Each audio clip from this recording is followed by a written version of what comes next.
October 1st to 5th, 2025. Valencia, Spain. At the International Kartodromo Lucas Guerrero. The Tillotson T4 Nations Cup returns. What started as a bold idea, a mono-brand competition where driver skill comes before budget, has become one of the fastest-growing international events in karting. We do this in real life. You think you a tough guy? Nah, we'll be taking you offline. From its early days, the Nations Cup has grown into a truly global gathering. When you looking at life in a pen, or they taking your life with a grid? Now we putting on the city lights, show the people what it's really like. In 2023, 180 drivers arrived from 28 countries. A year later, more than 200 lined up, representing 31 nations. Now, in 2025, the stage is set for the biggest edition yet.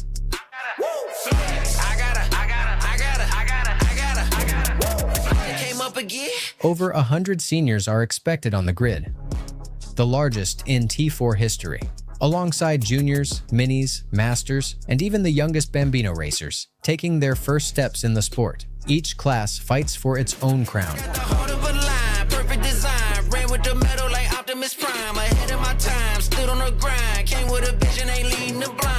But there is more at stake. Every result, every overtake, carries the weight of a nation. The top drivers add points to their country's tally.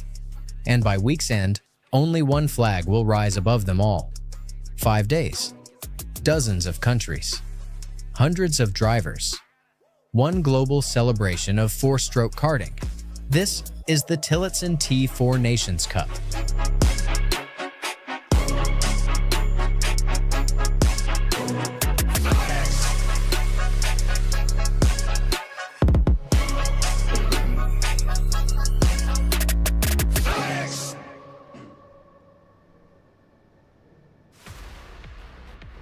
Good morning, greetings everybody, and welcome back to the action. It's going to be a fantastic battle here at the Kartodromo Internacional Lucas Guerrero as we get ourselves ready for the second day of race action here in Valencia. It is a very tough battle that we have ahead of us in the Tillotson T4 Nations Cup 2025.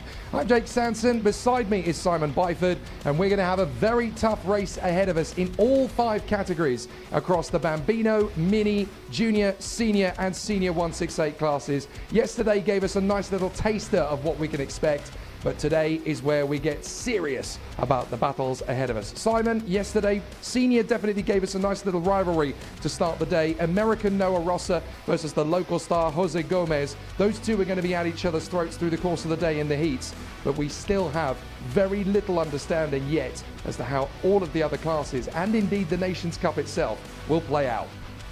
Indeed, it was great to get an insight yesterday afternoon into sort of the pace of the front runners and get an idea of who's going to be competing for the class victories and indeed for the Nations Cup. It has to be said though, Team USA putting in a very, very strong performance yesterday. Noah Rossa taking victory in both of his heats. Ian Quinn as well taking a victory.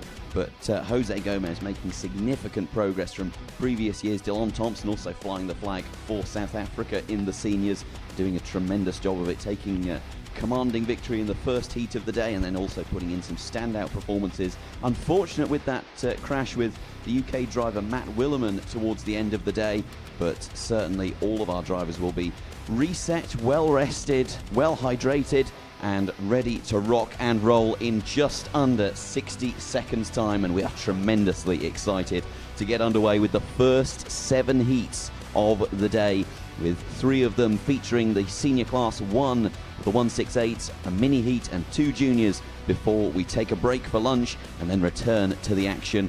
After lunch, we'll be returning at 1:30 p.m. Spanish time, and that is when it's going to start really hotting up because we're expecting 31-degree temperatures around 3 p.m. today. That's going to cause a real issue for some of the drivers, especially those who aren't used to racing in those conditions. Yeah, the competitors have been telling me that this year it's even harder to cope with the conditions than it was a year ago. The way that the weather has actually changed over the course of the last 12 months compared to last year's event, it's much more intense intense now, and those high temperatures with the lack of crosswinds, the humidity is going to cause a real headache round about lap 6 or 7 to the driver that's unprepared for it. So hydration is going to be really important for them to keep on top of. T4 Senior qualifying heat B versus F coming up first though, and it's going to be the 5-time Portuguese karting champion Frederico Peters who will go out onto the circuit in pole position alongside Antonio Martinez. Then it's Brian Wilson and Dylan Thompson, Calvin Pratt and Tyler Colshawn. Then it's Tim van Ellerswijk and Marco Ferrezzini, Ricardo Dornbosch and Jack Mackenzie Smith, Johan Salah and Joe Bechtold.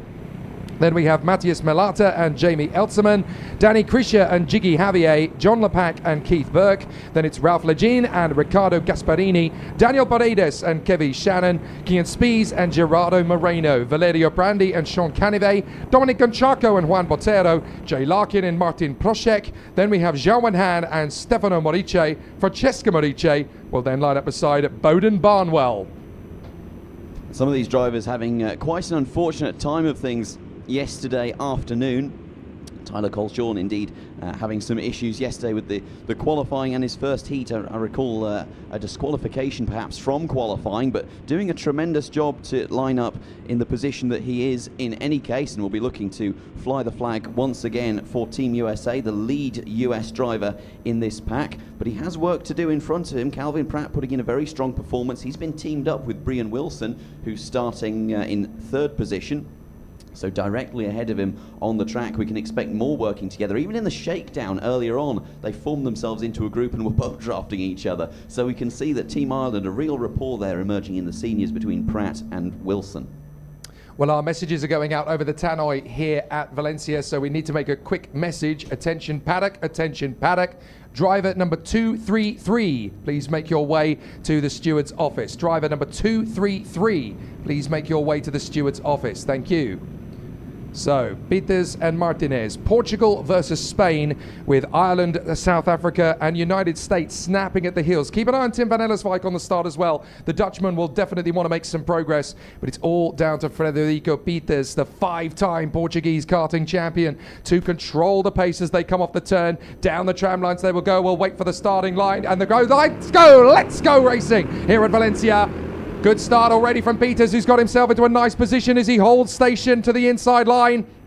And as everybody tries to work their way through that first hairpin, Peters has got himself into a neat position, but Antonio Martinez already having a bit of a wrestling match in the middle of the top 5 as they try and work their way through the chicane for the first time. And there's already a couple of conflagrations, a couple of drivers spinning out wide, managing to get back onto the circuit again. No major catastrophes, 1 or 2 slip-ups, but now out in front, Frederico Peters can settle into the rhythm as Portugal heads the way.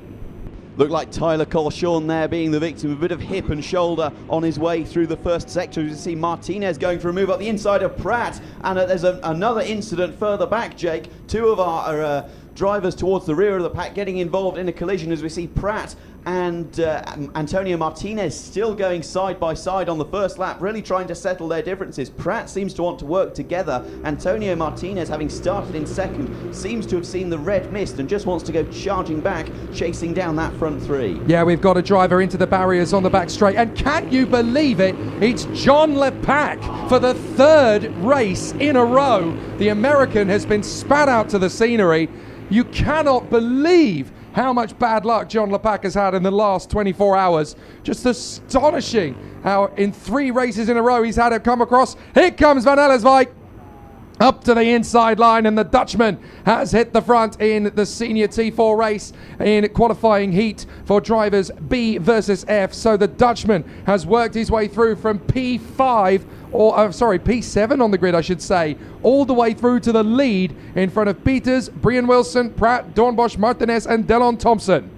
The 356 of Tim Ellerswijk finished 2nd here in 2023 and 2024, so arguably, if not the favourite, a favourite to win in this category. He has tremendous form behind him, and we can see in the space of less than 2 kilometres, gaining 7 positions in the first heat of the day. Tremendous effort by the Dutch driver. Netherlands fielding a very strong contingent of, as I take a look, 37 drivers, the 2nd largest contingent, as we see some shaping up of moves there in the midfield. That looks like Antonio Martinez trying to make shapes for potentially P5. Yeah, Pratt's managed to get himself into 3rd position. A good run from Calvin Pratt.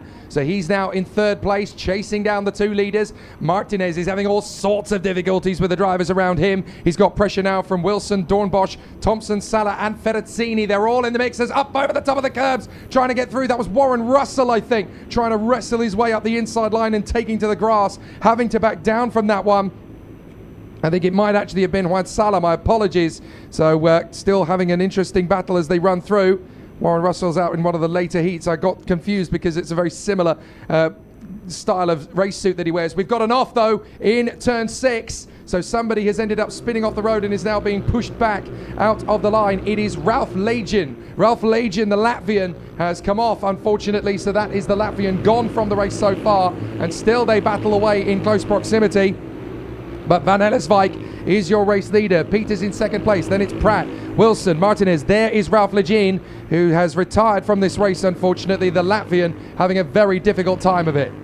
And the leaders doing their utmost to try and break away. Antonio Martinez not really having too much luck in his attempts to make it back to the front. A very, very competitive grid, and seemingly no one able to make too much progress. The leaders doing their best to break away, but Calvin Pratt with a purple first sector still keeping them honest and doing a decent job. And as I mentioned, Martinez, he goes for a move for position 4. Will he be able to make it stick up the inside of Brian Wilson? He appears to have, yes. So Antonio Martinez splits the two Irishmen. It is now Martinez up into 4th, still 2 positions lower than where he started, but the comeback is certainly on for the lead Spaniard, having a fantastic showing at his home race. As we see Tim Van Ellerswijk still maintaining the lead as we complete lap number 4. Mechanical flag for Juan Botero, so the Colombian rather sadly picking up a technical flag there with some difficulties to deal with, as John Lepac has actually walked all the way around the outer perimeter of the circuit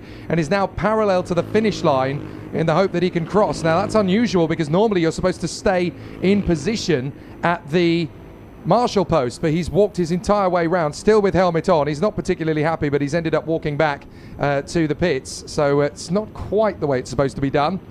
But anyway, on the back straight, this is intense now, isn't it, between Van Ellerswijk and Peters, with Pratt trying to shake off the attentions of the resurgent Martinez.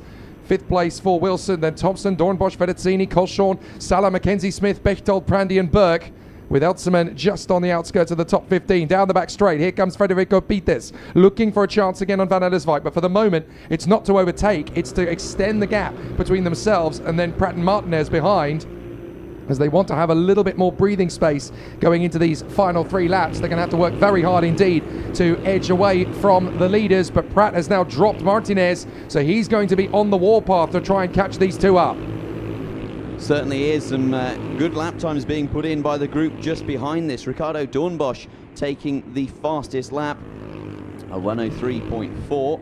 As you can see there flash up on the live stream. So Ricardo Dornbosch, the Dutch driver, very much on the charge, as we see Martinez and Wilson just behind him really starting to show their intent, with only, by my calculations, 3 laps remaining. They are going to have to start getting a wiggle on, and here comes Martinez up the inside of Calvin Pratt. Will he be able to make the move stick? It's going to turn to the outside. Wilson gets the cutback, and that's going to open up Martinez to Dylan Thompson, potentially even Ricardo Dornbosch as well. So Martinez making an effort, and it just not paying off for him, and now he's been jumped by Dylan Thompson. Yeah, he tried to get aggressive there with Calvin Pratt, but Calvin was very alert to that one, held the inside line for the next apex, and actually opened the door for Wilson and Thompson to give him a little bit more assistance through there.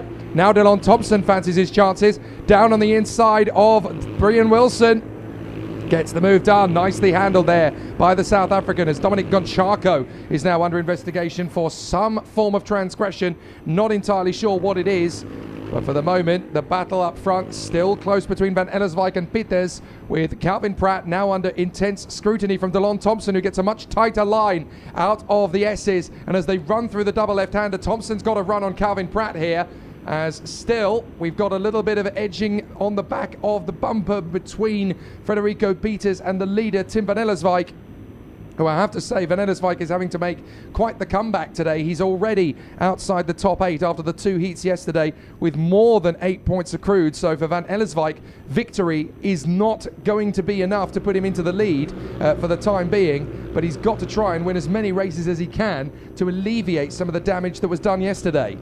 Well, they say the best time to plant a tree is yesterday, the second best time is today, and Tim van Elsbeek will be doing his utmost to do that, but unfortunately for him, Frederico Peters has now taken the lead away from him, and this battling could really play into the hands of Calvin Pratt. Delon Thompson, who's now operating in third position. Antonio Martinez has made progress as well, to the expense of Brian Wilson, who's now being overtaken, it looks like, by Ricardo Dornbosch. So moves for third, fifth and seventh on that lap, and that's a real problem for Calvin Pratt, who's been squeezed there by Martinez, and that puts Pratt all the way back to seventh place. Not good news for the Irishman at all, as now Martinez is under pressure from Wilson and Dornbosch. They're going to try and make their way through on the inside. Brian Wilson is going to be crowded out by Dornbosch, but now he'll get his chance on the inside of Martinez. So Dornbosch is up to P4, Wilson's up to P5, Martinez down to 6th in front of Calvin Pratt. And look at the three leaders now. All that hard work Delon Thompson did to get ahead, he's now dropped the queue behind, and now it's going defensive for Tim van Elsbeek. He needs a win if he wants to have any chance of getting back to the top three overall. They're gesturing to him as Frederico Peters defends from Van Elsbeek. Van Elsbeek is getting a little bit frustrated behind him. Now he makes his bit, gets the move on the inside. Thompson's going to go with him. So Peters shuffles down to third position as Van Elsbeek gets back into the lead. He needed the victory, and he's managed to take it back on the last lap. But look at the squabble behind. We've now got 12 of them in the mix for the win. Frederico Peters really losing out big time there in the run down to turn one, now been shuffled down all the way to 5th position from first as he crossed the line, and squeezing, or doing his best to squeeze at least Tim van Elsbeek 2 wheels onto the grass. There was nearly a kick of dust as they made their way towards the entry to turn one, but it is Tim van Elsbeek who leads the way, but significant pressure from Delon Thompson, who took a heat victory yesterday, the first win of the weekend for Team South Africa. Will there be a move into the final chicane? Van Elsbeek goes defensive. They make their way down to turn number 15. Thompson moves to the inside. He puts his nose in. Van Elsbeek holds it. Van Elsbeek through the final corner. Tim van Elsbeek takes the flag, and in second it will be Delon Thompson, and Frederico Peters by, get this, 4/100ths of a second just loses out to Delon Thompson for second. 12 carts covered by a second and a half at the flag. It shows you just how tight it is going to get in T4 Senior over these 2 days, as there's been an incident right at the end of the race there for the 321 of Stefano Morice, the Costa Rican, who's come across the line with a broken cart after a collision at the final corner, and Stefano Morice's cart now abandoned just after the finish line. Big disappointment there for the Costa Rican, who only managed to come through in 26th in the end after a very frustrating race. Not happy at all with the contact at the end there, so the Costa Rican ending up on the start line. But there is your order, and look at that, the 12 carts that came through by 1.5 seconds at the line. An absolute NASCAR finish between the 12 drivers up front. 13th was Valerio Prandi, by the way, who made up 12 places, as did Dominic Gonchaco.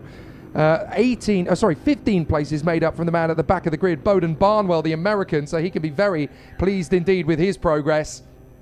But it's still very hard to call at the moment, as Van Elsbeek goes from P7 to P1 and gets his first victory of the week, and it couldn't have been better timed, because with more than 8 points accrued from the races previously yesterday, he really needs as many 0 scores as possible to get himself back into the fight for this overall victory.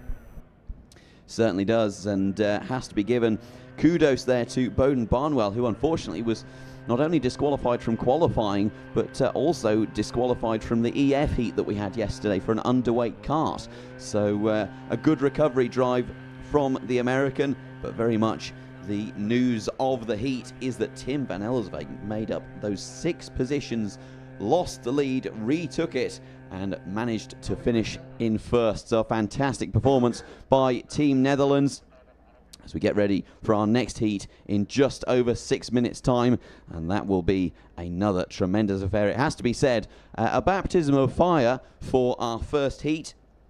The seniors putting on a fantastic performance, as they always do, and really giving us some excitement straight out of the gates. That's going to be a difficult act to follow for the C and E groups, who will be taking to the track next. They'll be led out by Matt Willerman, who had that unfortunate collision yesterday with Delon Thompson, who we saw finish in second. So he'll be looking to redeem his chances. Matt Willeman, unfortunately, having to retire from that heat with a broken front Nassau panel.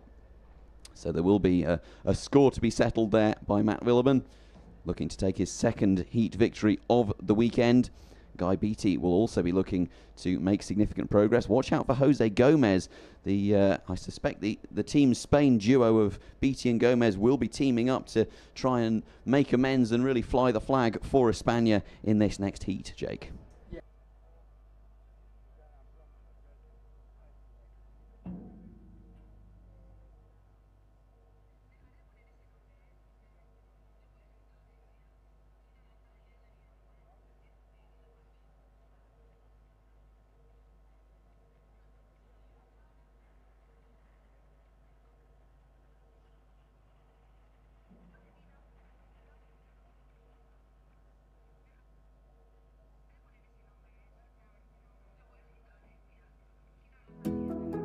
DCC is proud to partner with organizations and causes that align with our values: sustainability, education, human services, and beyond. Together, we have made a measurable difference in various industries, from reducing roadway fatalities to promoting mental health services and driving workforce development. For nearly 25 years, we have been catalyzing change through innovative, integrated campaigns that better lives and shape a more hopeful future for all. From behavior change initiatives to multicultural marketing, we are passionate about creating campaigns that truly make an impact. As a proud women business enterprise, WBE and WBENC certified agency, we prioritize diversity, equity, and inclusion as it fuels our ability to create authentic and engaging work that resonates with the target audiences. The bottom line is, it's not always about the bottom line. Sometimes there are more important things at stake and more important goals to achieve. Father of advertising David Ogilvy himself said, "Don't count the people who you reach the people who count." And that's what we do here, one campaign at a time until the job is done.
Welcome back to the action. If you've just joined us here at the Kartodromo Internacional Lucas Guerrero, there is so much great battling to come over the course of the day. We've just had our first of the T4 senior heats for today's activity. That was a victory in fantastic style for Tim van Ellerswijk, the man who's been on the podium twice over the course of the overall T4 seniors category, but he's having to fight back a little bit more this year. Ahead of Dylan Thompson, Federico Pites, Ricardo Dornbosch, Antonio Martinez, Wilson Pratt, Kolshan Ferrazzini, Salah et al. With the top 12 covered by just about a second and a half. Now we go into qualifying heat C versus E. It's going to be the British driver Matt Wildman alongside Guy Beattie of Spain on the front row of the grid, but the man we're all keeping an eye on is the man starting third on the grid, Jose Gomez. 2 victories out of 2 yesterday, and certainly threatening to give the T4 senior category a first home champion, and that would be fantastic if he could pull that off. He's going to be alongside Stefano Perseguin, so he's got a lot of pressure on him. 9 laps to go then. Let's talk you through the grid. Matt Wildman and Guy Beattie will be on the front row of the starting grid, as we mentioned. Jose Gomez and Stefano Perseguin. Then it's going to be Manuel Gonzalez of Dominican Republic and Yamo Janan, the Dutchman. Then it's Jimmy Cabrera and Max Duda, Luke Palmer and Timo Hermos. Olivier Lemons is alongside Jesus Sora. Then we have Justin Clerc with Phil Becker. Aaron Coogan is alongside Ollie Clark. Sam Hall-Hinksman is alongside Keanu Frentz. Then it's Jonathan Trock, ready to rock, alongside Jason Bradbury, Mario Girones and Rafael Fabrega. Then it is Carl Pretin and Joey Essen, Tristan Duplessis and Nikolaus Zafiris. Then Andrea Coberi, Are Guillen, Anouk Winkel and Raul Aucatoma. Then Alberto Valdivieso, Vinny Stultz, Max O'Neill and Froilan Varela. Now, one thing we didn't mention in the previous heat, Simon, is that for a second race in a row, Sean Canivet was nowhere to be seen. The Frenchman may well have ended up having to take a pull out of the event. I'm not entirely sure why, but we certainly haven't heard anything untoward, and that seriously hampers France's chances in the Nations Cup. Spain's chances, absolutely brilliant at the moment, with Guy Beattie on the front row and Jose Gomez with a perfect score. Can anybody stop him today? Well, that's the question that we're going to be asking throughout today and tomorrow. That really does lay in the hands of our Spanish competitors, in this instance Guy Beattie and Jose Gomez, both of whom finished in, Guy Beattie. Guy Beattie actually making his Nations Cup debut, so very impressive performance from Beattie, given his...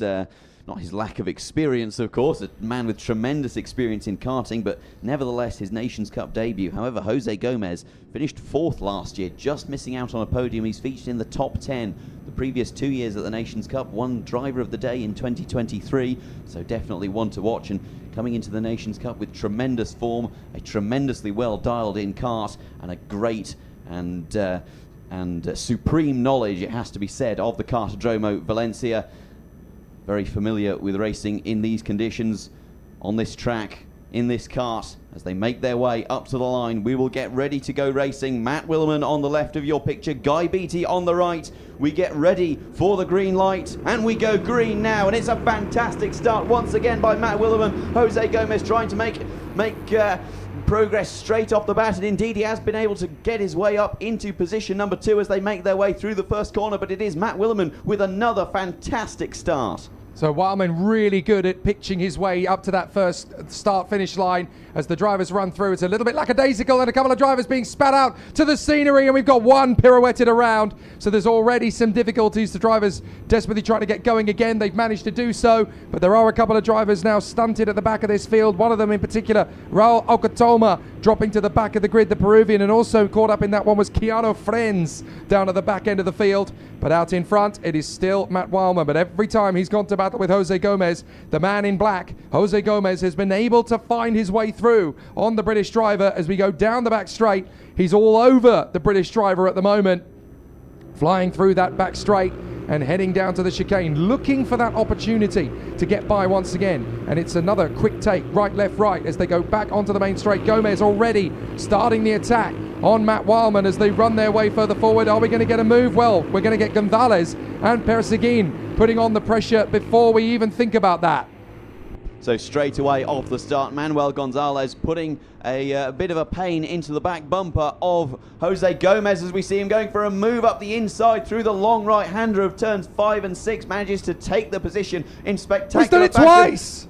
Matt Willeman, who knows what has just happened to him, but he seems to have lost 2 positions, first to Gonzalez and then Jose Gomez saying gracias, muchas gracias, and just following him through. And now Matt Willeman has suddenly lost out to Stefano Perseguin as well. What on earth has happened to the Briton in the space of half a lap? So now the shuffle of the deck is complete. Gonzalez leads the way for the Dominican Republic, Jose Gomez in second place for Spain, then Perseguin for Italy, Wildman for Great Britain, and Cabrera for the United States. So it's really looking pretty tense between these 5, as now Gomez fancies his chances, but he doesn't want to go too ugly early. Comes off the turn, onto the main straight again. He'll get a little bit of support here from Stefano Perseguin. They'll get rid of the gap that they've lost to Gonzalez very quickly in the slipstream and through that long flowing right hand hairpin that leads us on to the chicane as they will hop over the curbs at 3 and 4. Very nicely done. And again, a bit of a threat coming from Matt Wildman, who is trying to retaliate after that loss of ground. Perseguin is there in third position in front of him, but he needs to get a little bit closer to him. Gomez looking so planted in second place. Surely a move on Gonzalez is imminent. Guy Beattie also looks hungry. He currently sitting in 6th position with Jimmy Cabrera in front of him as we see a move for position number 3, and that's a fantastic move by Matt Wildman to get back past Stefano Perseguin, demoting the Italian 1 spot to position number 4. Perseguin, the winner of this year's T4 Italian Cup, came from 12th on the grid in that instance after being disqualified from qualifying, so a man who knows how to pull back that 3rd position. There was amazing lightning reactions from the marshal there up at turn 10, because there was contact between Beattie and Janin, and they dropped back for a couple of positions, but it looked to me looked to the marshal as though they were going to end up on the grass, so he was quick to react to that for the drivers behind. Excellent marshalling work again, as we've got yellow flags on the far side of the course now. So it looks like we've lost a couple of other drivers down the far end. It's Max O'Neill who's come off at the far end of the course. So Max O'Neill is now limping back to the pits by the look of it, the Irishman, getting into an incident there with Ara Guillen and Alberto Valdivieso, who have also lost ground. Raul Okatoma had already lost the ground from earlier on, so now they're all kind of spatting together. O'Neill has recovered and is still racing, but out in front, Gonzalez, Gomez, Wildman and Perseguin, with Cabrera now going with them. The 5 of them are now stretching out from Max Duda, who's up at the 6th position, in front of Jesus Sora, Guy Beattie, Sam Hall-Hinksman and Yemo Janin. So Guy Beattie having a difficult time of things, losing 6 positions. Jesus Saura, his fellow Spaniard, currently sitting in front of him after gaining 5 positions. So it's mixed fortunes for Spain in this heat, but it is still Jose Gomez who sits in 2nd, but potentially not for much longer. As you see up the inside, that's a brave manoeuvre. Gomez squeezes Williman to the inside. Will he be able to hold the position? No, Williman gets through. That's to be expected up the inside of turn 1. It's a very convincing move to make, as we see up the inside now goes Jimmy Cabrera up the inside of Perseguin, manages to make that move stick. Here comes Gomez again. Gomez up the inside of Williman, cannot make that move stick, and now he's really sacrificed his exit, and he's going to have to check behind him for Jimmy Cabrera, the speedy American talent who is going to be shaping up a move imminently to try and retake this 3rd position, try and snatch it away from Gomez. Incident further back between Keanu Friends and Nikolaos Zafiris. They both had an incident there, and it looks like Zafiris might be going no further.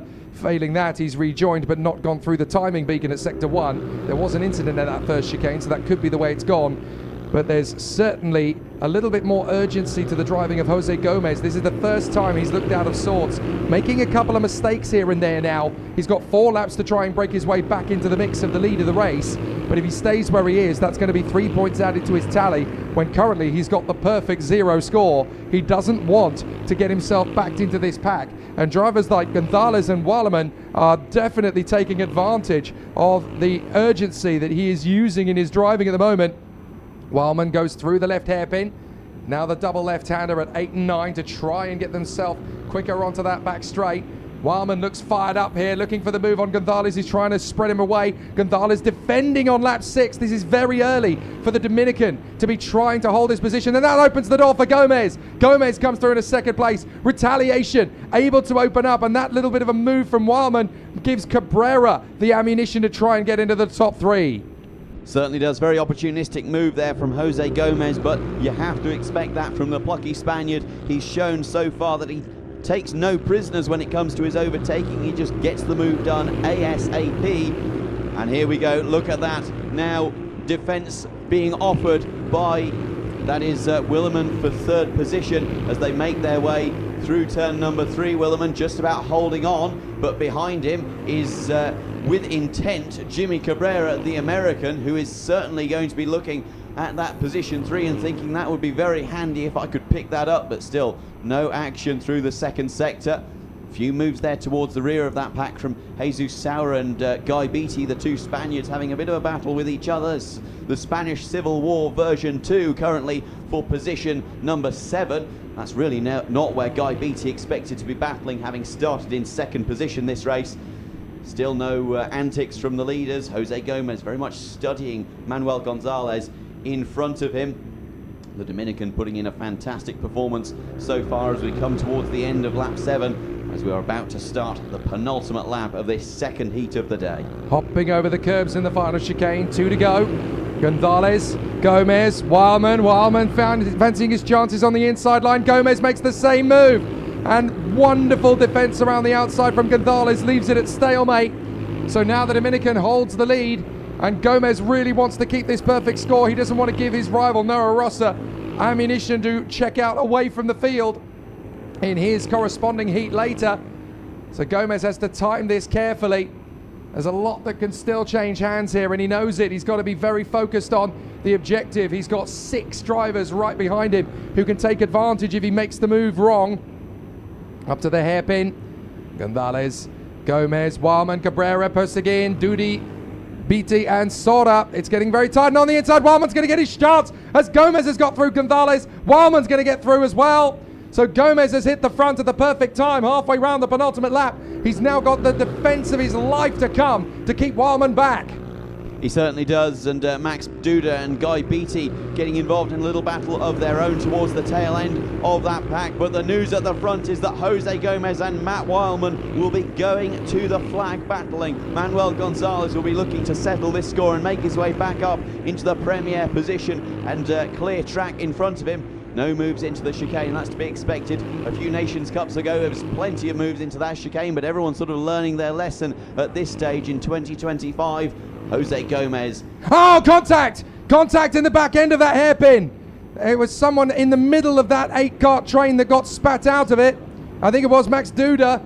So the German got spat out trying to make his bid on the inside of Perseguin, and now it's a run wide as Wildman loses ground big time there. Gonzalez, Cabrera and Perseguin have completely stormed in, and now Wildman down to P5 as Duda drops right out of the equation. Gomez is given license to check out away from Cabrera, who's done a brilliant job to move up into second place. Now Gonzalez dives up the inside of the American. They're left to squabble it out amongst themselves, and it's going to be a victory for Jose Gomez yet again. Fantastic run. That's 3 in a row now for the Spaniard on home soil. It's still a perfect 0 score.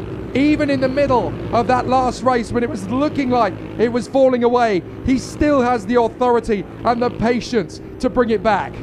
He certainly does. Stefano Perseguin smacking his wheel in disappointment, losing out by 12/100ths of a second to Matt Wildman, who finished in 3rd position. Has to be said, a good comeback there by Matt Wildman to come back from what I believe was 4th or 5th position, making his way back up to 3rd, but Jose Gomez taking a commanding victory in this second T4 senior heat, doing a tremendous job for Spain. A whole host of amazing comeback drives there as well. Jesus Soda making up 5 places, Sam Hall-Hinksman making up 9, Jonathan Trock made up 10, Tristan Duplessis 15 places gained from 25th on the grid all the way back to P10. Not a bad run from Calapretin either, up 8, Joey Essen up 6, and so too Andrea Colberti. So some great moves in the middle of that pack. But what an effort from Jose Gomez when it was looking all out of sorts. He was starting to make a little error here or there, running just a wheel wide and opening those doors up for other people. But he managed to dig deep and find that composure to get it all back again, making that critical overtake at exactly the right moment to come through in that penultimate lap on the back straight. That was the perfect time to execute the move, and now he is on that triple victory score. 0 points across the 3 races. It's reverse points, of course, in the qualifying heats, which means that if you finish first, you take 0 points to your score, 2 for second, 3 for third, 4 for fourth, and so on and so on. So you want as few points as possible after the qualifying heats rather than as many points. And now we have only got 5 drivers who are carrying single-figure scores. So it's really tight at the top. But between Rosa and Gomez, they are battling each other in the race for perfection. They certainly are, and what a battle it is emerging into between the American and the Spaniard. We're sincerely looking forward to seeing what they can do throughout the rest of today, but even more than that, when they get to the final and they go head-to-head, that is going to be quite the contest indeed. We're tremendously excited for that. Next up, however, we will be having Noah Rosser, indeed, the man himself.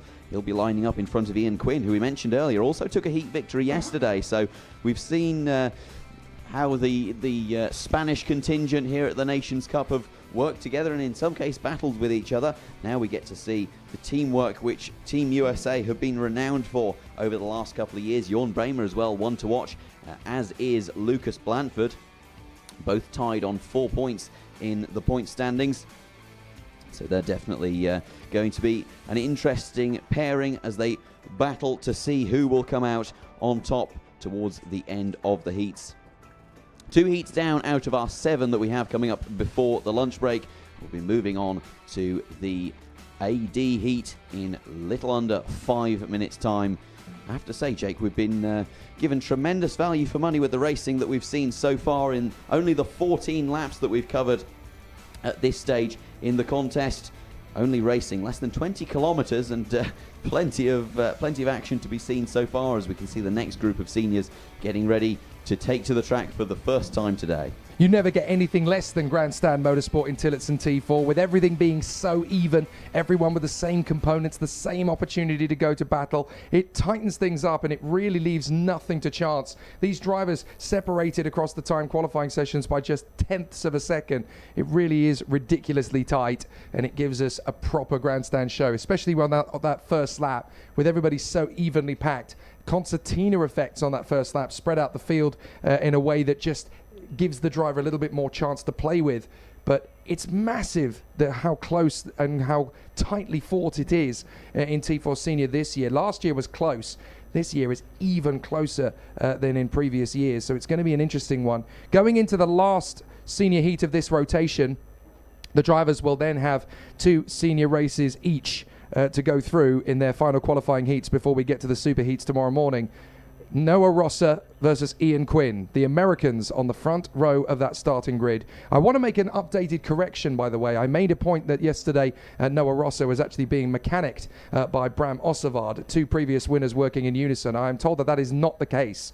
Bram Ossevard is actually elsewhere looking after another driver rather than looking after his friend Noah Rosser.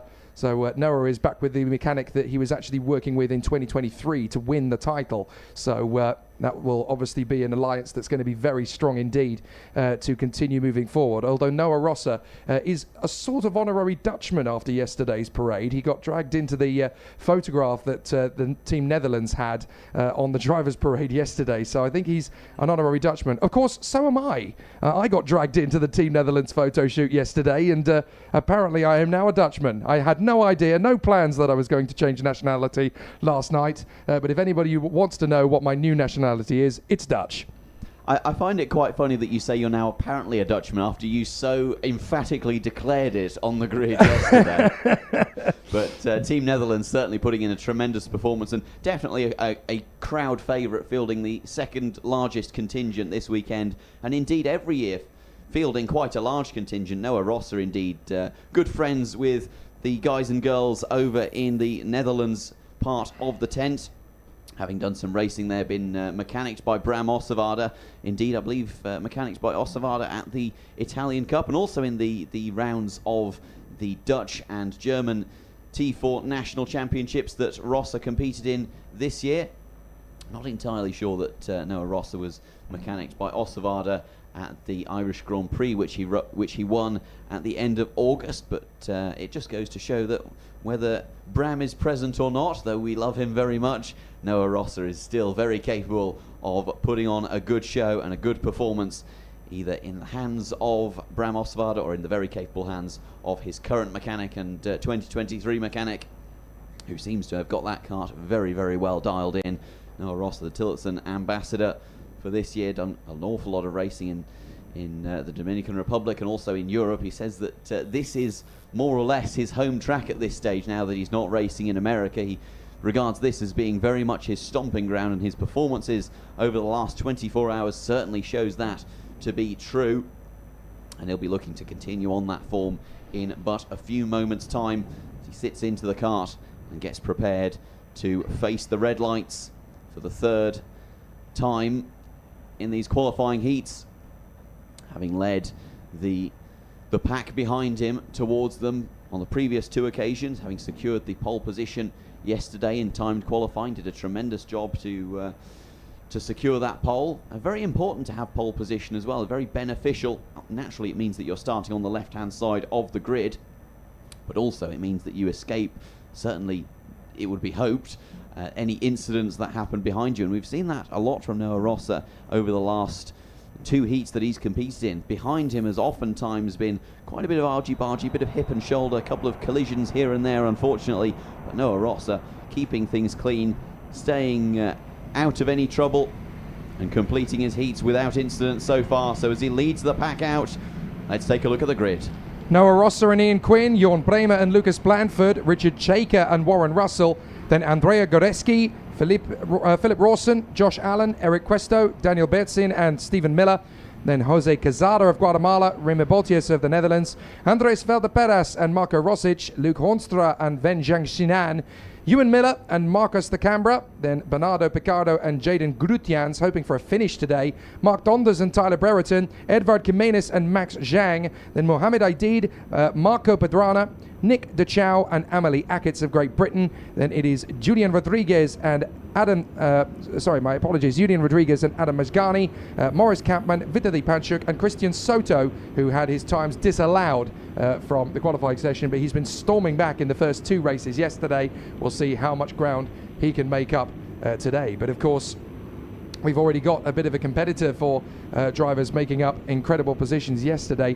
23 places were made up in one particular race yesterday. So that record of Dylan Thompson's for 80 overtakes in a weekend is already under threat.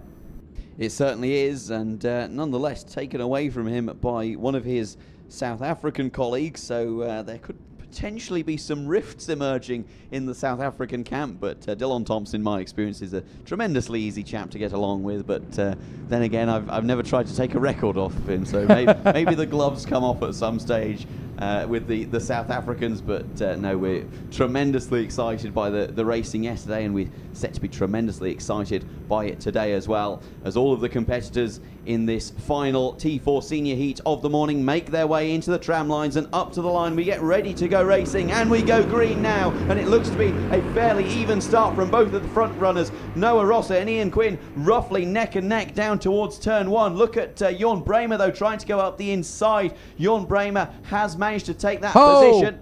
Skating off onto the grass. That's a big mistake to make in the middle of the top 10. 1 or 2 drivers getting wide, and that's going to cause chain reactions. And it does. There's a couple of carts going off the road, and it spat a few more out. Oh my word, massive damage to the 316's front fairing. Front Nassau, sorry. That's a massive amount of damage taken there from the 318, actually, I think it is. It's Bernardo Picardo, the Mexican. So devastating retirement for a couple of drivers. 1 cart with a front fairing off. And, well, that's a very unfortunate retirement. It wasn't on the camera, but the driver was so frustrated. The front fairing came off his cart, and he threw it into the seat of his cart. Not trying to hit anybody, of course, but the frustration really bubbling over as 2 drivers there are not going any further. 3 drivers, in fact, not going any further. That is Luke Hornstra, Marcus Lacambrada, and Bernardo Picardo, all of them out of the race on the spot, as Rossa leads Bremer, Quinn and Shaker. Well, an air temperature of 23 degrees so far this morning, but temperatures flaring as we make our way through the first sector for the second time, mercifully this time without any incidents at all, as though there is some battling towards the back of the pack. That seems to be going relatively smoothly. It is all cool, calm and collected though from Noah Rossa at the front. Jorn Bremer making up 1 position to the expense of Ian Quinn, as we see pulling into the pits there one of our competitors who unfortunately won't be taking any further part in this contest, as the leaders still maintaining their positions without incident, but a battle emerging on the fringes of the top 10. We'll bring you news on who that is when we receive it. Yeah, it was Bernardo Picardo that ended up bringing the cart into the pits to retire. The 3 that were out on the spot were actually Hornstra, Lacambra and Adam Majgani, the Tunisian. So very unfortunate indeed for Majgani. The only man who seems to be able to hold a candle to Noah Rossa, and it's only in the early stages, is Jorn Bremer. He's got to try and make his bid to get ahead of Noah Rossa, to get into his blind spots. This is a man who's not going to be trifled with. So you've really got to make the attack on Noah Rossa fairly early. Otherwise, he settles into his rhythm and starts to pull clear, which is exactly what he's doing. Mistake from Bremer. Here comes Ian Quinn, slices up the inside, and that gives Noah Rossa a little bit more breathing space than Jorn Bremer would have liked to give him. Well, Noah Rossa won't be looking behind him at this stage of the race. His eyes are firmly forward as we see battling going on behind him. This will be playing into his hands, but the top three still very, very close to each other.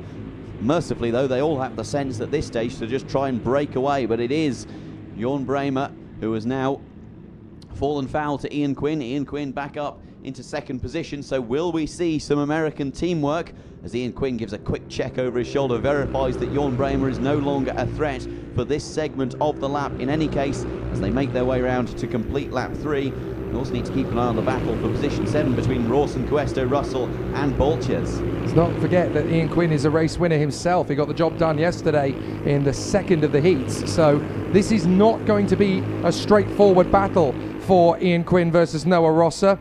Quinn has already got 13 points on his score. He had a bit of a difficult first heat and then took a win in the second to fight back for some of his chances. So Quinn has got to put some wins on the board if he wants to stay competitive going into the final. He sets the new fastest lap. Quinn could actually be the man who could be the thorn in the side of his American stablemate. So this could be fascinating. Quinn wants to score decent points. He doesn't want to add 2 more to his tally. That would put him on 13 if it stays like this. So getting ahead of Noah Rossa would put him on 11, with Rossa dropping to 2 points compared to Jose Gomez on the flat-out 0. The next best score, by the way, would be Jorn Bremer, who is currently 3rd, looking at 7 points. That shows you how competitive it is at the front. Only 2 men on a 0 score. The next best is Jorn Bremer on 7. It is ridiculously competitive this year, but these 2 men are still going to be very tough to beat, Gomez and Rossa. But if Quinn gets ahead of Noah Rossa, that blows the competition for the T4 senior race wide open. Well, it's the 3x3 battle for first and for fourth, with Lucas Blanford getting past Richard Shaker on that previous lap through the exit of turn number 12, doing a tremendous job. His return to 4-stroke racing, returning to 4 strokes for the first time since 2021. Lucas Blanford, and doing a tremendous job so far in his return to the 4 strokes. Putting on a wonderful performance and very much flying the flag for the UK. Contact at the hairpin down at turn 7. So a couple of drivers coming a cropper there and ending up running off the road. So there's going to be a couple of shuffles of the deck further back. We'll try and figure out who that is that's dropped back. Certainly towards the tail end now, we've got the likes of Soto, Akets, Padrana, Kampman and Panchuk. But there's going to be a couple of others caught up. It was Nick de Chow and Julian Rodriguez that collided. So they're going to drop down the order. Here comes Quinn, right in behind Noah Rossa. Bremer's gone with them. Gereshki has got ahead of Lucas Blanford, then Shaker, Boltiers, Rawson, Cuesto and Quesada. But there is still going to be a threat here from Bremer. He's not going to let this lie. This is about the time in the races yesterday when Noah Rossa was able to stretch away from the man in second place. So it will be fascinating to see what Quinn does. Don't forget, they've only got 1 set of tyres to take them through the entirety of this process. So it's also about looking after these tyres, getting the most out of them across the heats. And Quinn has started to drop Bremer. He's going to try and work with Rossa to stretch away. So team gamesmanship in Team USA right now. Team USA always being ones to strategize at their appearances at the Nations Cup was one of the reasons why Noah Rossa so convincingly took the title in 2023. It was thanks in no small part to the likes of Ian Quinn, as well as the other American compatriots of Rossa's, who really did play wingman for him in a tremendous way to bring home the title, not just for Team USA, but also for Noah Rossa himself as an individual. And you have to say, as Jake mentioned, the tyres only 1 set for the entirety of the racing weekend. They do have a second set for the likes of the practice sessions on Thursday, but the tyres that these drivers are running now, they do have to take them until the end of tomorrow. Now tomorrow is going to be a much cooler day, it's forecasted, but 31 degrees later on. Indeed, track temperature is already climbing into the high 20s or the low 30s, and this is really going to start putting some effort and some energy into those T4 Maxxis tyres, which is specifically designed for the T4 kart. designed to have endurance and performance, but that endurance is definitely going to be tested over this weekend. Philip Rawson's just made a bold move on Rima Boltiers to get into 7th position halfway around the lap, with Questo, Cazada, Russell and Bertsin all trying to close up on them. Here we go again for the top 3 as they go into lap number 8. 2 to go. Here comes the move from Quinn. Could he be the first man to get under the nose of Noah Rossa? The door's left open as Bremer gets there as well. Rossa down to 3rd position. This blows the contest in T4 Senior Open, as now Rossa is looking likely to only finish 3rd. What can he give it in the last 2 laps to get back on terms with Quinn and Bremer? Well, there's a bit of bumping and barging there from Noah Rossa, giving the hurry on to Jorn Bremer. I think Noah Rossa very much concerned with what's going on behind him, keen not to make this a battle of 5 karts, but to just keep it as a battle of 3. He knows that Ian Quinn should play fair with him. The concern will definitely be Jorn Bremer, who's putting in a fantastic performance so far for the Netherlands. Jorn Bremer very much in a battle with Lucas Blanford. He is set to take 3rd in the overall point standings as they make their way down the back straight. It is still, as you were, Ian Quinn. Jorn Bremer now pushing Quinn towards the final chicane. Noah Ross is going to be trying to prioritise his exit from this chicane, being very gentle with the curves, trying to get a run as they see the last lap board. Quinn goes defensive to the right of the track. Jorn Bremer trying to make his way around the outside, but there's no chance of that move happening. Jorn Bremer potentially with a cutback, not able to make good of it though, and Ian Quinn holds the lead for now. And watch out, boys, because you've got Godeski and Blanford raining down on the parade very quickly indeed. Here comes the move on the inside from Rossa. Dives in on Jorn Bremer. 2nd position. Timely maneuver into turn 6, and he gets it done nicely. That puts him into P2 for the moment. It's USA 1 and 2 again, but this time it's Quinn ahead of Rossa. Has he got enough time to close up on Quinn and go for a move? I think it would be a bit audacious, really, from the distance he's got to cover. He may get some support from Bremer, but Bremer wants to take points away from him, not give him a chance to go for the win. They're going to go side by side. Bremer's not going to surrender this. Rossa's going to let him have the space. There you go. I am not concerned about this just yet. He lets Bremer go into 2nd place. He doesn't want contact. He wants to keep tight on the tyres. So Quinn gets the win. Bremer 2nd, Rossa 3rd. Rossa sacrifices his perfect score. He's thinking long game here. He knows that if he wrestles too hard on the last lap, he'll take too much out of the tyres long term. Quinn is able to pick up the victory. Bremer 2nd, Rossa 3rd, and now we have just one man in T4 Senior with a perfect score. That man is Jose Gomez. Certainly is. Jose Gomez certainly in pole position now. Noah Rossa playing it smart and just deciding not to battle. It looked like he was shaping up for a move into the final chicane, but just thought better of it and decided, actually, no, I'll live to fight another race. So it was Ian Quinn who took the victory, his 2nd heat victory of the weekend in front of Jorn Bremer in 2nd place. Noah Rossa finished in 3rd in front of Andrea Goreski and Lucas Blanford in 5th. Then came Richard Shaker in front of Remy Boltiers and Eric Cuesto. Remy Boltiers making up 7 positions to finish in 7th in a fantastic performance again for the Netherlands. Then came Philip Rawson in 9th and Daniel Bazins in 10th. Some of the big movers, Tyler Brereton gaining 10 positions, as did Christian Soto after his disqualification in qualifying, putting in a tremendous comeback drive. Unfortunately, your non-finishers, Luke Hornstra, Marcus Lacambra, Bernardo Pachado and Adam Mezgani from Tunisia. A fantastic performance, a very strategic performance, it has to be said. A very strategic performance, especially from Team USA. And Andrea Goreski seemingly just not able to capitalise on that perhaps as much as he would have wanted to, but coming out on top in that battle between him, Blanford, and Richard Shaker, who unfortunately fell away towards the end, just not able to hold the pace of the 2 karts in front. And Remy Boltiers very much finishing in a league of his own, 4.5 seconds behind Shaker, and leading the train of Cuesto and Rawson, who he successfully kept behind him for the duration of that race. Well, you can see from the timetable there in front of you, it's been an interesting run for the contenders. We've got Esteban Yanguas, who's going to be going from pole position in the Senior 168 coming up next. They're going to have their 2nd qualifying heat of the weekend thus far.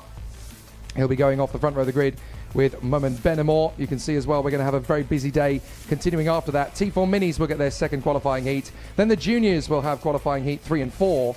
Then we'll take a break for the lunch hour, and T4 Seniors will return for their penultimate heats across the 3 groups. Then we will have T4 Senior 168's third qualifying heat of the weekend at 2:50 local time, followed by the T4 Minis for their third and final qualifying heat as well. Then the T4 Juniors will have their third rotation of heats, and then we'll finish the day off from 4:10 onwards for the fifth and final qualifying heats, or heat 13, 14 and 15 in T4 Senior to round things off. Then at the end of the day, of course, the Bambinos will get their chance to have their qualifying sessions, but that will not be covered by the live stream. We'll have the races for Bambino on the stream tomorrow, so they will get a little bit of television exposure in the first ever competition for T4 Bambino in the Nations Cup. Last year they were here, but it was an exhibition run rather than actual competition. This year we're going to get a proper race out of it with 18 competitors on the starting grid, so that's very exciting to get ready for. But you can see for yourself that it's going to be a very busy day at the office. We're going to take a quick pause. When we come back, Esteban Yanguas and Momen Benamor will go Colombia versus Tunisia at the front of the starting grid in T4 Senior 168 in their second qualifying heat of the T4 Nations Cup 2025.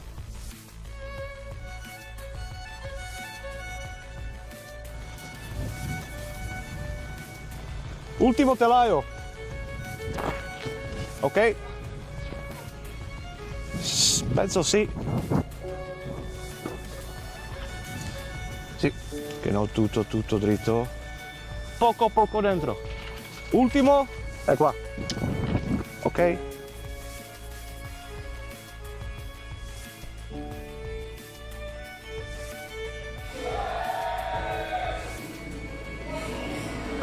Santiago, good to go. Make sure you're handing your voucher to Nigel at the end there. How are you? How you? I'm good, thank you. Number. Are you heading this to Nigel, actually? 428. Thank you. Thank you. Sprockets? That's fine. Grab these ones, good man. Have a good weekend. All the way from Germany, yeah? Ah, you have 2 sons racing. Very good. I think they're 40. On the other side of the sign, well, I don't have change. We do take card, Ev. All right, perfect. Sounds good, yeah? What's the race number? You get the hardware you need, okay? When you come back, you... Okay. Thank you. They pointed at that? Yeah.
Dear drivers, on behalf of your oil manufacturer Ceramic Kart Lubricants, we wish you all the best this weekend during the T4 Nations Cup in Valencia.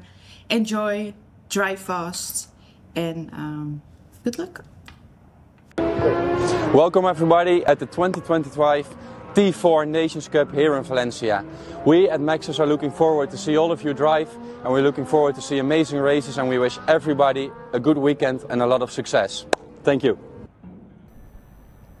Great to hear some of the technical insights into how the Tillotson T4 Nations Cup works out. Of course, the drivers competing in the Senior and Senior 168 categories using that fabulous TCHS CS1 chassis with its fantastic tubular frame, CIK FIA homologated, of course, and a fantastic competition this when you consider that the chassis, the engine, the carburetor and the oil are all in-house from Tillotson, where they're fantastic, amazing work to make this as equal as possible. These fantastic 2-valve, 4-stroke, 225cc engines, of course, producing a decent amount of power for these particular karts. And obviously with that FM22 carburetor and the PVL digital ignition coil, these are fantastic machines to get started in the world of professional racing. For some, of course, this is a salvation from the ridiculously expensive world of motorsport as well. I know a lot of drivers that have come from the international world of karting and kart racing to come back into this because they feel that this is a little bit more within their budgetary remit, but the racing is still close, it's still intense, they still get that buzz, that little bit of a goosebump that goes down the spine. It's still phenomenally exciting racing. You don't have to be a millionaire to get into close, exciting, intense racing. Tillotson has been a great source of opportunity for these drivers to live on the ragged edge. Indeed, certainly has. Indeed, Esteban Yanguas, who's our pole sitter for this race, a man with huge experience in the likes of Formula Renault, F2000. He's even raced World Series equipment and still believes that the T4 kart is a tremendous opportunity to drive and to race, whether you're new to the sport or whether you're like the likes of Esteban Yanguas, a man with incredible racing pedigree who in his day back in the mid-2000s was racing at quite a competitive level in European Formula cars. So Esteban Yanguas, Moment Benamor, Mats Moy and Julien Gronvaux, then Anwar Barros-Smith and Colm Manelli. Christoph Venska, starting down in P7, but he won from there yesterday. Peter Janssen, Arjen Kamphuis and Chris Alcock in the top 10. Adrian Samosa and Abraham Estrada. Then Ant de Chen, watch for Jan Zastrau going off P14. Oliver Smith, Ricardo Baldon, Oscar Cantu and Ollie Cooper-Welton. Gonzalo Aponte and Anthony Holland. Michael Kampman and Jason Herrera. Then Michael Mamie, Mauricio Torres, Ignacio Almanza, Reynaldo Cardona, Jorge Torres, the 4 Mexicans all in a line. Scott Garvey, Rory de Jong, Carl Kavanagh, Charlie Tsao, Javier Carrasco, Andrei Slavinsky, David Gardea, Roberto Zaltieri and Ethan Steer from the back of the grid. He's the one who charged forward, of course, 23 places from his position on the grid in Senior 168 to kind of outclass the magnificent performances from last year of DeLon Thompson in Senior. He could break the record for most overtakes in a weekend. That is, of course, DeLon Thompson's at the moment on 80, but with 23 in one race from Ethan Steer, when you consider he's going to have 5 races in total, there's a big opportunity for him to break that record. But great to see the challenges and the battles with everybody. Of course, this is the race where we've got the loudest fan club in the week, or so we thought before the Drivers' Parade yesterday, because the Mexicans are very good at making enthusiastic, passionate Latin American noises. But yesterday in the Drivers' Parade, the Dutch decided, hang on a minute, we're not having that. If we're not going to win the Nations Cup, we're certainly going to win the noisiest fan base award. Yeah, and they managed that quite well. I mean, it has to be said, we could scarcely hear you over the microphone at some points because of the air horn that the Dutch had brought with them. You wouldn't really associate the Dutch with being fans of the air horns, but I mean, you know, every day is a school day, and apparently, you know, the Dutch, they're a tremendously excitable bunch. They certainly are. I mean, you were struggling to hear me. I was struggling to hear myself. So it could be an interesting one for the week. We'll see if we can still hear them by the end of the race. This is a fast start, and this might not be a legal start. We're going to find out. Indeed, it's not. So they go around again as Esteban Yanguas and Moment Benamor will go around again. And actually, there was a little bit of frustration there from the pole sitter Esteban Yanguas as he actually shook his hand in the air in frustration.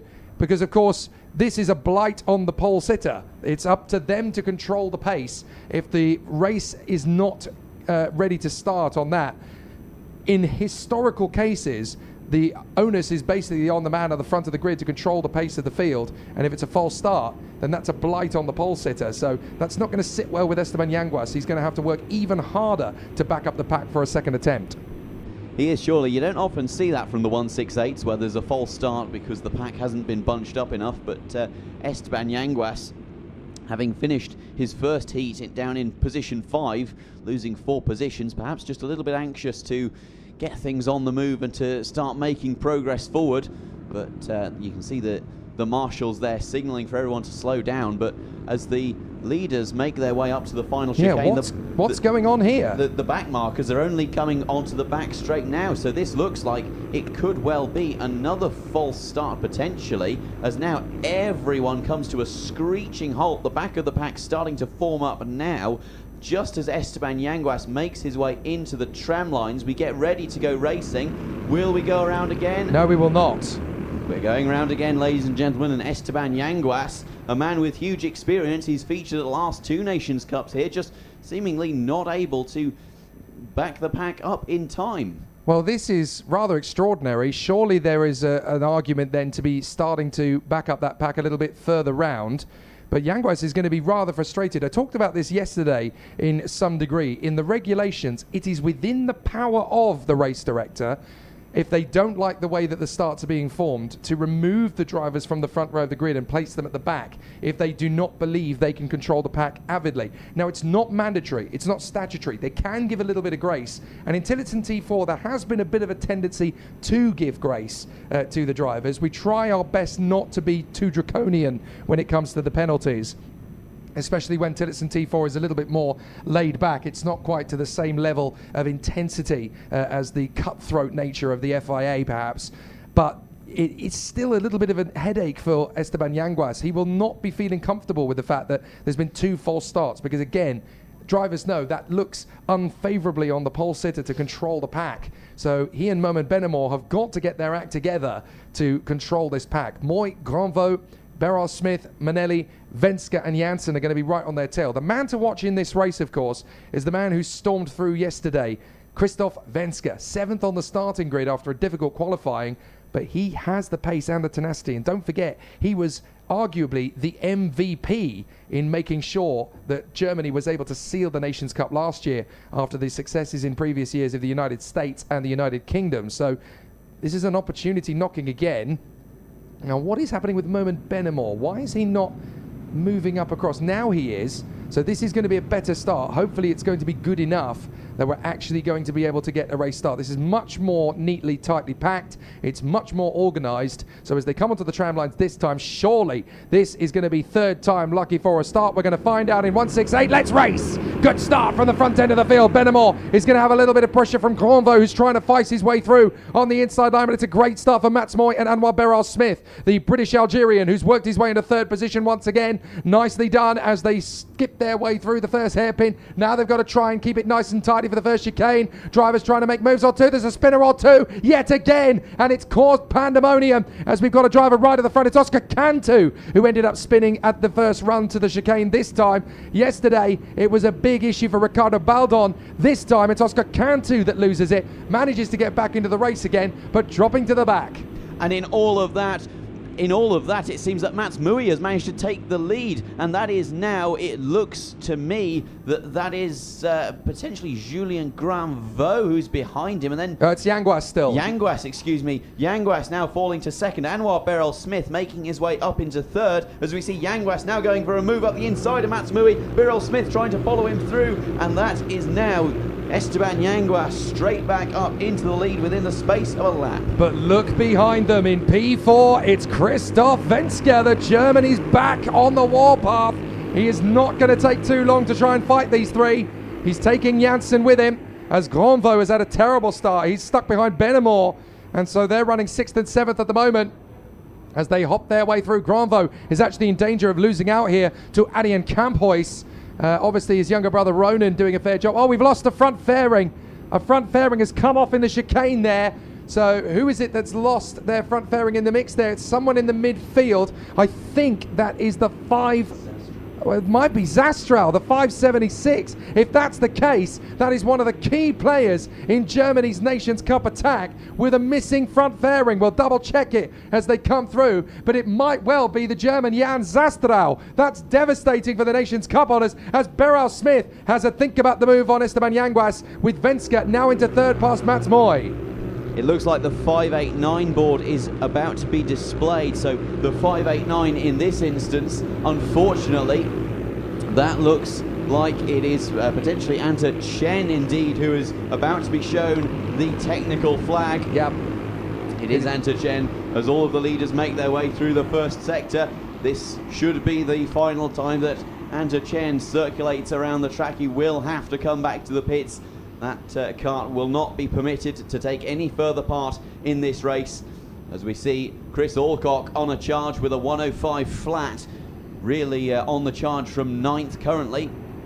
Chris Alcock putting in a decent performance from 10th on the grid, as we can see there now. Indeed it is the 580, the 589 machine of Anja Chen. Unfortunate to be involved in that instant, and coming a cropper, having come all the way from China. Oh, big move from Moy. He's going to get on the inside of Venska. That's important, because Venska's going to have a little bit hard work to do now on the inside as Anwar Beryl-Smith takes the lead away from Yanguas. So Anwar Beryl-Smith gets through on Yanguas, and at the same time Moy gets ahead of Venska. So Venska's not having as easy a run as he would like. Jansen's going to have a run on him down into turn 1 as well. Venska's going to have to go defensive here to keep Jansen at bay. So this is certainly not in the script for the German Christoph Venska. Down to 4th position as Beryl-Smith leads the way here comfortably from Yanguas. But the Colombian is going to try again here to try and get his move on the inside. Meanwhile, all the time, Chris Alcock is finding fastest lap after fastest lap to try and bow through. Moy gets the move on Yanguas. So Mats Moy, the Dutchman, now in front of the Colombian, and that gives Anwar Beryl-Smith some breathing room. Well, that's exactly what Anwar Beryl-Smith is going to be looking for, as we see him move up the inside. That's a fantastic manoeuvre there for position number 3. That's Christoph Venska making his way past Esteban Yanguas, doing a fantastic job. Petter Jansen also gets the jump on Moment Benamor, and they were followed up by Julien Granvaux, and then Chris Alcock behind him, trying to chase him down and make this into an even larger battle as they make their way through the final chicane. Once again, we don't see this in the seniors. The seniors are far too sensible, but the 168, they just want to be at the front for as long as they can. They don't really care about the checkered flag. They just want to have clean air up at the front.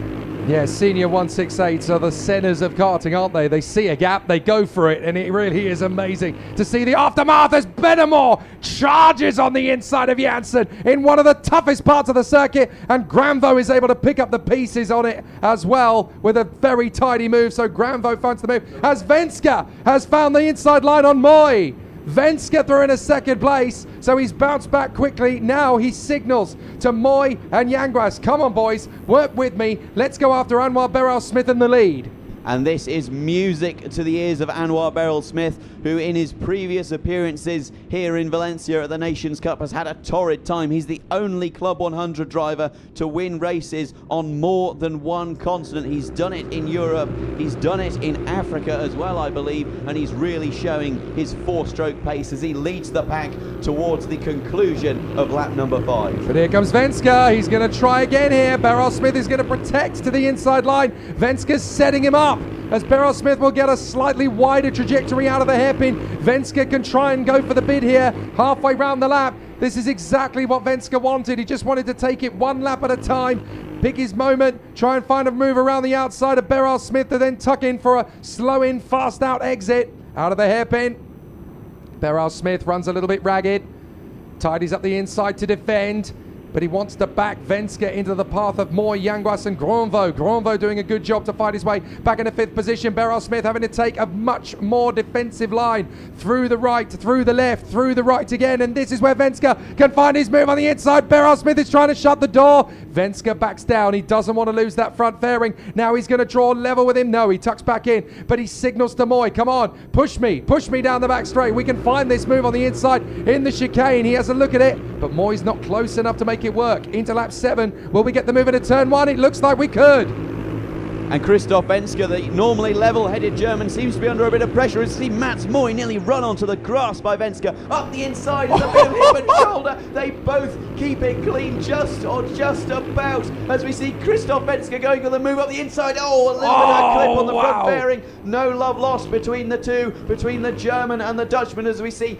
Mats Moy getting involved with Peter Jansen, Julien Granvaux getting involved in that as well. And here comes Chris Alcock trying to take the position away from Peter Jansen and succeeds. This is no longer a tactical strategic race. This is a boxing match between Moy and Venska, the Dutchman versus the German. Venska thought he could play ball with Mats Moy, but the German has found his rival has gone rogue on him, and that's given Beryl-Smith a little bit of coverage. This is exactly what Moy needs. It's not what Venska needs at all. Moy doesn't want to play with the German at his game because he wants to gain points on him. So Moy is hoping that this will improve his chances. Venska down to 3rd. Contact further back. 2 carts go off into the tyre barriers further back. we're going to see two names drop out of the top 10. It's Moment Benamor and Chris Alcock. Chris Alcock was charging his way through beautifully there, and it's all come unstuck. They keep going, but it's disaster for Moment Benamor and Chris Alcock, who fall to 13th to 15th. Venska now wrestles his way back over the curbs onto second place past Mats Moy. Now it's just one man between him and a perfect score. Well, first bloodshed of the weekend for the T4 168, and unfortunately it's Chris Alcock, as we see a move now round the turn 10 through the second sector. Anwar Beryl-Smith coming under increasing pressure from Christoph Venska. The level-headed German seems to be driving with an air of frustration about him, just trying to push through as best as he can. Beryl-Smith defensive to the inside as they come towards the end of lap 8. They will see the last lap board as they come across the line. Will Anwar Beryl-Smith get his Saturday off to the flying start that he was hoping for? Currently, this would leave him in a position leading the standings. Hard defense to the inside as we see up the inside. Oh my goodness, Mats Mui, there was no space, but he's tried to make some. Yanguas shuts him out unceremoniously as he gets a big hit on the side with Julien Gravo. Mats Mui tries what to come a recovery! again. Moy is getting there into third position. Yanguas is not happy, having forced him off the road. Moy keeps his foot in and manages to get back into third place. Yanguas is furious as we've got a retirement on the home straight. It is Moment Benamor, and he's got some discomfort there to his right elbow. That's unfortunate for Moment Benamor, so hopefully he's going to be okay long term. But Granvo round to the far side, 3 wide off the turn, and there's contact again between Moy and Yanguas. That allows Granvo through. Someone's been fired off to the far side as a result. So it's Beryl-Smith versus Venska on the back straight, and it's going to be a tough one to call between them. Granvo has managed to sneak through into third position, but Venska may just have to settle for second place here. The battle for Senior 168 is on in 2025 as Beryl-Smith conquers Venska. That is one of the best victories of Anwar Beryl-Smith's career. They give each other the thumbs up. That was a great duel, but for Anwar Beryl-Smith, he will look back on that victory as one of the finest of his karting career. You don't beat Christoph Venska without having an immense amount of talent. He rose to the occasion and showed that the MVP German can be vanquished. And the big winner in those last lap antics has to be Colin Munnelly, finishing in fourth, having been somewhat down the order towards the tail end of the top 10. Everything seemed to implode around him. I saw him, I think, check over his shoulder along the back straight just to make sure, actually, did that happen? But Colin Munnelly successfully piloting that kart to take the fourth place, and I believe that is a personal best finish at the Nations Cup for Munnelly. I think our officials are going to need to find a way of keeping Moy and Yanguas separated when they come in, because there was some proper brutality between them across those last 2 laps. Moy forced wide by Yanguas out of turn 1, recovering on the grass and still slicing his way back into the chicane, and then they tangled again out of turn 10 and into 11 and dropped a long way back off the top 5. So there's a lot of interesting conversations to be had then between Yanguas and Mats Moy. Hopefully it's going to be civil, but there's certainly a lot of contretemps to unravel between those two. But what a battle, and well done, as you mentioned, to Colm Manelli and Adrian Somoza, the Spaniard, to manage to break there into the top 5. Moy dropped to P6, Yanguas to P9. I have a feeling there's going to be an investigation there as well, because that got intense. The 517 comes back in. That's Moment Benamor.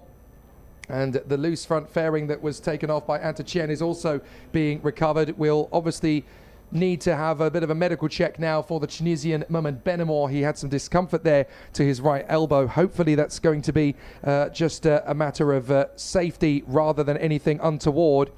But now we work our way back into the action once again for our next category, and it is T4 Mini, and it's going to be a fascinating duel again after the race we had yesterday. Pole position has gone the way of Moknak Zakar, the Ukrainian who did such a good job last year, of course, but the man who took first blood in the race battles yesterday, the British youngster Logan Rolfe. What a great start to his week. He's one of the most enthusiastic young karting drivers I've seen for a generation.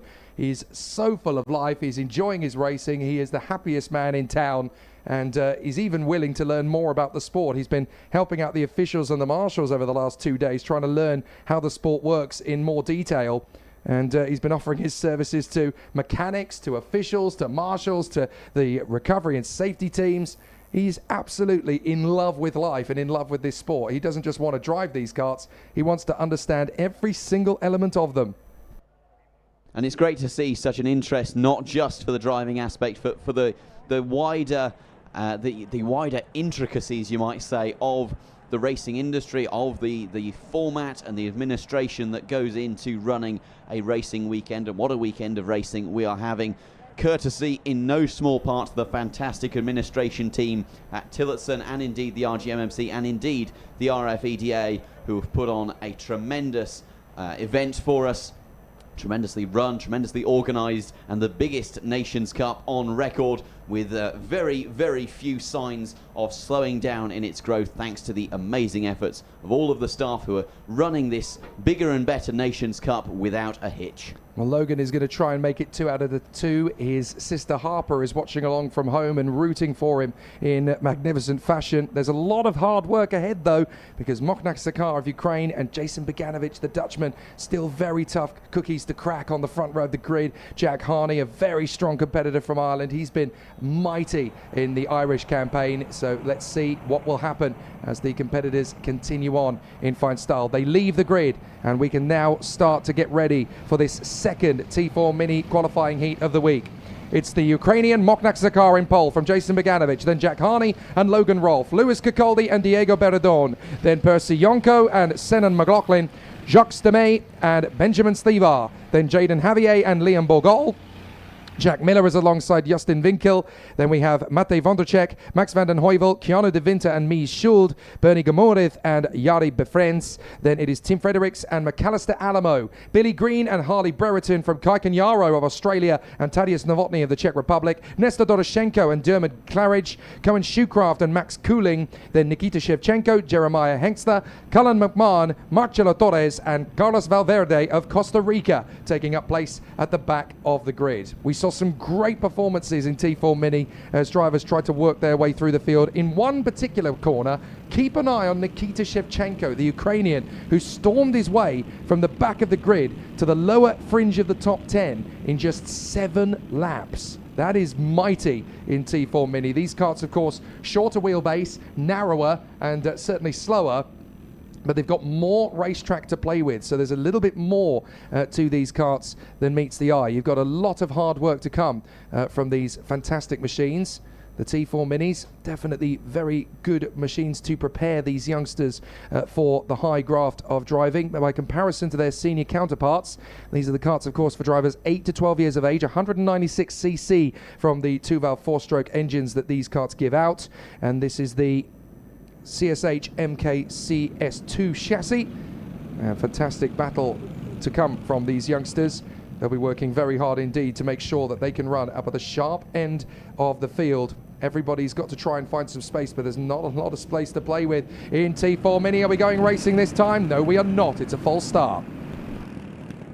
Well, the T4 Minis once again very excited coming up towards the line, and Mokhnak Sakar just seeming to struggle to control the pace of those behind him, perhaps a bit too excited to get underway in these T4 Minis. Very different to the juniors, which many of these drivers will be moving into at some point in the near future. Indeed, the juniors and the seniors, exactly the same chassis. The only difference is some small technicalities in the engine to limit the power of the juniors to keep the power to weight ratio somewhat similar to the seniors. Although the Minis, I believe, with the second highest power to weight ratio of any category in the T4s. And you can really see that with the racing that they produce.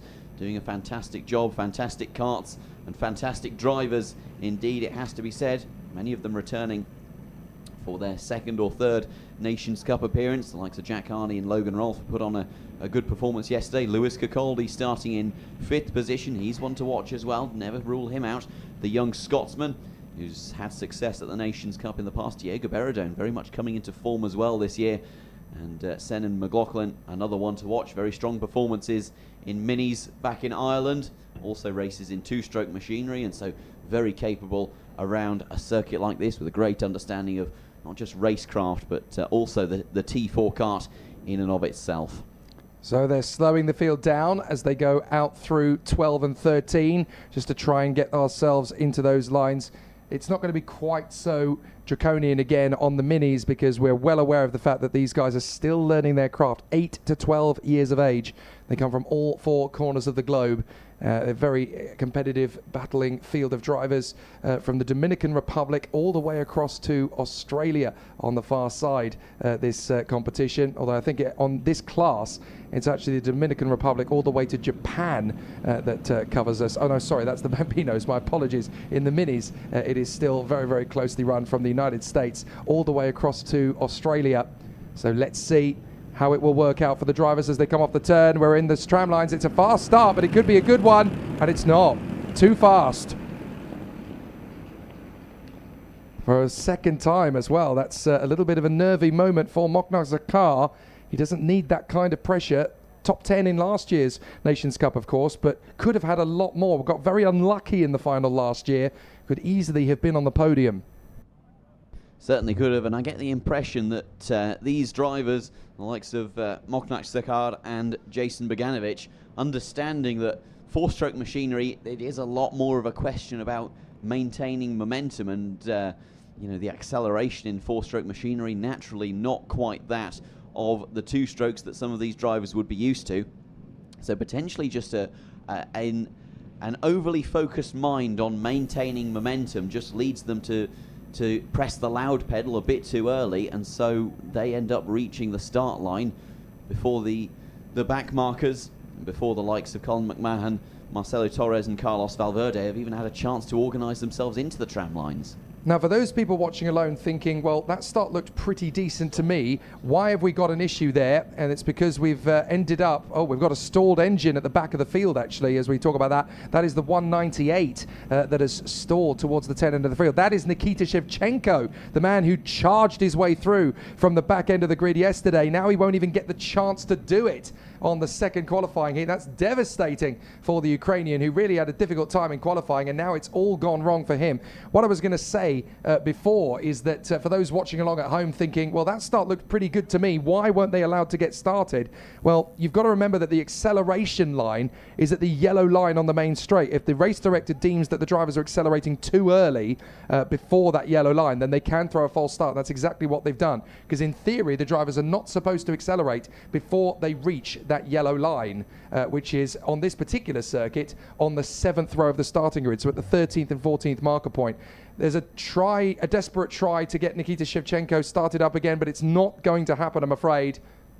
So that's devastating news for the Ukrainian. He will now watch the second qualifying heat in T4 Mini from Marshall Post 5. And I haven't done a lot of racing myself, but back in the day, I did have a go at the British Stocks Karts Championship on the short ovals at Skegness, and exactly the same thing happened to me. On the rolling lap, the kart stalled, and I ended up having to watch the entire race from the infield. So I know exactly how frustrating it is for Nikita Shevchenko. Drivers are starting to wave their hands behind the leaders, going, come on, what are you doing? I'll tell you what they're doing. They're trying to make sure they back up the pack enough so that we get a clean start. They've not been able to do it on 2 occasions. They've just missed the perfect starting line. Now they want to make sure they get it done perfectly to chance. And don't forget, these guys are between the ages of 8 and 12. That's a lot of pressure to put on the shoulders of Moknazakar and Jason Beganovic to hold this field to ransom around the course. This looks such a better start, though.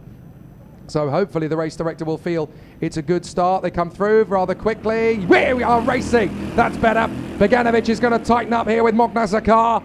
Watch out for the hard charge from Logan Rolfe on the right side. He wants to try and get a decent run. Few drivers running very wide onto the marbles on the far side, but managing to tidy the karts up again as they run through. And Beganovic has already lost second position to Jack Harney, the Irishman. And there's a little bit of pushing and shoving further back. There's a little contretemps as 1 or 2 karts slide off in the hairpin, but they do recover down at the tail end of the field. So there's no massive dramas. The kart that comes off worse is Max Cooling. So Max Cooling is not able to come through on the timing line, but he does rejoin at the back of the field.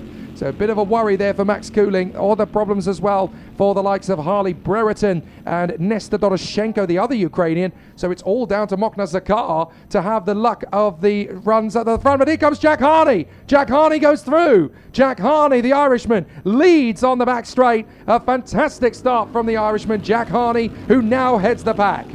So a great job there by Jack Harney to the end of the first lap as we see some more drivers coming a cropper. That's in the infield between turns 12 and 2.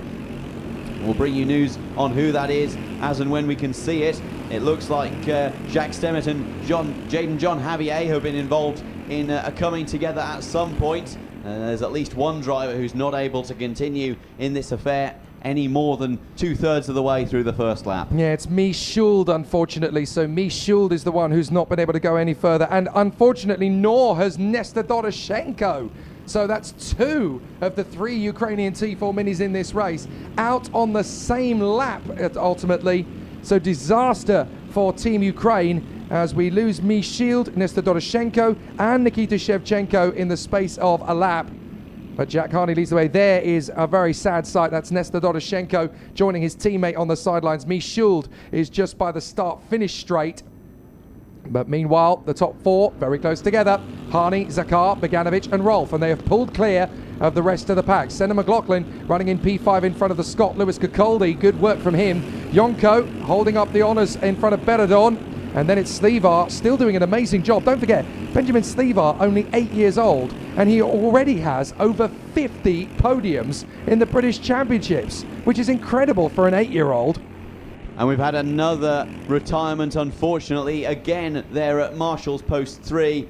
One of the drivers just throwing their gloves into the ground in frustration and anger at losing the opportunity to compete any further in this heat. As we see up towards the front, that is Mokna Zakar losing out to Jason Beganovic. So Zakar down to 3rd position now, and he could potentially fall into the clutches of Logan Rolfer as Percy Yonko and Diego Baradone have been having their own battles slightly further back, and they're going to be looking to come into this fray as well. Also Senna McLaughlin in those bright yellow overalls just behind them. He's followed by Lewis Kokoldi, who, as I mentioned earlier, can never be ruled out.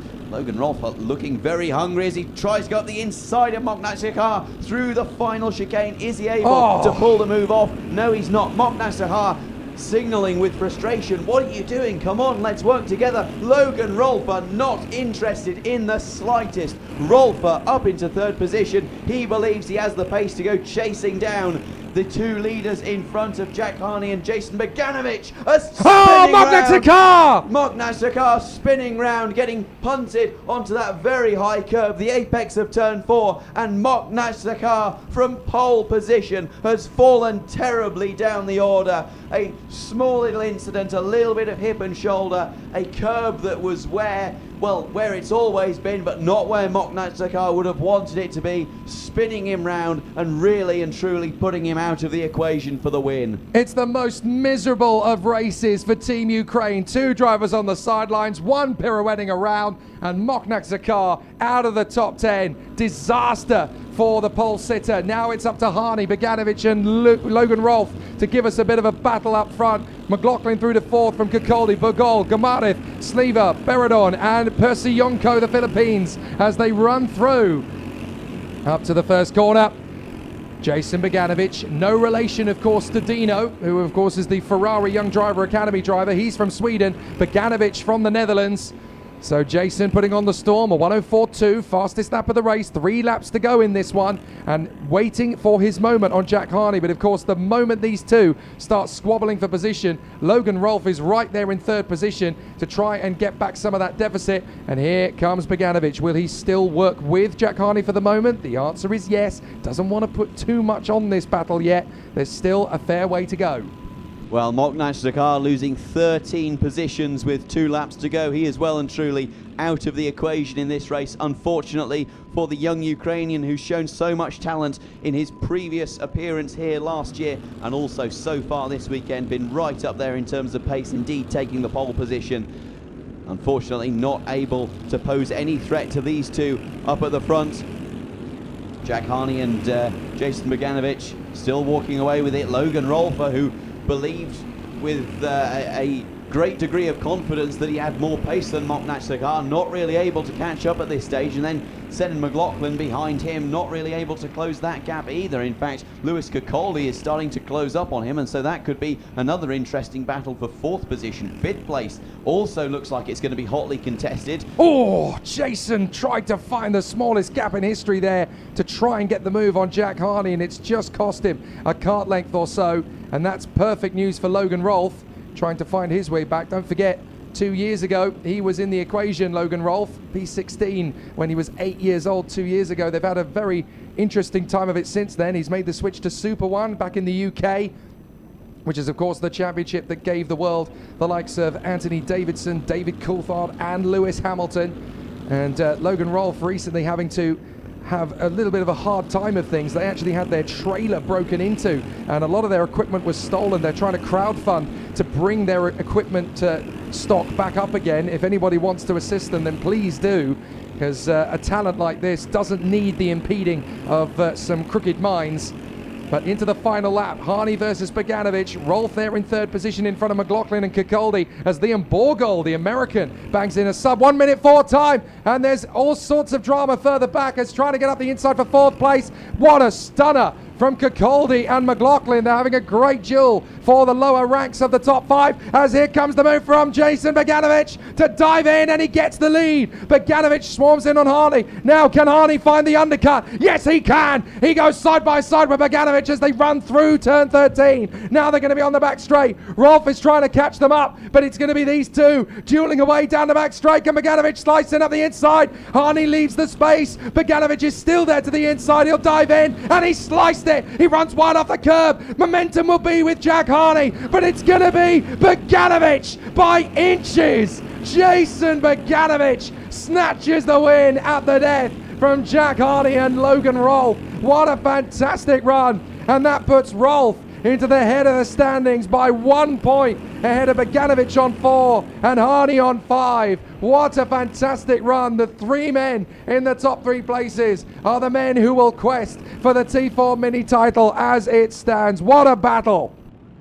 Well, that was a tremendously exciting end to our first T4 mini race of the day. Qualifying heat 2 taken with a commanding move at the second to last corner by Jason Bogdanovic, doing a tremendous job to take the win away from Jack Harney. Logan Rolfe too little too late, unfortunately, for young Logan, not able to capitalise on the battle in front of him. Finished, however, only 0.1 seconds behind Jack Harney. All could be covered with probably, I would say, 2 meter sticks, and that really is a testament to the racing in the mini. So it was Jason Bogdanovic who took the win in front of Jack Harney and Logan Rolfe. Lewis Kakoldi finished in 4th. He won out in that battle against Senan McLaughlin. Liam Berghold put on a fantastic performance to finish in 6th, but Bernie Gamareth in 7th gained 12 positions from where he started. McAllister Alamo also finished in 12th. He gained 10 positions from where he started. So big movers there from Team Spain, once again showing serious pace. Unfortunately, Bernie Gamareth not really able to get anywhere further up the field than 7th, but showing fantastic pace nonetheless, it has to be said. So we're going to have the next 2 T4 Junior races, then take our lunch break. Then we'll have the next 3 in T4 Senior. That will take us to their 4th qualifying heat. Then Senior 168 and T4 Mini will race for the 3rd and final time before the Super Heats. Then T4 Junior will get their 2 final qualifying heats in, of course, as well. That will be for groups A versus C and B versus D. Then T4 Senior will have their 5th and final qualifying heats of the event, and that will take us through to the final race of the day at 4:50, where groups B versus F will go racing. After the broadcast, the T4 Bambinos will go qualifying, and obviously the pole position award will be awarded off camera, and then they will come back for their races tomorrow. But the T4 Nations Cup really is dialing on a pace here and starting in a proper crescendo. You can see from the schedule there, we've got 2 T4 Junior qualifying heats to come before our lunch break, and it's been ridiculously close again in T4 Junior. The battle yesterday saw 2 very exciting heat battles.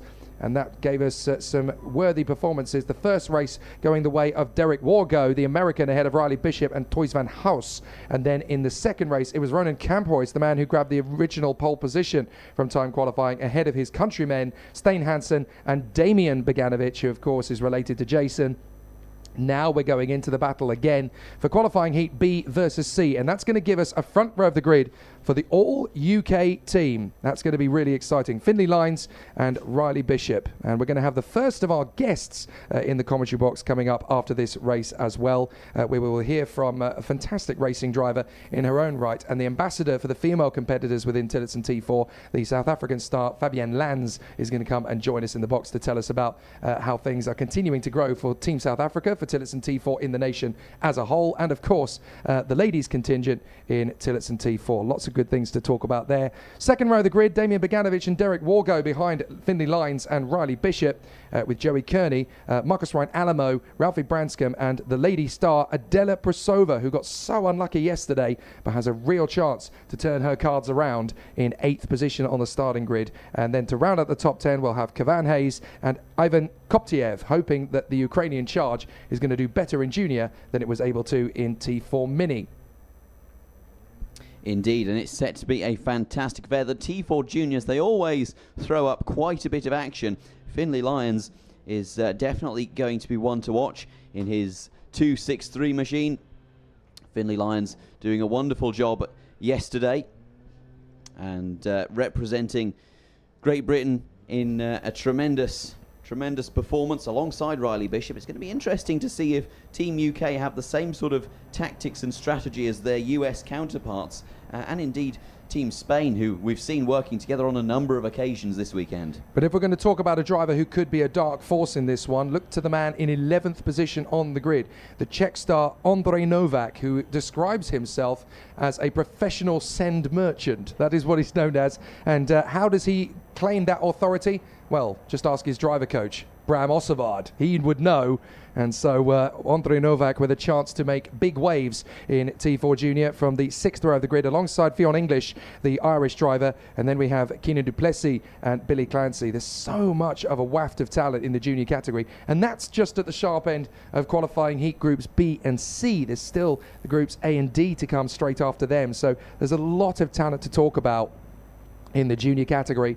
And again, as it always is at Tillotson T4, ridiculously close quarters racing between them all. Obviously, we had the T4 Mini drivers just a short while ago. The T4 Junior, that's the race package for drivers between the age of 12 and 16. And these competitors, well, they're all on 225cc engines. They get a little bit more kick than the Mini counterparts. And they are on the CHS CS1 frame that the seniors also get to race. So it is big stuff. Finlay Lyons and Riley Bishop on the front row of the grid from Damian Beganovic and Derek Wargo, Joey Kearney and Marcus Ryan Alamo, then Ralphie Branscombe and Adela Prasova, Kavan Hayes and Ivan Koptiev, then Ondrej Novak and Fionn English. Keenan du Plessis is next up, the South African, alongside Billy Clancy. Then it is Wesley Brereton alongside the Slovakian Martin Bohr, and then Joey Kearns is beside the Englishman Ferenc Havesi with Hungarian heritage. Alejandra Chelita, the Mexican lady, alongside Julius Volz, then Delano Winkel and Alonso Benetti. Then it is Jet Hengstler, the American, alongside Ava McMahon, the Irish lady, alongside David Koliaka on the starting grid. Indeed, Finlay Lyons unfortunately was disqualified from his first heat after a technical infringement. Nothing that he had anything to do with, just one of those things that came a cropper for him. Unfortunately meant that he was excluded from the result of Heat 1, but his reset, he slept on it, and he's now coming back with strong form behind him, it has to be said, from yesterday. Riley Bishop as well. Riley Bishop having crowdfunded to get here, one of a number of drivers who crowdfunded to help them make it to Valencia.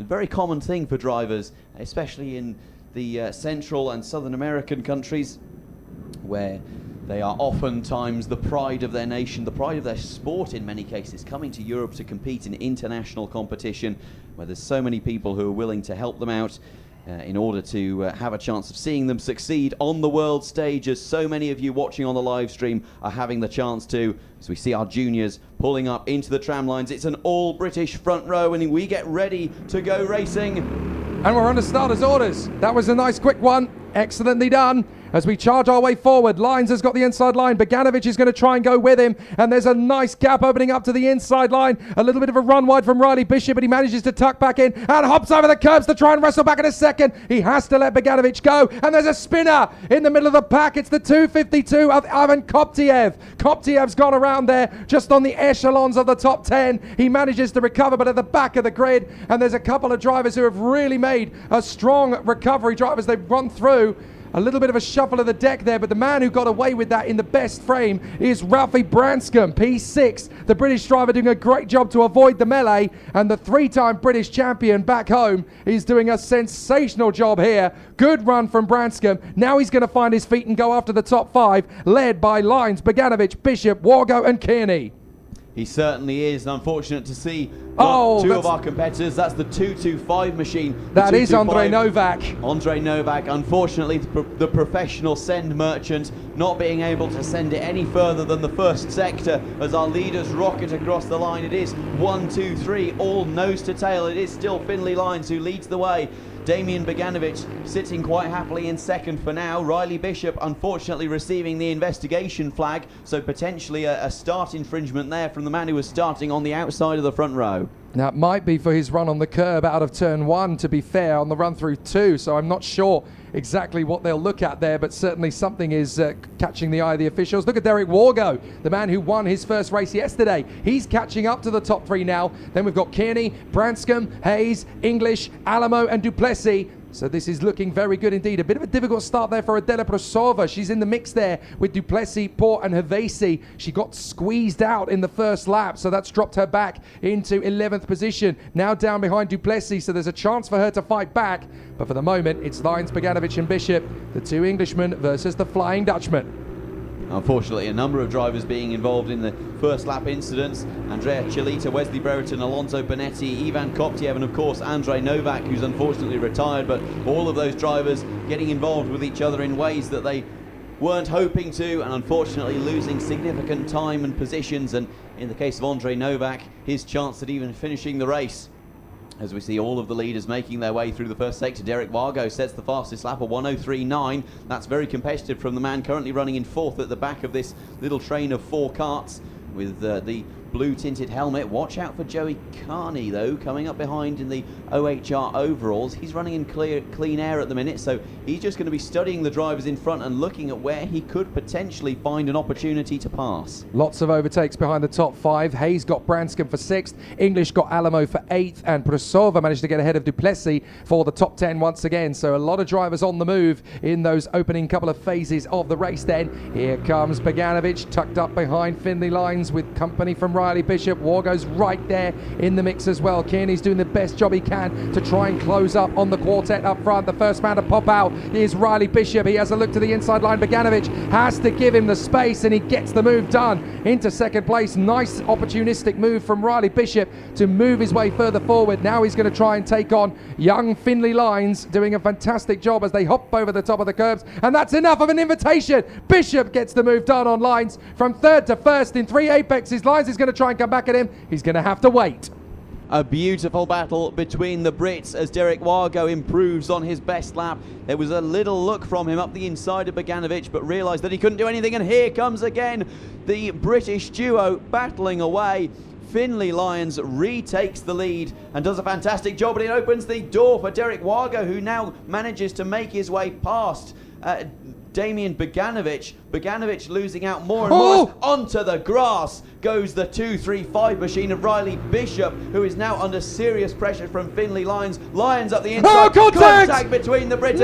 Into the barriers goes that's Riley Bishop and also Damian Beganovic, both into the barriers. And here comes Joey Carney with the momentum up the inside of Derek Wargo. He takes 2nd position, and that is a wonderful turn of events as far as the Irishman is concerned. But here comes Wargo again. Wargo contact again! Over the top of Joey Carney. It is, we talked about it was calm. It's no longer calm. Carney manages to maintain 2nd place, but not for much longer. Here comes Derek Wargo, and suddenly Cavan Hayes enters the fray. Where has Cavan Hayes come from? goodness me, Ralphie Branscombe also has a chance of getting involved in this battle. He's just got to stay focused because these three are going to snap away for a little bit more. There's a lot of argy-bargy. Here comes the move on the inside from Kearney. Gets up alongside Cavan Hayes, and they're going to go side by side as they come through. Right, work with me. He points towards Derek Wargo. Come on, stop it. We are battling where we do not need to battle. We need to go after Finlay Lyons, but it's too late.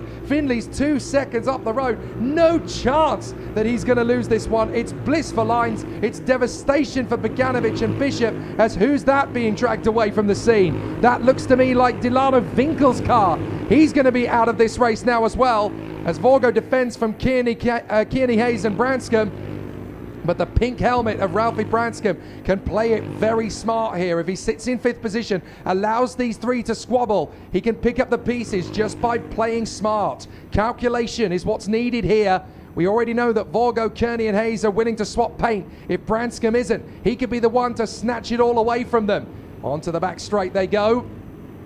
Wargo still has the opportunity. He's going to defend very aggressively in front of Kearney and Hayes. He doesn't have the contact, but Kearney has the advancement on the opportunity. Wargo slowing fast out, gets back on terms with Kearney. Hayes has the move on the inside line, and that's brought Branscombe back into play. Well, we've talked a bit about nations working together and drivers working together. The UK and Ireland, they don't seem to have understood that this is all about teamwork here. Derek Wargo, the only American currently leading in this battle. Finlay Lyons has checked out. He's going down towards turn 1 as Derek Wargo goes defensive once again. Will Cavan Hayes have more luck than Joey Carney? No, he ducks in and out, left and right, trying to find an opportunity, but there's nothing to be made of it in towards turn 1, and Ralphie Branscombe is going to be looking at this thinking, oh yes boys, you just keep doing that and wait and see what I can do. Hayes is just trying to time this right. He knows that Vorgo is going to be parking this bus, and he's going to make this cart as wide as a Cadillac as they come through. Hayes gets a little bit skewed. That's going to back Kearney into Branscombe. Branscombe lays off the throttle, plants it back in so that he keeps momentum but doesn't get involved in the hot water. Now down to the left-hand hairpin. Wargo, Hayes, Kearney, Branscombe, all the battle for second place as Finlay Lyons is gone out in front. He is going to dominate this one. Look at him on the back straight. He looks back. Well, that'll do nicely. Thank you, boys. He is going to charge to the victory this time with Wargo, Hayes, Kearney and Branscombe still scrapping over second place. Is there going to be one more charge? Certainly not needed from Lyons as they battle away. A little bit of contact. Lyons commands it. Absolutely brilliant. And across the line, Branscombe is going to pick up the pieces here on 4th position. What did I tell you? Ralphie just needed to play smart in the couple of closing corners. He picks up a 4th place. That'll do his score no power of good. Absolutely amazing stuff for Lyons as he checks out to the score of 3 seconds over Wargo, Hayes, Branscombe and Kearney. Bishop and Bogdanovic recover to 6th and 7th, but it's too late. Ahead of Adela Brusova, who fights beautifully, I have to say, to get back into 8th place. Then English and Alamo to round out the 10. Well, it has to be said that that collision has been, and I hope I'm not overstating this, cataclysmic for Riley Bishop's points tally. Currently sitting on 8th now after that collision. Doing a good job to recover. Back up to 6th place, but still 4 positions lower than where he started. Finlay Lyons ultimately took the flag in front of Derek Wargo and Cavan Hayes. Then came Ralphie Branscombe, the opportunist, in front of Joey Carney, who fell from 2nd down to 5th. Riley Bishop then finished in 6th in front of Damian Bogdanovic after their collision. Adela Prusova, as we mentioned, a fantastic performance to finish in 8th in front of Fionn English and Marcus Rayner Alamo, rounding out the top 10.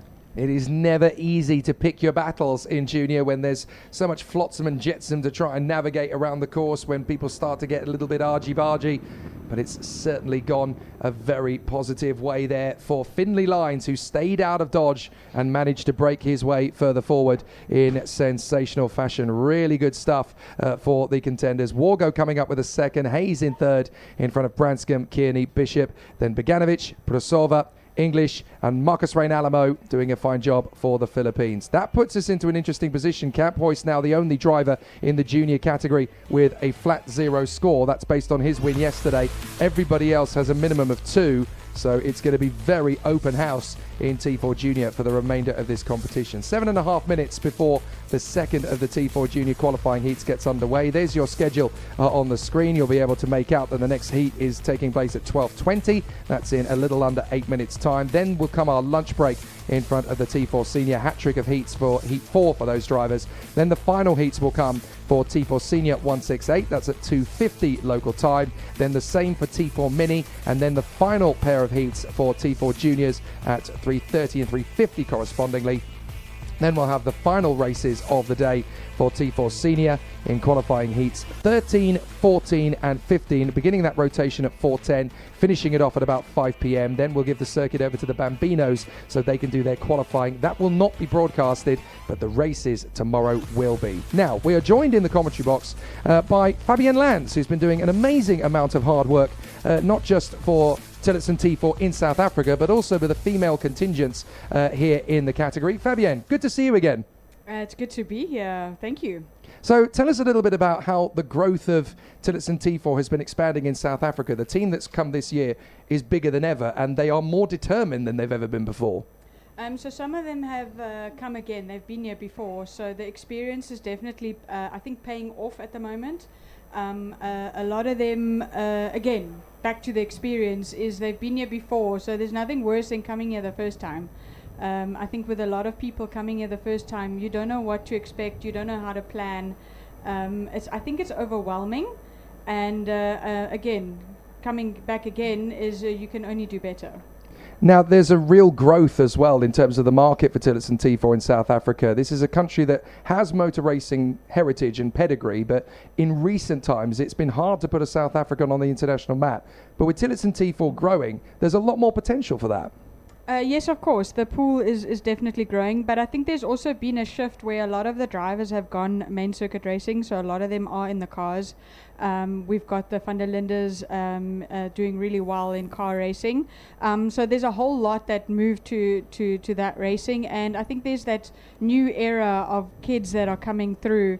And they should be shining. The Rotax should be very good end of the year as well in the two-stroke scene. So it goes in waves. I think that's how you see it. Is the time for learning and the time for shining.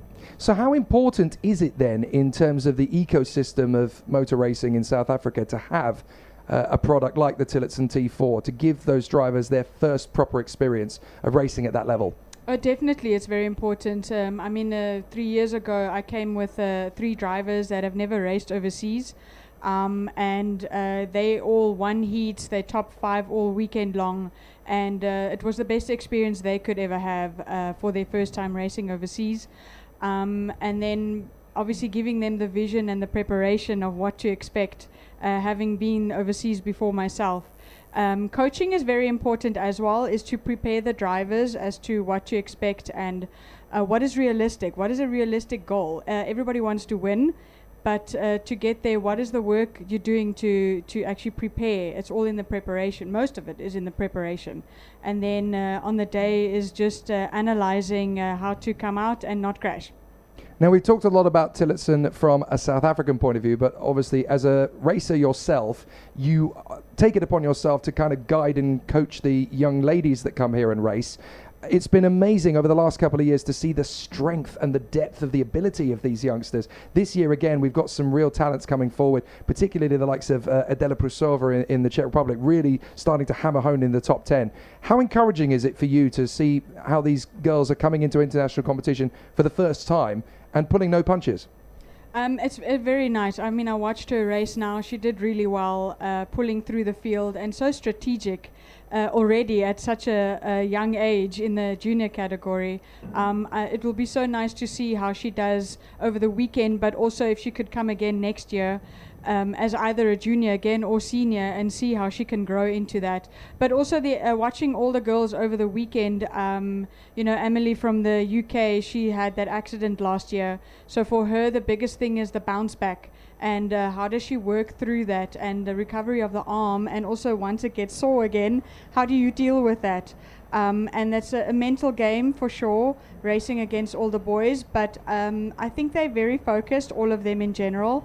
And when the helmet is on, they're all drivers.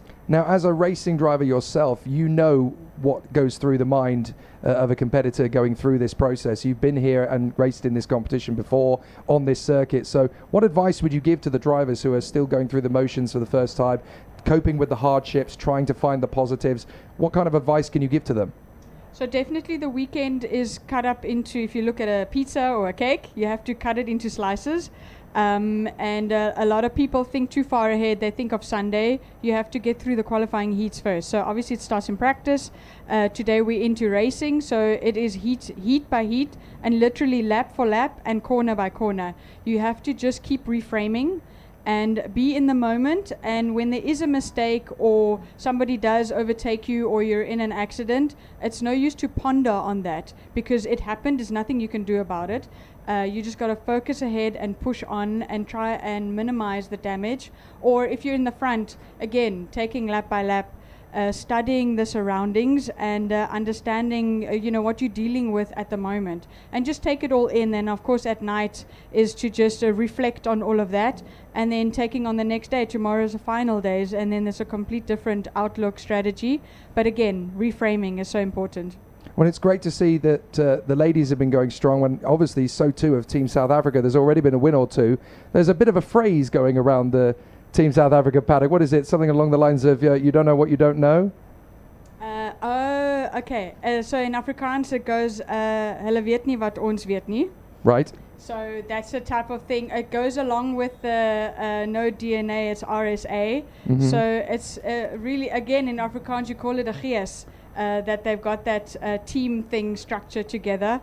And South Africans are definitely one of those that they don't give up and they try one more time. Fantastic. Look, Fabienne, it's been great to catch up with you and to learn a little bit more about T4 in South Africa and how the ladies are getting on. Please do continue the great work over the weekend. I'm sure we'll catch up with you again at some point. Thanks, Fabienne. Thank you very much.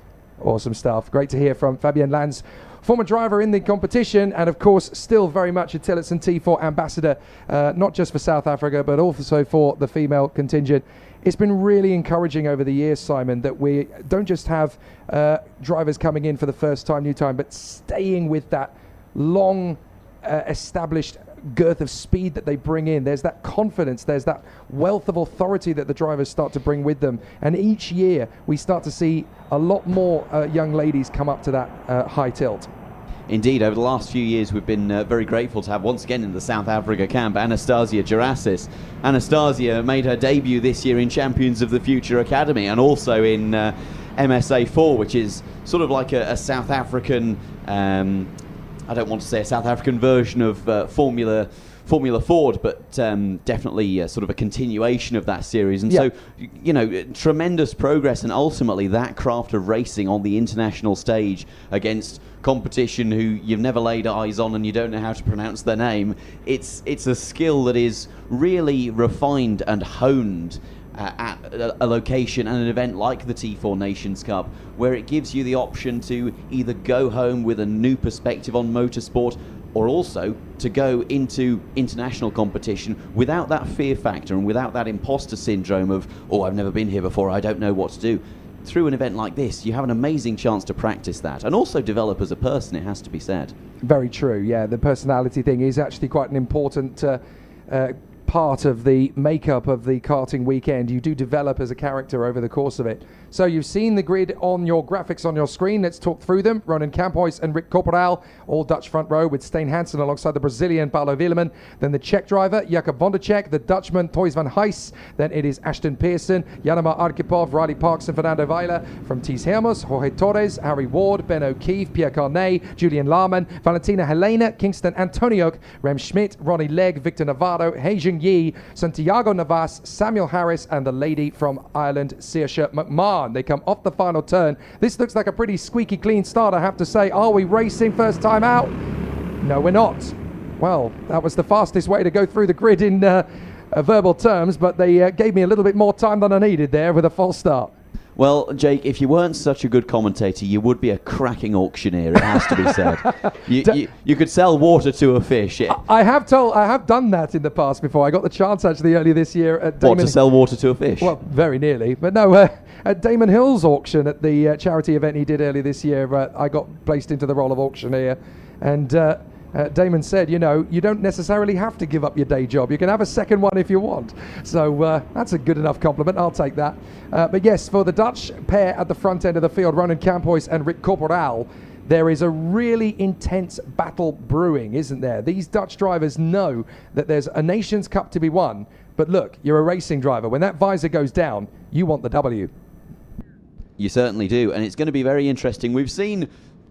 Certainly it has developed that it seems the only country which the drivers are willing to work together in each of the heats. It seems to be Team USA, but we've got a Dutch 1, 2, 3, so it's going to be very interesting to see how Kamphuis, Corporaal and Hansen all relate to each other. Then Paulo Willeman and Jakob Vondercheck behind them indeed is Thijs van Haust, another Dutchman, so it really is well, 60% of the top 5 is Dutch drivers, so it's going to be very, very interesting to see how the Dutch contingent perform in this as they make their way into the tram lines for their second attempt at the start. Are we going to go green? We do! We're under starters orders here at Valencia. Keep an eye on Stijn Hansen in behind Ronan Kamphuis. It's a slightly better start for Corporaal, but in the momentum, it's the inside line that gets the draft, and in comes Hansen. He comes forward. Stijn Hansen into P2 then, behind Ronan Kamphuis. And Paulo Willeman, the Brazilian, is trying to keep himself in the mix. There's a little bit of barging as they work their way through the chicane, and there's a spinner in the middle of the pack. It's the 272 that's gone around. That's Samuel Harris, who unfortunately ends up coming a cropper. He manages to recover, but at the expense of his race chances. Meanwhile, up front, we've got Ronan Kamphuis dueling away with Stijn Hansen, who is that Hansen in the lead now, I think it is, the 269, or is he still there in second? No, he's in P2 still. So, Kamphuis has now got Hansen all over the back of him as they go onto the back straight with Rick Corporaal trying to gain ground. Well, Rick Corporaal, it has to be said, having started in second, falling down to only third position, and with maybe 10 or 15 kart lengths, that is a decent enough start by anyone's standards as they make their way through the final chicane without any eventualities. Both the leaders make their way across the line. The gap between Hansen and Corporaal is just north of a second, 1.2 seconds, and so Corporaal is going to have to make considerations about how he can build that back up while also dealing with the threat of Vondercheck and Thijs van Haust behind him. We're looking for the run to try and see if there's going to be a strong charge off the turn. It's going to be a battle as a spinner in the chicane. That's Jorge Torres, I'm afraid. So the Mexican has gone around. He'll have to try and recover at the tail end of the field. He's a little bit devastated about it, I'm sure. But as the drivers continue to work their way onto the back straight, there's going to be some more big battles to come between the Dutch duo. Kamphuis versus Hansen. They come off turn 13 and they'll go onto the back straight once again. This is where things are going to start to get a little bit more intense. On that back straight too, we've got Corporaal, Van Huys, Vondercheck and Arkhipov. It's 4 Dutchmen now in the top 4. And there's a real battle emerging here between Van Haust, Vondercheck and Arkhipov for what is ultimately 5th position through the final sector of that lap, as we see Rick Corporaal making a gesture as though he's going to go defensive, as we see he's being chased down by Thijs van Haust. Thijs van Haust really on the back of him, so a tremendous race so far for Team Netherlands, but we've seen many a driver become unstuck even when racing their countrymen and women. Stijn Hansen with the fastest lap, really making the most of that bump draft that he has, with Ronan Kamphuis in front, who's so far commanding the race quite well. The 2 Dutchmen working together very efficiently, you have to say, doing a tremendous job flying the flag for the Netherlands without any incidents thus far. Yeah, It seems to be all under control so far, Jake. Look at the gap they have pulled on lap 3. They are 2 seconds clear of everybody else. This is incredibly mature from Kamphuis and Hansen. They know that if they just get away for the rest of this race together, they can pull clear of the rest of the competitors. Then they can start dueling in the last 2 laps. They're actually teaching the senior 168s how to go racing here as we go onto the main straight again. Now Hansen has his first look, thinks better of it, waits for the moment as Van Huys gets his move on the inside of Corporaal to go into 3rd position at the first corner behind them. So Van Hoyst now into third place in front of Corporal, Arkhipov, Willeman the Brazilian, then Wondacek, Weiler, Pearson, Larman, Carney, Parks, O'Keefe, Antoniuk and Harry Ward, as Jaromir Arkhipov, the Spaniard, comes up into fastest time of the race. But they've got so much time to gain on Campois and Hansen. They are just disappearing. Jaromir Arkhipov really putting pressure on Rick Corporal now, who took the scenic route, shall we say, over that curve at the apex of turn 4. Wouldn't have been very comfortable for him. Jaromir Arkhipov trying to get the switch back. Will it work for him? Not really, as Corporal tries to have a look up the inside of Tace Van House. Not going to work out for him. This is really good for the leaders, though, it has to be said. Even though there isn't significant battling, even just a small departure from the racing line can be enough to cost a few hundredths of a second. And indeed, there are quite a few small departures from the racing line, as we see a move now by Stein Hansen trying to make it up the inside of Ronan Komphaus and manages to make the move stick fantastically. A very efficient move, very little time lost, as we see the battle emerging behind them, still very much at the simmering point, not quite at boiling point just yet, but it is heating up. And indeed, behind Paolo Willeman is Wheeler and Wondacek, who are going to be looking to get involved in this as there's more battling on the fringes of the top 10. That's a statement of intent from Stein Hansen to get in front of Ronan Campois. I can win this race just as well as you can, so let's be calculated. But he makes his point clear on Ronan Campois. The defensive moves don't need to start just yet for Stein Hansen. They've still got 2.5 on Van Hoyst, Corporal and Arkhipov, but they do not need to rush this. You can't afford to let your eyes get wider than your stomach. Look at the battle for third position. Anything could kick on between these four. Van Hoyst, Corporal, Arkhipov, Willeman. Then you've got Weiler and Wondacek not too far back either. So that's a big threatening point. 2 laps to go. Let's see if Hansen is going to need to defend. There's enough of a gap for him to be comfortable in front of Campois. There's a great squabble going on still between our quartet for third position, but Van Hoyst still holds that. There is the battle for third place. Corporal still trying to make his move count, but the gap that they've lost out is going to be too tough to vanquish. And here comes Paolo Willeman. He loses ground to Arkhipov, having just gained it from him. So they're swapping positions for 5th place. That leaves them vulnerable to the attack from Weiler and Wondacek. But these two up front, this could become spicy before long. Hansen still holds Campois, but for how much longer?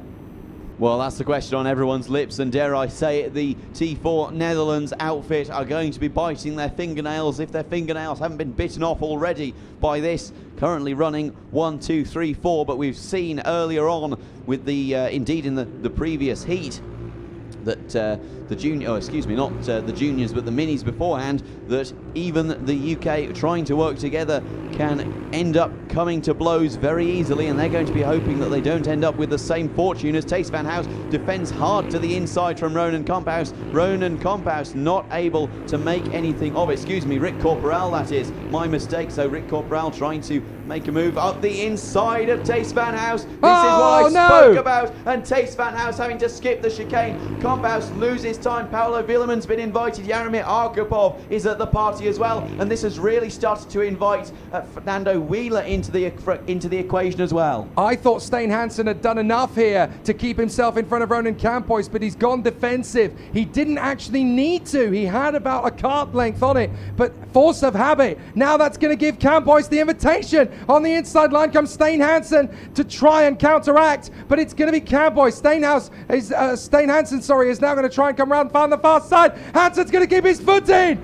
Oh, Campois is trying to hold it to the inside line. Hansen's in front. Can he hold it? Right round the outside. He's done it! Stein Hansen, what a move to hold the victory in front of Ronan Campois. It's a squabble for third position, but Stein Hansen, how do you hold on to the lead around the outside into that final chicane? That is a monstrous defensive tactic from Stein Hansen. You never see a driver holding that round the outside of the final chicane. They always mess it up. They always kiss the curb. Stein Hansen is made of different stuff. What an amazing duel.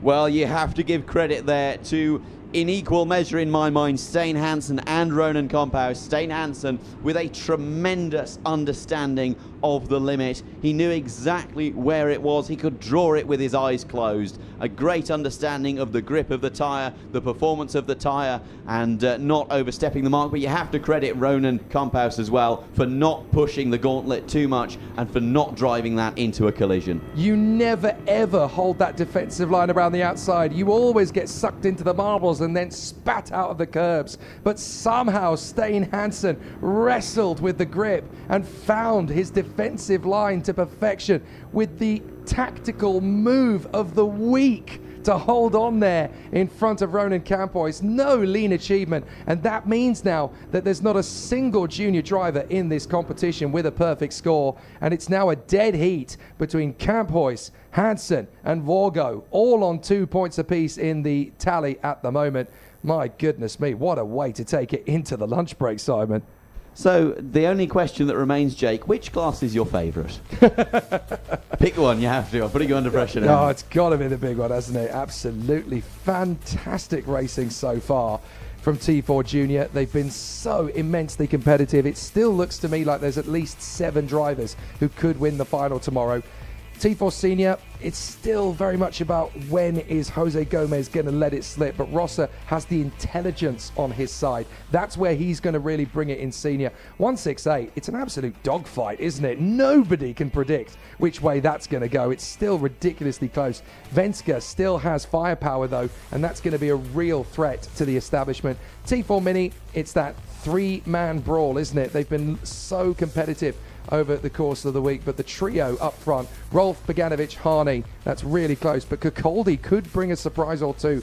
He's been very consistent so far, and we have still yet to see the best of the Bambinos. They've only been practicing up to this point. Still a lot to talk about. As you can see on your screen, it's a busy program for the afternoon with Senior 168, Mini, Junior and Senior in action all the way. We'll come back into it in just over an hour and a quarter with the continuation of T4 Senior at 13:50 local time. From myself, Jake, and my colleague Simon, we'll take a pause, we'll take a breather. We'll come back in just over an hour and a quarter when the continuation and the closing stages of the qualifying heats will give us some big answers to those mysterious questions. The T4 Nations Cup 2025 heating up, but so are the individual class titles. We'll be back in about 75 minutes.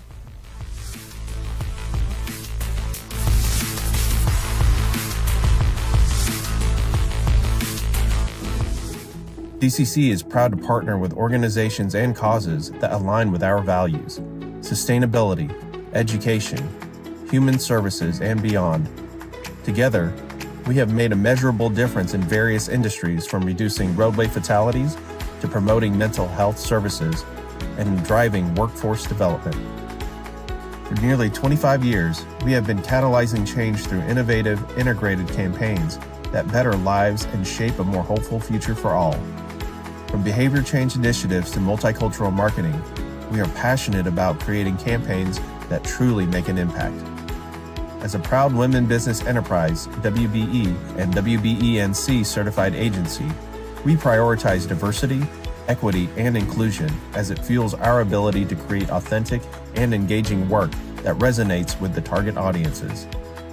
The bottom line is, it's not always about the bottom line. Sometimes there are more important things at stake and more important goals to achieve. Father of advertising David Ogilvy himself said, "Don't count the people who you reach the people who count." And that's what we do here, one campaign at a time until the job is done.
Ultimo telaio.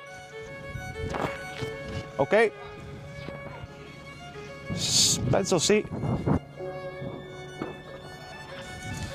Sì, che no, tutto dritto. Poco dentro. Ultimo, è qua. Ok.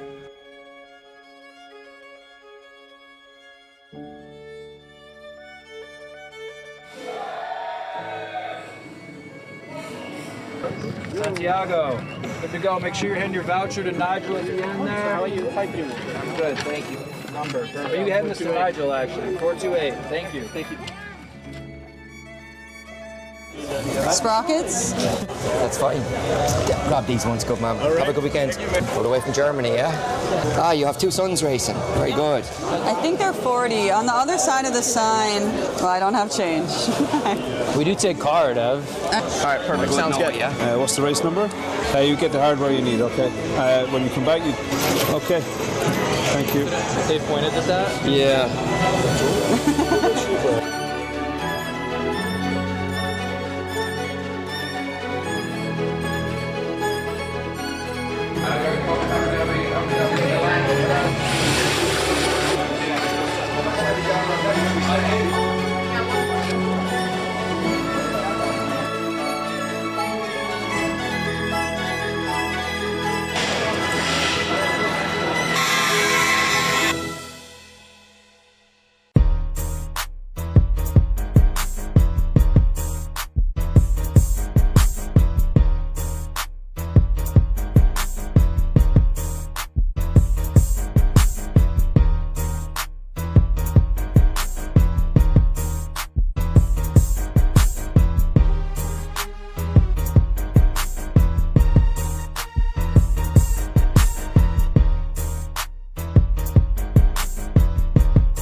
We can't manufacture your victory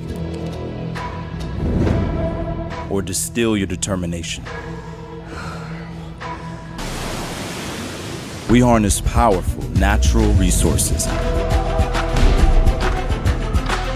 to unlock true human potential.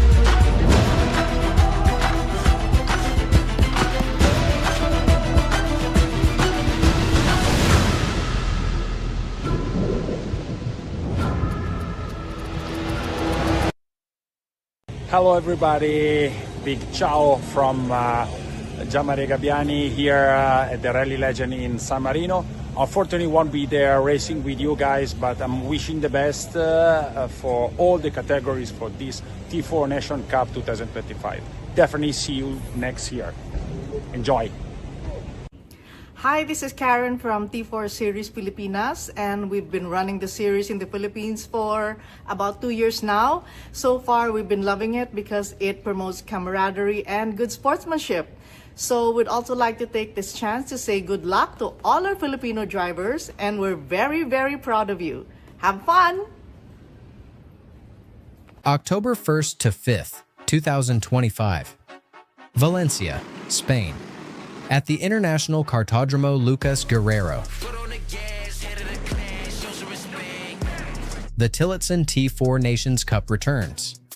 What started as a bold idea, a mono-brand competition where driver skill comes before budget, has become one of the fastest growing international events in karting. We do this in real life. You think you a tough guy? Nah, we'll be taking you offline. From its early days, the Nations Cup has grown into a truly global gathering. When you looking at life in a pen, or they taking your life with a grid? Now we putting on the city lights, show the people what it's really like. In 2023, 180 drivers arrived from 28 countries. A year later, more than 200 lined up, representing 31 nations.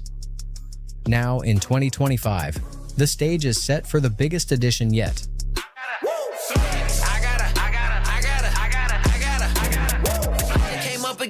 Over 100 seniors are expected on the grid, the largest in T4 history, alongside juniors, minis, masters, and even the youngest Bambino racers, taking their first steps in the sport. Each class fights for its own crown.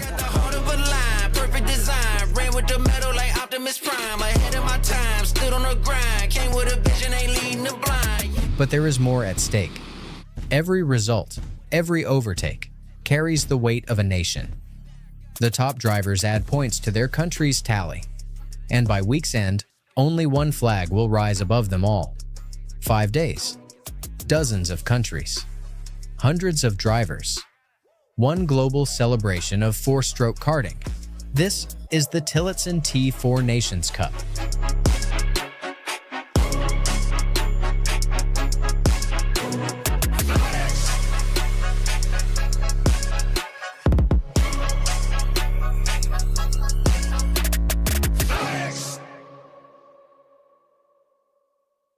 Dear drivers, on behalf of your oil manufacturer Ceramic Kart Lubricants, we wish you all the best this weekend during the T4 Nations Cup in Valencia.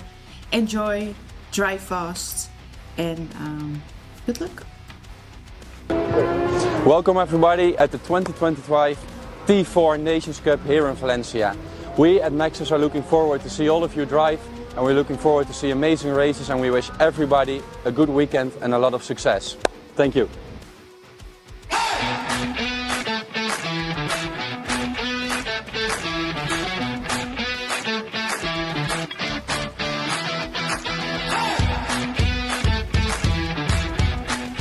Hello from Valencia. We are really glad to be here to support such an important event and to be partner of Tillotson. This year, nearly 250 drivers, and we are here to support with our team.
Hello everyone, this is Charles Demergen, President of Tillotson Racing, welcoming you here to beautiful Valencia, Spain for the 2025 T4 Nations Cup. We've got a great week planned for you. We're so grateful that you joined us.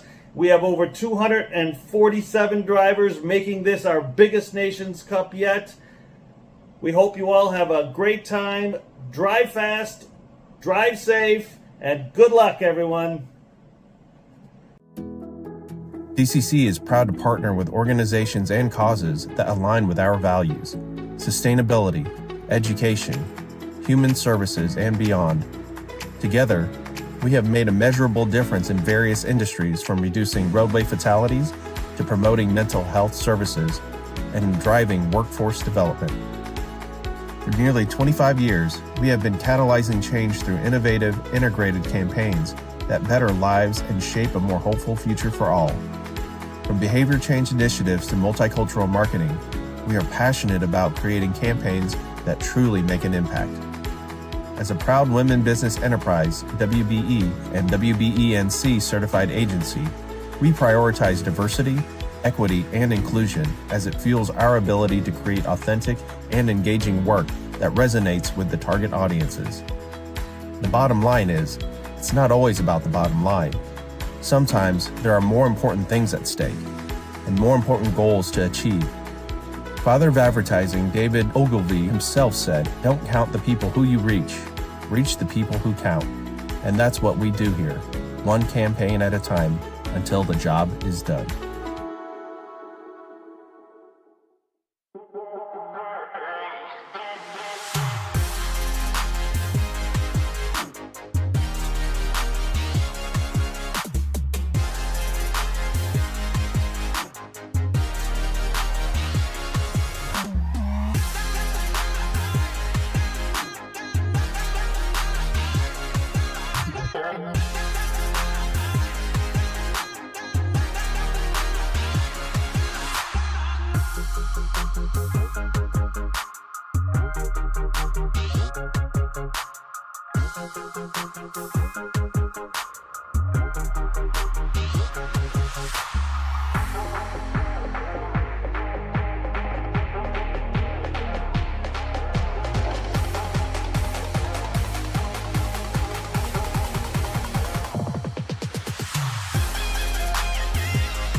Ultimo telaio.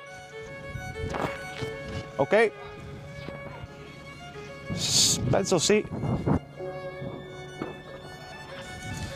Sì, che no, tutto dritto. Poco dentro. Ultimo. È qua. Ok.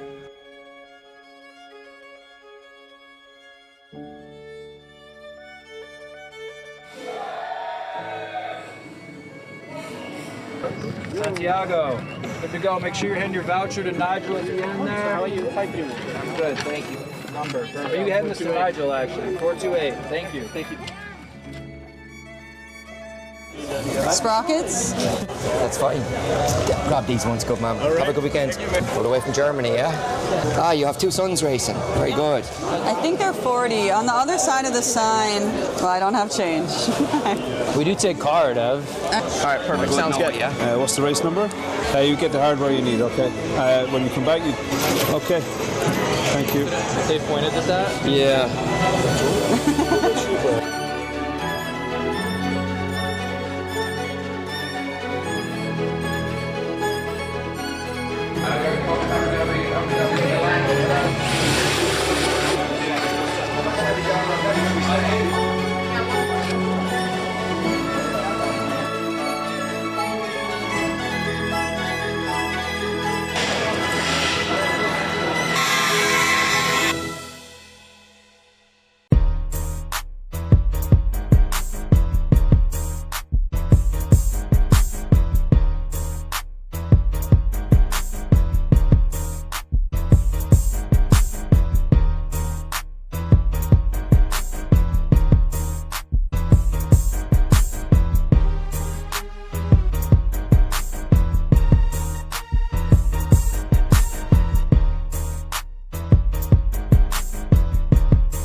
We can't manufacture your victory or distill your determination. We harness powerful natural resources to unlock true human potential.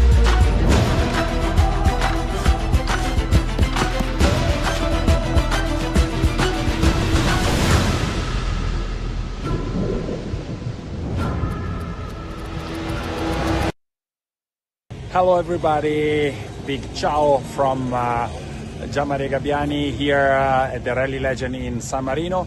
Unfortunately won't be there racing with you guys, but I'm wishing the best for all the categories for this T4 Nations Cup 2025. Definitely see you next year. Enjoy!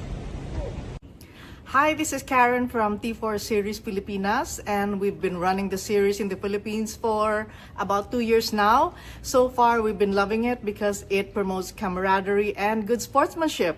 So we'd also like to take this chance to say good luck to all our Filipino drivers, and we're very, very proud of you. Have fun! October 1st to 5th, 2025. Valencia, Spain. At the International Kartodromo Lucas Guerrero. The Tillotson T4 Nations Cup returns. What started as a bold idea, a mono-brand competition where driver skill comes before budget, has become one of the fastest-growing international events in karting. We do this in real life.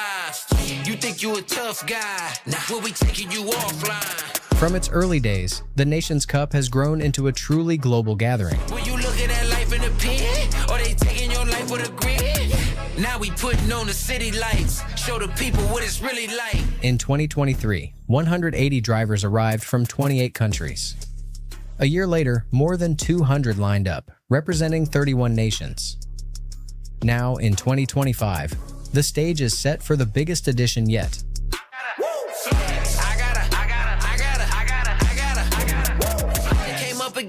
Over 100 seniors are expected on the grid, the largest in T4 history, alongside juniors, minis, masters, and even the youngest Bambino racers, taking their first steps in the sport. Each class fights for its own crown.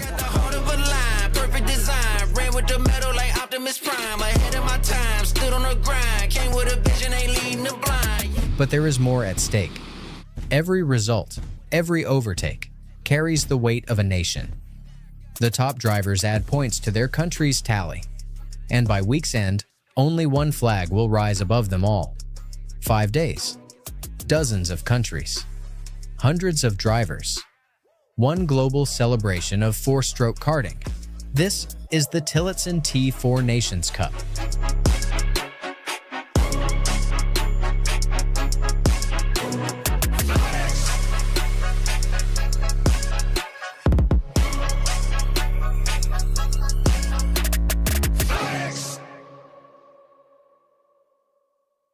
Dear drivers, on behalf of your oil manufacturer Ceramic Kart Lubricants, we wish you all the best this weekend during the T4 Nations Cup in Valencia.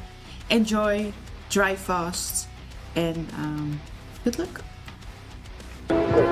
Welcome everybody at the 2025 T4 Nations Cup here in Valencia. We at Maxxis are looking forward to see all of you drive, and we're looking forward to see amazing races, and we wish everybody a good weekend and a lot of success. Thank you.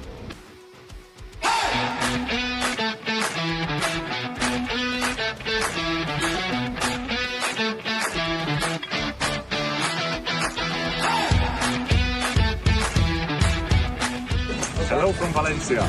We are really glad to be here to support such an important event and to be partner of Tillotson. This year, nearly 250 drivers, and we are here to support with our team.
Hello everyone, this is Charles Demerjen, President of Tillotson Racing, welcoming you here to beautiful Valencia, Spain for the 2025 T4 Nations Cup.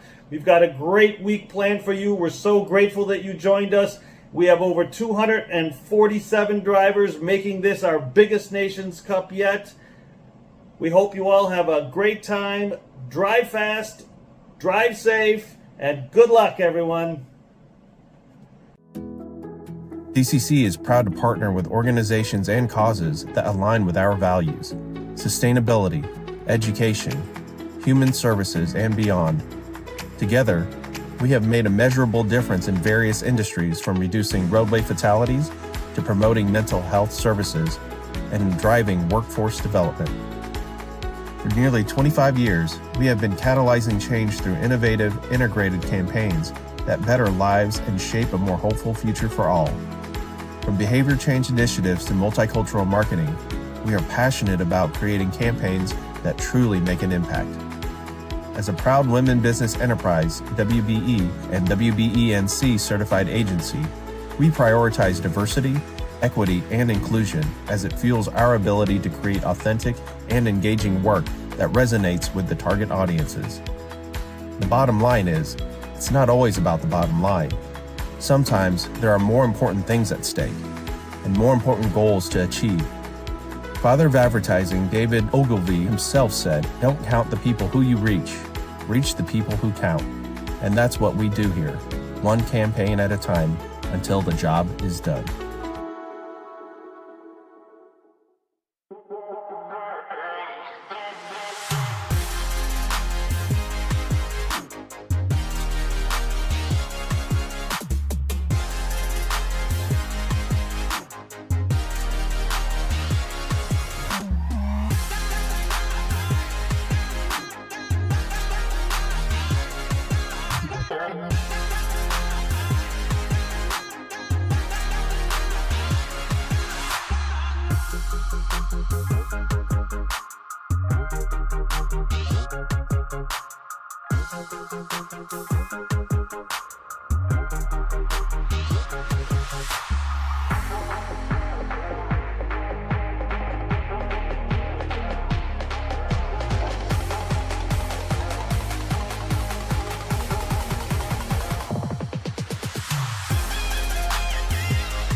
Ultimo telaio.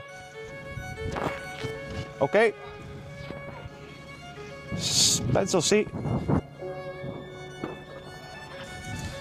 Sì, che non tutto dritto.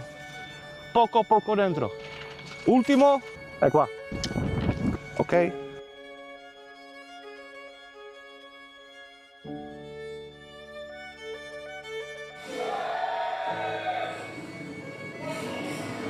Santiago, good to go. Make sure you're handing your voucher to Nigel at the end there. How are you? I'm good, thank you. Number. Are you heading this to Nigel, actually? 428. Thank you. Thank you. Sprockets? That's fine. Grab these ones, good man. Have a good weekend. All the way from Germany, yeah? You have two sons racing. Very good. I think they're 40. On the other side of the sign, well, I don't have change. We do take card of. All right, perfect. Sounds good. Yeah. What's the race number? You get the hardware you need, okay? When you come back, you... Okay. Thank you. They pointed at that? Yeah.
We can't manufacture your victory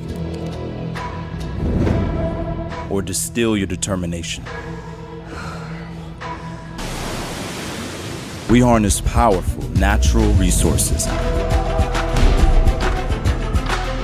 to unlock true human potential.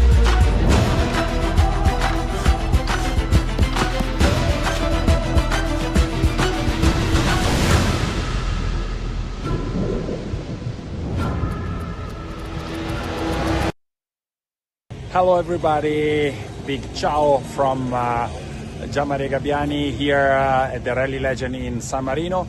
Unfortunately won't be there racing with you guys, but I'm wishing the best for all the categories for this T4 Nations Cup 2025. Definitely see you next year. Enjoy! Hi, this is Karen from T4 Series Pilipinas, and we've been running the series in the Philippines for about 2 years now. So far, we've been loving it because it promotes camaraderie and good sportsmanship. So we'd also like to take this chance to say good luck to all our Filipino drivers, and we're very, very proud of you. Have fun! October 1st to 5th, 2025. Valencia, Spain. At the International Kartodromo Lucas Guerrero. The Tillotson T4 Nations Cup returns. What started as a bold idea, a mono-brand competition where driver skill comes before budget, has become one of the fastest-growing international events in karting. We do this in real life. You think you a tough guy? Nah, we'll be taking you offline. From its early days, the Nations Cup has grown into a truly global gathering. When you look at that life in a pen, or they taking your life with a grid. Now we putting on the city lights, show the people what it's really like. In 2023, 180 drivers arrived from 28 countries. A year later, more than 200 lined up, representing 31 nations. Now, in 2025, the stage is set for the biggest edition yet.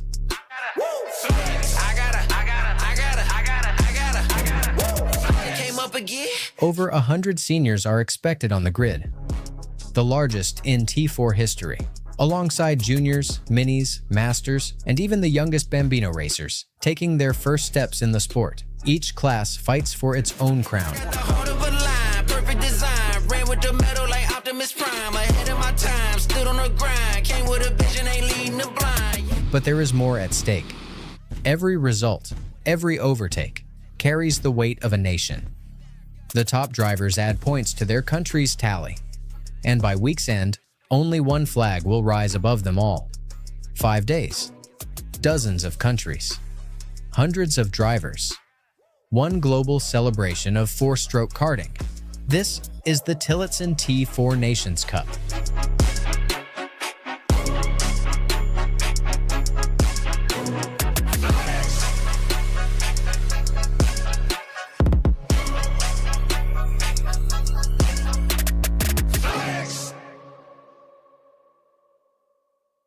Dear drivers, on behalf of your oil manufacturer Ceramic Kart Lubricants, we wish you all the best this weekend during the T4 Nations Cup in Valencia. Enjoy, drive fast, and good luck. Welcome everybody at the 2025 T4 Nations Cup here in Valencia. We at Maxxis are looking forward to see all of you drive, and we're looking forward to see amazing races, and we wish everybody a good weekend and a lot of success. Thank you.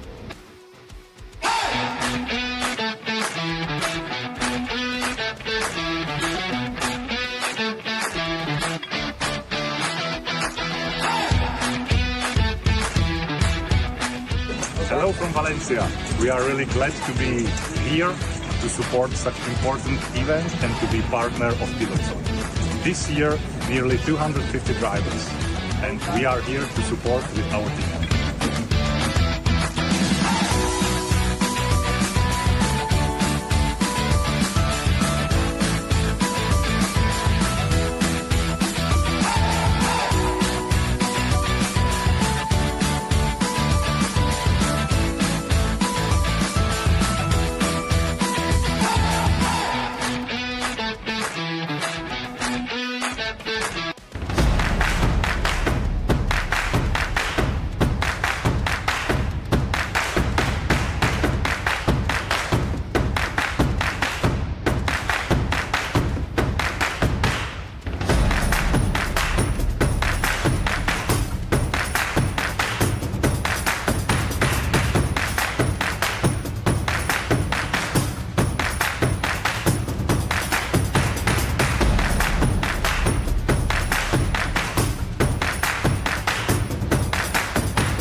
everyone, this is Charles Demerjen, President of Tillotson Racing, welcoming you here to beautiful Valencia, Spain for the 2025 T4 Nations Cup. We've got a great week planned for you. We're so grateful that you joined us. We have over 247 drivers making this our biggest Nations Cup yet. We hope you all have a great time. Drive fast, drive safe, and good luck, everyone. DCC is proud to partner with organizations and causes that align with our values: sustainability, education, human services, and beyond. Together, we have made a measurable difference in various industries, from reducing roadway fatalities to promoting mental health services and driving workforce development. For nearly 25 years, we have been catalyzing change through innovative, integrated campaigns that better lives and shape a more hopeful future for all.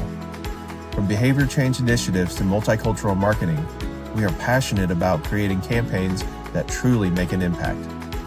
As a proud women business enterprise, WBE and WBENC certified agency, we prioritize diversity, equity, and inclusion as it fuels our ability to create authentic and engaging work that resonates with the target audiences. The bottom line is, it's not always about the bottom line. Sometimes there are more important things at stake and more important goals to achieve. Father of advertising David Ogilvy himself said, "Don't count the people who you reach the people who count." And that's what we do here, one campaign at a time until the job is done.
Ultimo telaio. Ok. Penso sì. Sì, che non tutto dritto. Poco dentro. Ultimo. È qua. Ok.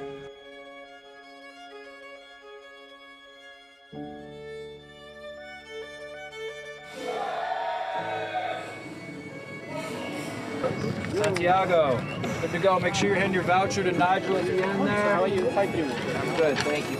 Number. Are you heading this to Nigel, actually? 428. Thank you. Thank you.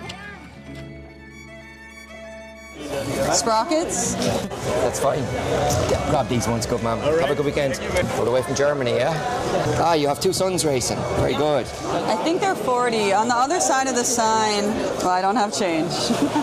We do take card of. All right, perfect. Sounds good. Yeah. What's the race number? You get the hardware you need, okay? When you come back, you... Okay. Thank you. They pointed at that? Yeah.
We can't manufacture your victory or distill your determination. We harness powerful natural resources to unlock true human potential.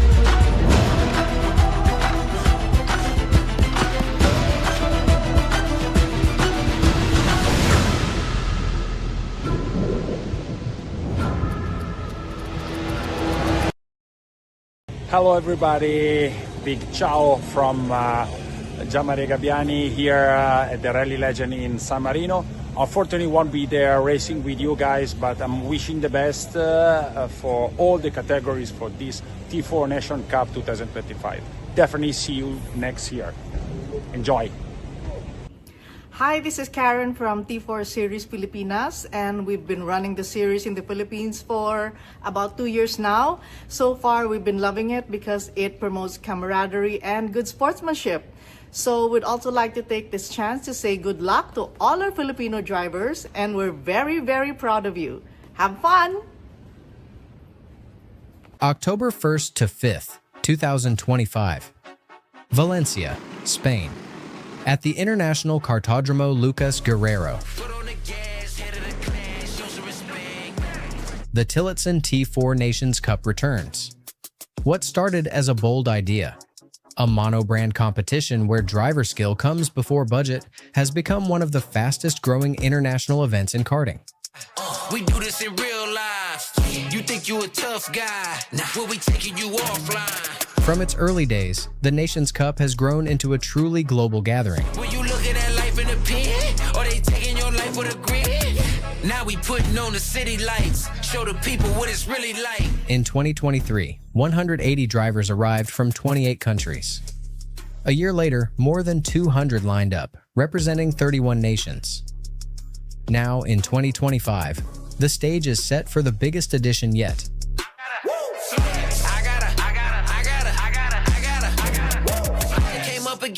Over 100 seniors are expected on the grid, the largest in T4 history, alongside juniors, minis, masters, and even the youngest Bambino racers, taking their first steps in the sport. Each class fights for its own crown.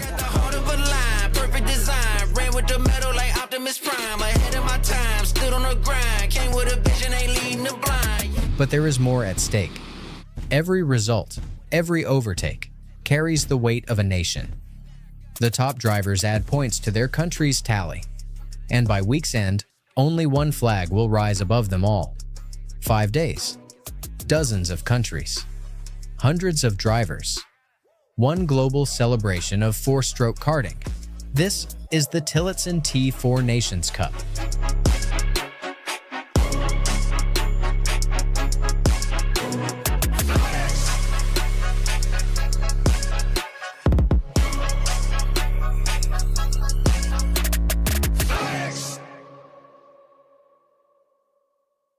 Dear drivers, On behalf of your oil manufacturer Ceramic Kart Lubricants, we wish you all the best this weekend during the T4 Nations Cup in Valencia. Enjoy, drive fast, and good luck. Welcome everybody at the 2025 T4 Nations Cup here in Valencia. We at Maxxis are looking forward to see all of you drive, and we're looking forward to see amazing races, and we wish everybody a good weekend and a lot of success. Thank you.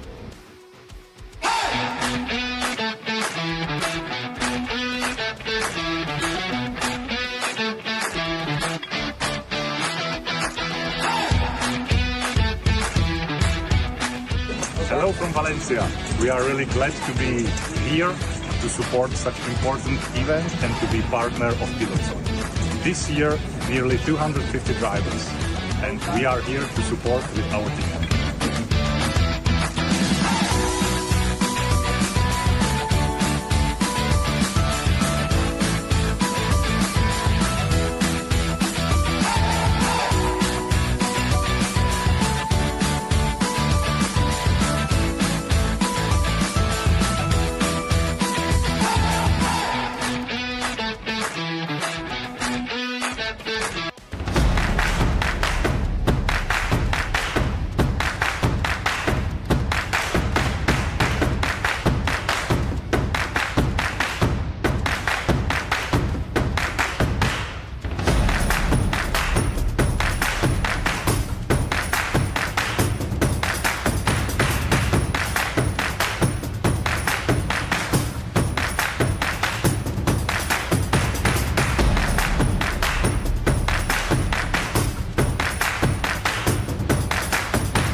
Hello everyone, this is Charles Demerjen, President of Tillotson Racing, welcoming you here to beautiful Valencia, Spain for the 2025 T4 Nations Cup. We've got a great week planned for you. We're so grateful that you joined us. We have over 247 drivers making this our biggest Nations Cup yet. We hope you all have a great time. Drive fast, drive safe, and good luck everyone. DCC is proud to partner with organizations and causes that align with our values: sustainability, education, human services, and beyond. Together, we have made a measurable difference in various industries, from reducing roadway fatalities to promoting mental health services and driving workforce development. For nearly 25 years, we have been catalyzing change through innovative, integrated campaigns that better lives and shape a more hopeful future for all. From behavior change initiatives to multicultural marketing, we are passionate about creating campaigns that truly make an impact. As a proud women business enterprise, WBE and WBENC certified agency, we prioritize diversity, equity, and inclusion as it fuels our ability to create authentic and engaging work that resonates with the target audiences. The bottom line is, it's not always about the bottom line. Sometimes there are more important things at stake and more important goals to achieve. Father of advertising David Ogilvy himself said, "Don't count the people who you reach the people who count." And that's what we do here, one campaign at a time until the job is done.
Ultimo telaio.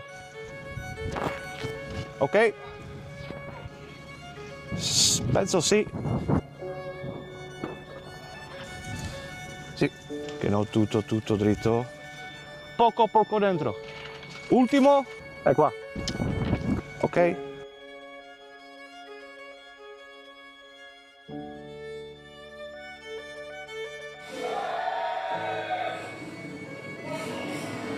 Santiago, good to go. Make sure you're hitting your voucher to Nigel at the end there. How are you? I'm good, thank you.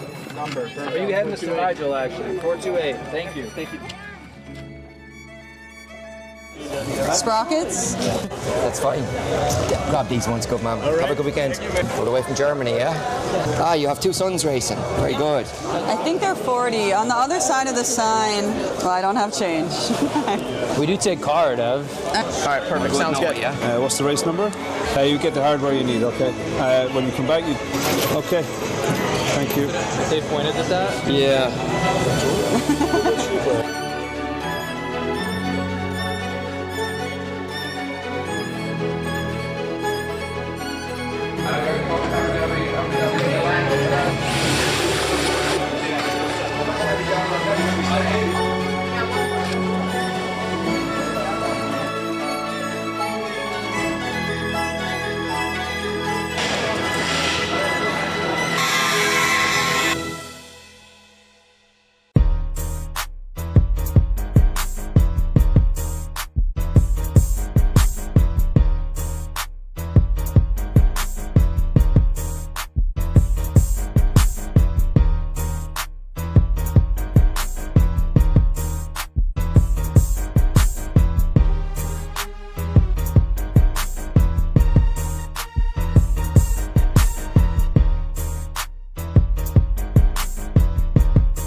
We can't manufacture your victory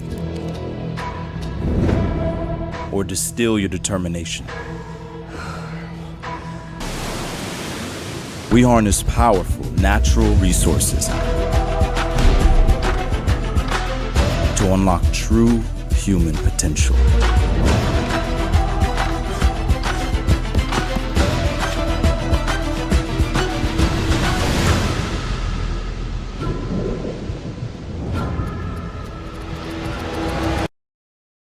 Hello everybody, big ciao from Gianmaria Gabbiani here at the Rally Legend in San Marino. Unfortunately won't be there racing with you guys, but I'm wishing the best for all the categories for this T4 Nations Cup 2025. Definitely see you next year. Enjoy! Hi, this is Karen from T4 Series Pilipinas, and we've been running the series in the Philippines for about 2 years now. So far, we've been loving it because it promotes camaraderie and good sportsmanship. So we'd also like to take this chance to say good luck to all our Filipino drivers, and we're very, very proud of you. Have fun! October 1st to 5th, 2025. Valencia, Spain. At the International Kartodromo Lucas Guerrero. The Tillotson T4 Nations Cup returns. What started as a bold idea, a mono-brand competition where driver skill comes before budget, has become one of the fastest-growing international events in karting. We do this in real life. You think you a tough guy? Nah, we'll be taking you offline. From its early days, the Nations Cup has grown into a truly global gathering. When you looking at life in a pen, or they taking your life with a grin? Now we putting on the city lights, show the people what it's really like. In 2023, 180 drivers arrived from 28 countries. A year later, more than 200 lined up, representing 31 nations. Now, in 2025, the stage is set for the biggest edition yet.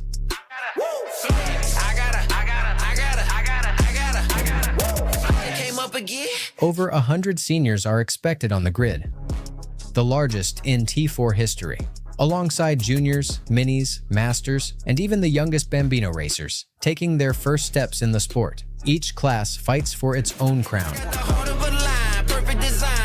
with the metal like Optimus Prime. Ahead of my time, stood on the grind. Came with a vision, ain't leading the blind. But there is more at stake. Every result, every overtake, carries the weight of a nation. The top drivers add points to their country's tally. And by week's end, only one flag will rise above them all. 5 days, dozens of countries, hundreds of drivers, one global celebration of four-stroke karting. This is the Tillotson T4 Nations Cup.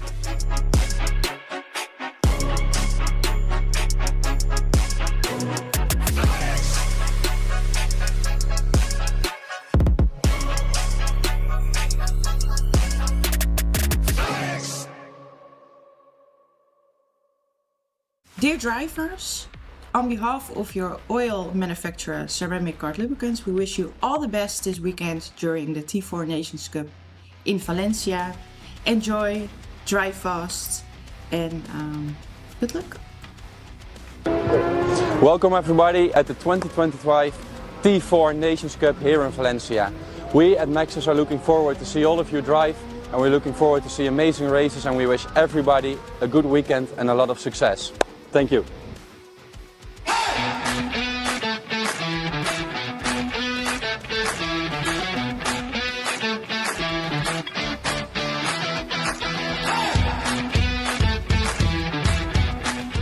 Hello from Valencia. We are really glad to be here to support such important event and to be partner of Tillotson. This year, nearly 250 drivers, and we are here to support with our team.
Hello everyone, this is Charles Demerjen, President of Tillotson Racing, welcoming you here to beautiful Valencia, Spain for the 2025 T4 Nations Cup. We've got a great week planned for you. We're so grateful that you joined us.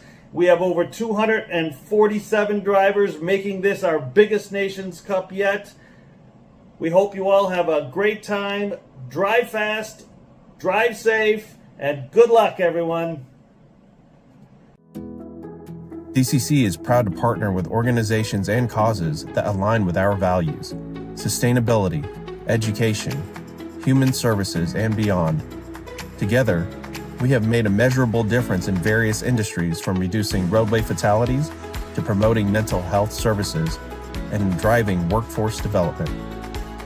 For nearly 25 years, we have been catalyzing change through innovative, integrated campaigns that better lives and shape a more hopeful future for all. From behavior change initiatives to multicultural marketing, we are passionate about creating campaigns that truly make an impact.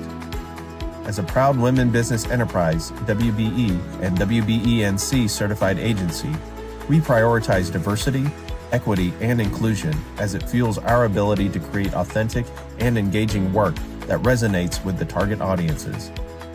The bottom line is, it's not always about the bottom line. Sometimes there are more important things at stake and more important goals to achieve. Father of advertising David Ogilvy himself said, "Don't count the people who you reach the people who count." And that's what we do here, one campaign at a time until the job is done.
Ultimo telaio. Ok. Penso sì. Sì, che non tutto dritto. Poco dentro. Ultimo, è qua. Ok.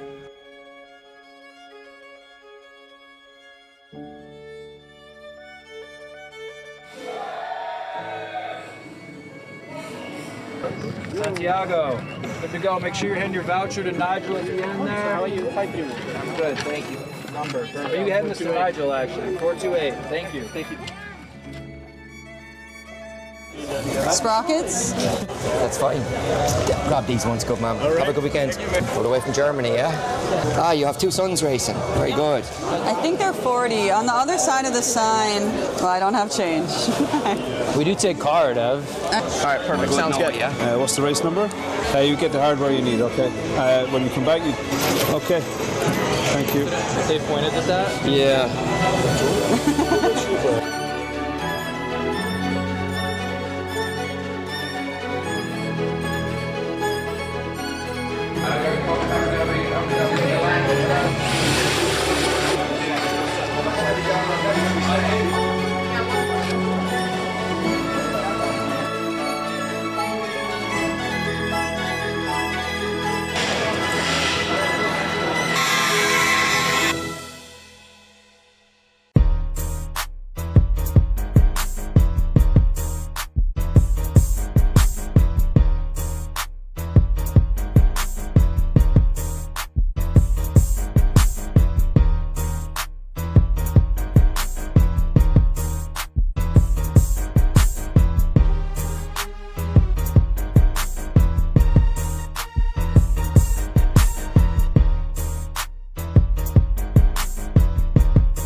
We can't manufacture your victory or distill your determination. We harness powerful natural resources to unlock true human potential.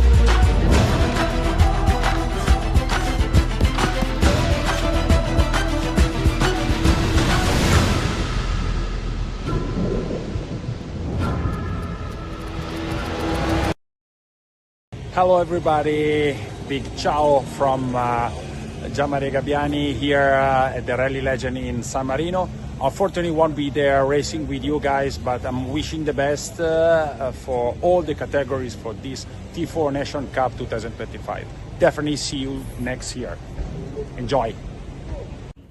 Hi, this is Karen from T4 Series Pilipinas, and we've been running the series in the Philippines for about 2 years now. So far, we've been loving it because it promotes camaraderie and good sportsmanship. So we'd also like to take this chance to say good luck to all our Filipino drivers, and we're very, very proud of you. Have fun! October 1st to 5th, 2025. Valencia, Spain. At the International Kartodromo Lucas Guerrero. The Tillotson T4 Nations Cup returns. What started as a bold idea, a mono-brand competition where driver skill comes before budget, has become one of the fastest-growing international events in karting. We do this in real life. You think you a tough guy? Nah, we'll be taking you offline. From its early days, the Nations Cup has grown into a truly global gathering. When you looking at life in a pen, or they taking your life with a grid? Now we putting on the city lights, show the people what it's really like. In 2023, 180 drivers arrived from 28 countries. A year later, more than 200 lined up, representing 31 nations. Now, in 2025, the stage is set for the biggest edition yet.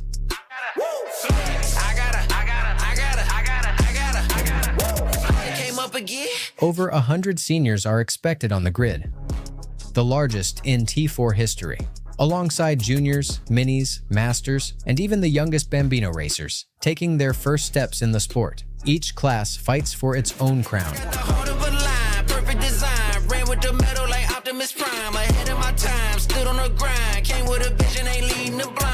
But there is more at stake.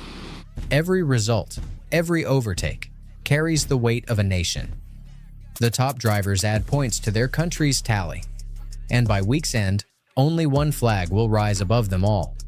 5 days, dozens of countries, hundreds of drivers, one global celebration of four-stroke karting. This is the Tillotson T4 Nations Cup.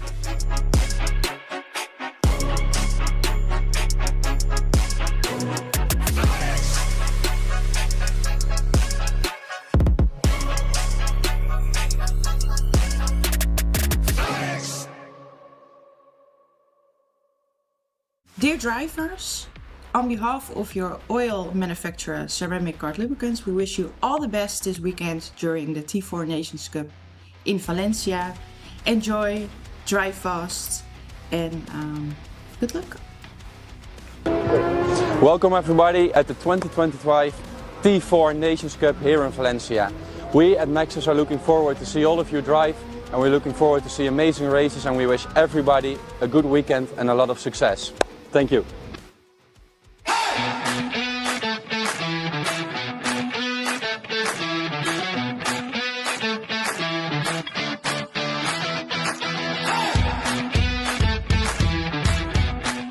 Hello from Valencia.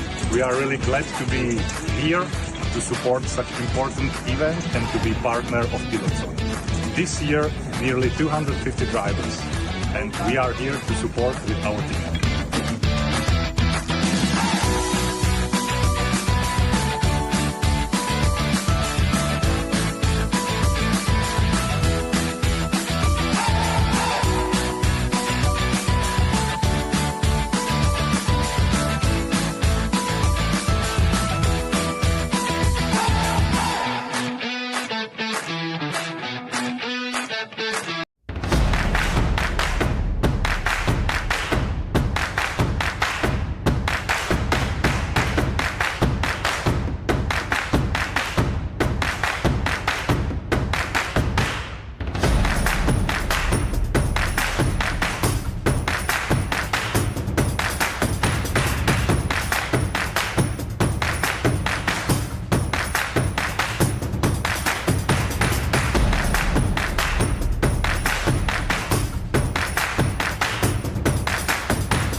October 1st to 5th, 2025. Valencia, Spain. At the International Kartodromo Lucas Guerrero. The Tillotson T4 Nations Cup returns. What started as a bold idea, a mono-brand competition where driver skill comes before budget, has become one of the fastest growing international events in karting. We do this in real life. You think you a tough guy? Nah, we'll be taking you offline. From its early days, the Nations Cup has grown into a truly global gathering. When you looking at life in a pen, or they taking your life with a grid? Now we putting on the city lights, show the people what it's really like. In 2023, 180 drivers arrived from 28 countries. A year later, more than 200 lined up, representing 31 nations. Now, in 2025, the stage is set for the biggest edition yet.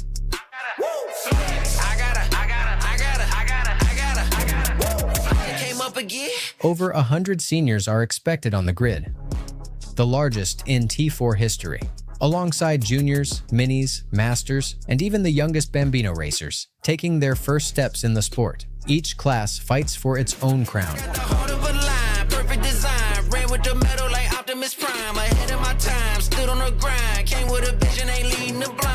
But there is more at stake. Every result, every overtake, carries the weight of a nation. The top drivers add points to their country's tally, and by week's end, only one flag will rise above them all. 5 days, dozens of countries, hundreds of drivers, one global celebration of four-stroke karting. This is the Tillotson T4 Nations Cup.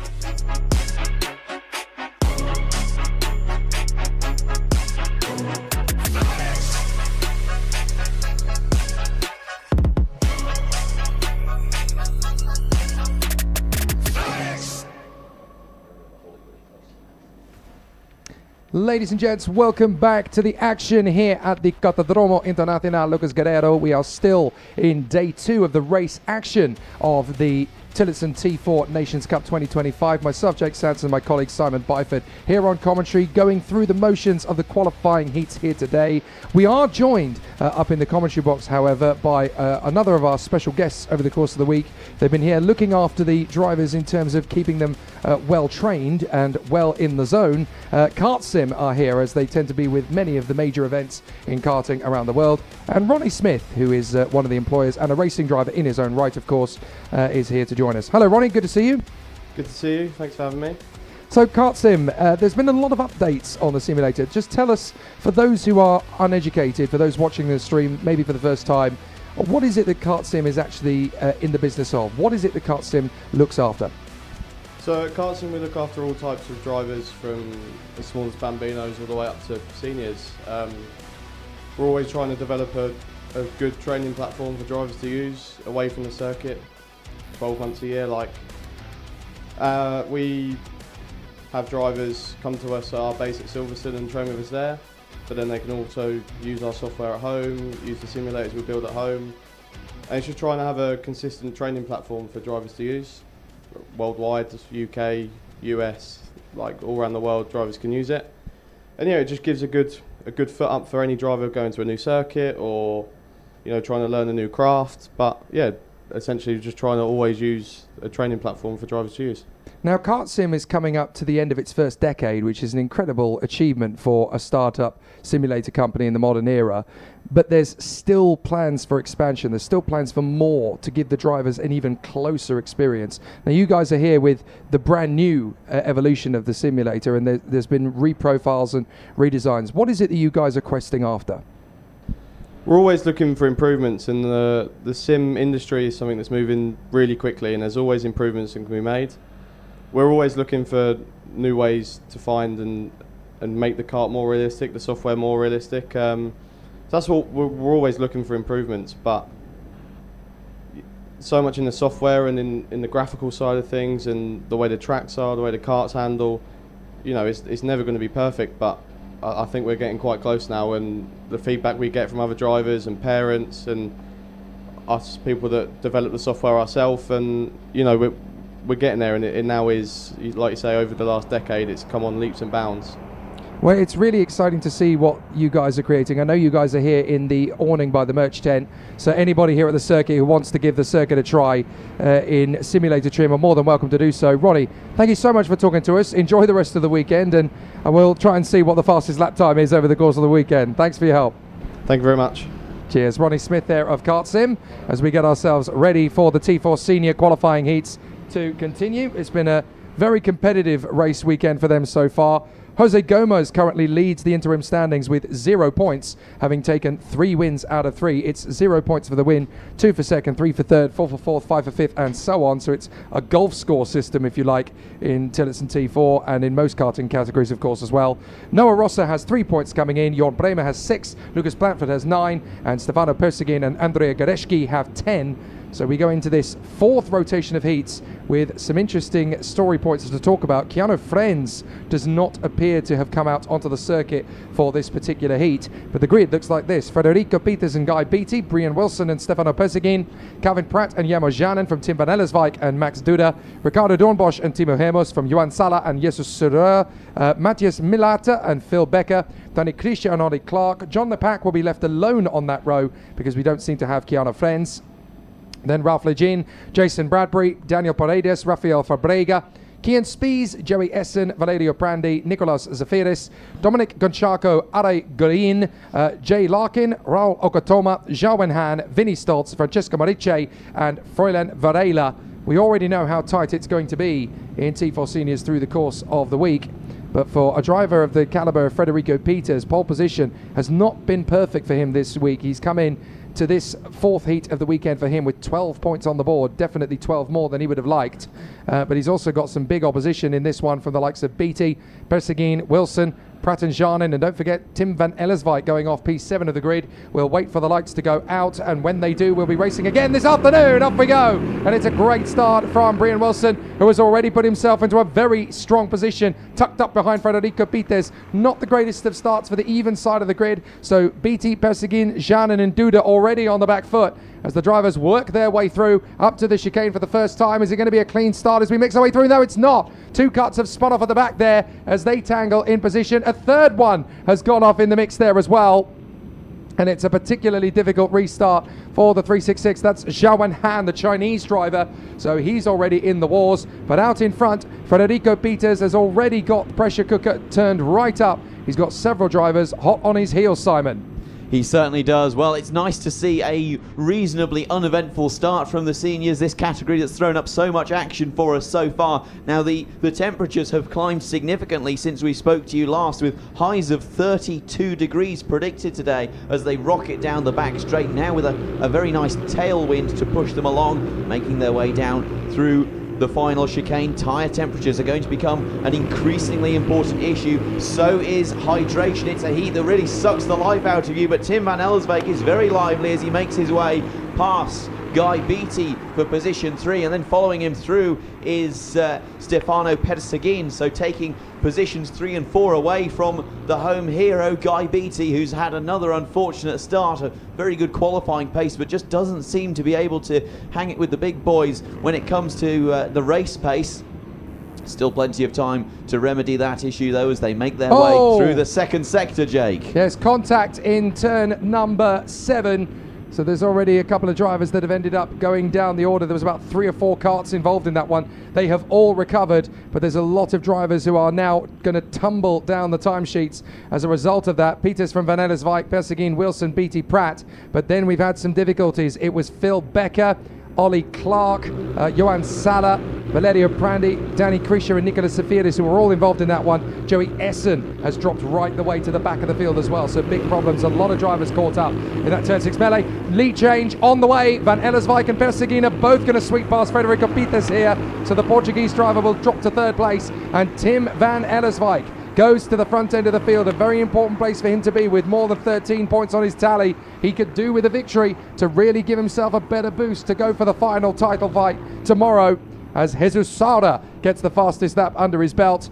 And we've now got a train of T4 seniors going all the way back from the lead to Matthias Melata in 10th position. Well, fantastic start to the afternoon heats rotation for Tim van Ellerswijk and the Dutch contingent as a whole, who've been so strong here today, particularly in the juniors, in the seniors as well, especially with the talent of Van Ellerswijk. Finished 2nd in the final in both of the previous 2 Nations Cups. He's going to be looking to go one better this year round, and he looks to be putting on a good display to go about achieving that ambition. Stefano Persegin, though, no slouch in and of himself, and he's going to be trying his best to take this victory away from those Dutch hands. Stefano Persegin, a very talented driver in that 396 Tillotson T4, a man who has also had an awful lot of Nations Cup experience. He finished 9th here last year, won the Italian Cup this year as well, as Timo Hermus now takes the fastest lap.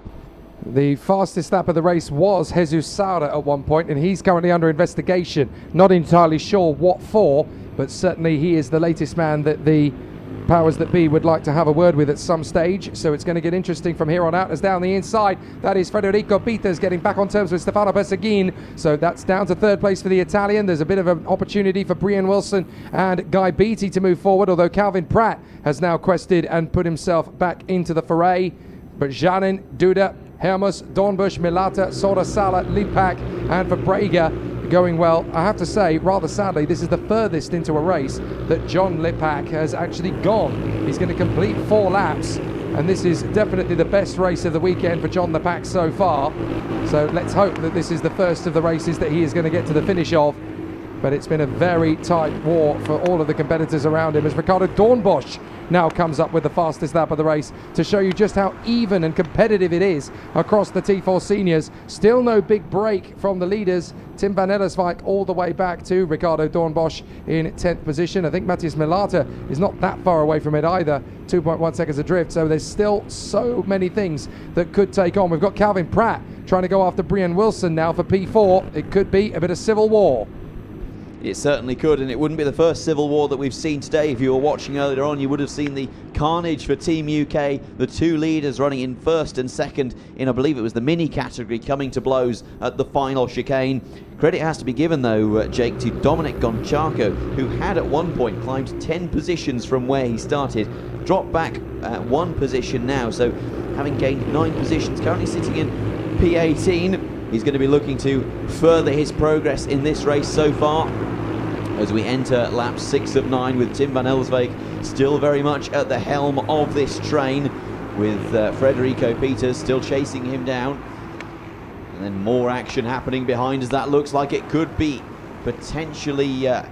that looks like it's Zanen who has gone for a move there, as Guy Beattie is now getting involved with Brian Wilson, gets past Wilson indeed through the exit of turn number 9. So this battle definitely not over yet, and it seems like these seniors aren't playing particularly smart. They're battling very early. So there is still a lot of side to side, as that is a little bit of a contretemps further back. 3:32 about to be overtaken here. That is going to be an interesting one for Janin to try and quest back after Brian Wilson. Ollie Clark gets a warning flag for his transgressions earlier on in the race. But as we go to the end of the 6th lap, there's going to be 3 more to go, and Van Ellerswijk is back under pressure again. Peters, Bersigin and Pratt have definitely started to step up the ante now. 3 laps remaining. Down to that first hairpin. And Frederico Peters just wants to give himself the opportunity to dial himself back in here behind Tim van Ellerswijk. We'll see if he's got the momentum to carry this one forward through the far side of the turns. In through the right, up again into the hairpin, in through the left. This is not easy to navigate. What a sliding tactic from Pratt to get on the inside line there of Persegin. That was beautifully executed. There's been contact further back as 2 carts have come together there, and that's big damage to the 349 of Daniel Paredes, the Mexican. So he's come a cropper. Another driver went off with him, I'm afraid. So there's going to be big damage. Paredes surely going no further. That's going to be a technical flag, if ever I've seen one, with the nacelle flapping off the bolts. So now we're going to see if Peters has the long-range pace to go after Tim van Ellerswijk in the lead. So it was Daniel Paredes and Valerio Prandi, unfortunately, who had that coming together through turn number 6, as the leaders all make their way onto lap 8 of 9. So the penultimate lap, Van Ellerswijk still leading the way. All of these front 4 very, very experienced. Ellerswijk, as I mentioned previously, P2 last year, P2 in 2023 as well. Peters, as we've mentioned, 5-time Portuguese champion. Calvin Pratt, who has made his way up into 3rd, has raced at every single World Cup and Nations Cup that has ever been. He's the only driver who can boast of that fact. And Stefano Persegin, the reigning T4 Italian Cup champion. This is really starting to hot up, but there has been a bit of daylight been put between Pratt and Stefano Persegin as Pratt goes on the offensive, trying to go up the inside of Frederico Peters. He cuts back, trying to nip up the inside, but Peters with a better run out of turn 10, turn 11, turn 12, and onto the back straight.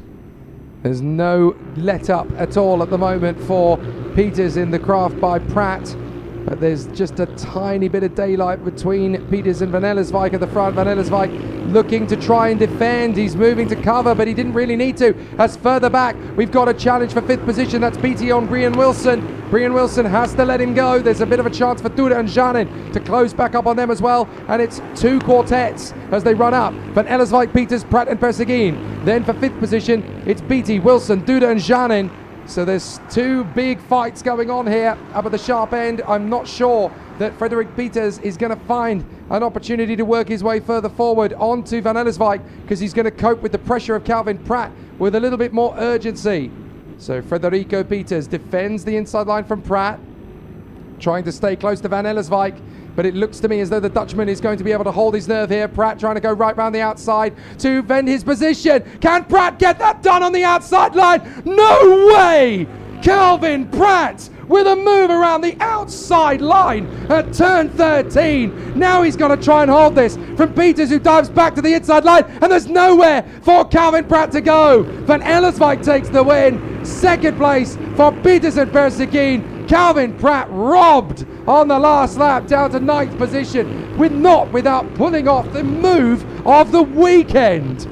Absolutely sensational from Calvin Pratt. Tragic not to be rewarded for that in the end, with a retaliatory move up the inside into the final chicane, forcing him to abandon the corner. There was absolutely no hope of two karts going side by side there without making significant contact. So Calvin Pratt deciding to live to fight another day, ultimately finishing down in 9th position, which means that Brian Wilson very much inherited his 5th position, as indeed did everyone, down to, well, realistically, 8th place. Matthias Malata doing a fantastic job, gaining 5 positions in that race, but Tim Van Ellerswijk gaining 6. Well, make a note of this right now. There are 2 big candidates for move of the weekend now, because we have Stein Hansen for his fantastic last corner maneuver in the battle with Ronan Kamphuis in the junior heat just before the lunch break, and now an audacious overtake from Calvin Pratt around the outside of Federico Peters that almost translated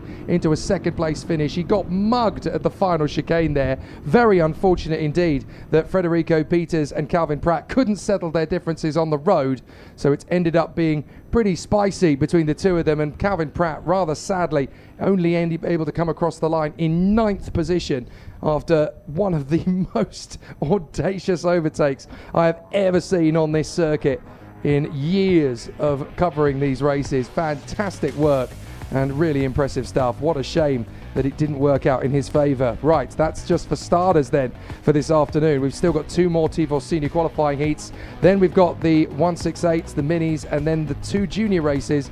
And then we'll have the T4 seniors to finish us off all the way to the checkered flag at the end of the day. That's a grand total of 9 races left to cover, I do believe. So we're going to continue the battle all the way through. And then, of course, when the broadcast finishes, the Bambinos will come out onto the circuit and do their qualifying session. Sadly, the qualifying will not be covered live, but the races tomorrow will be.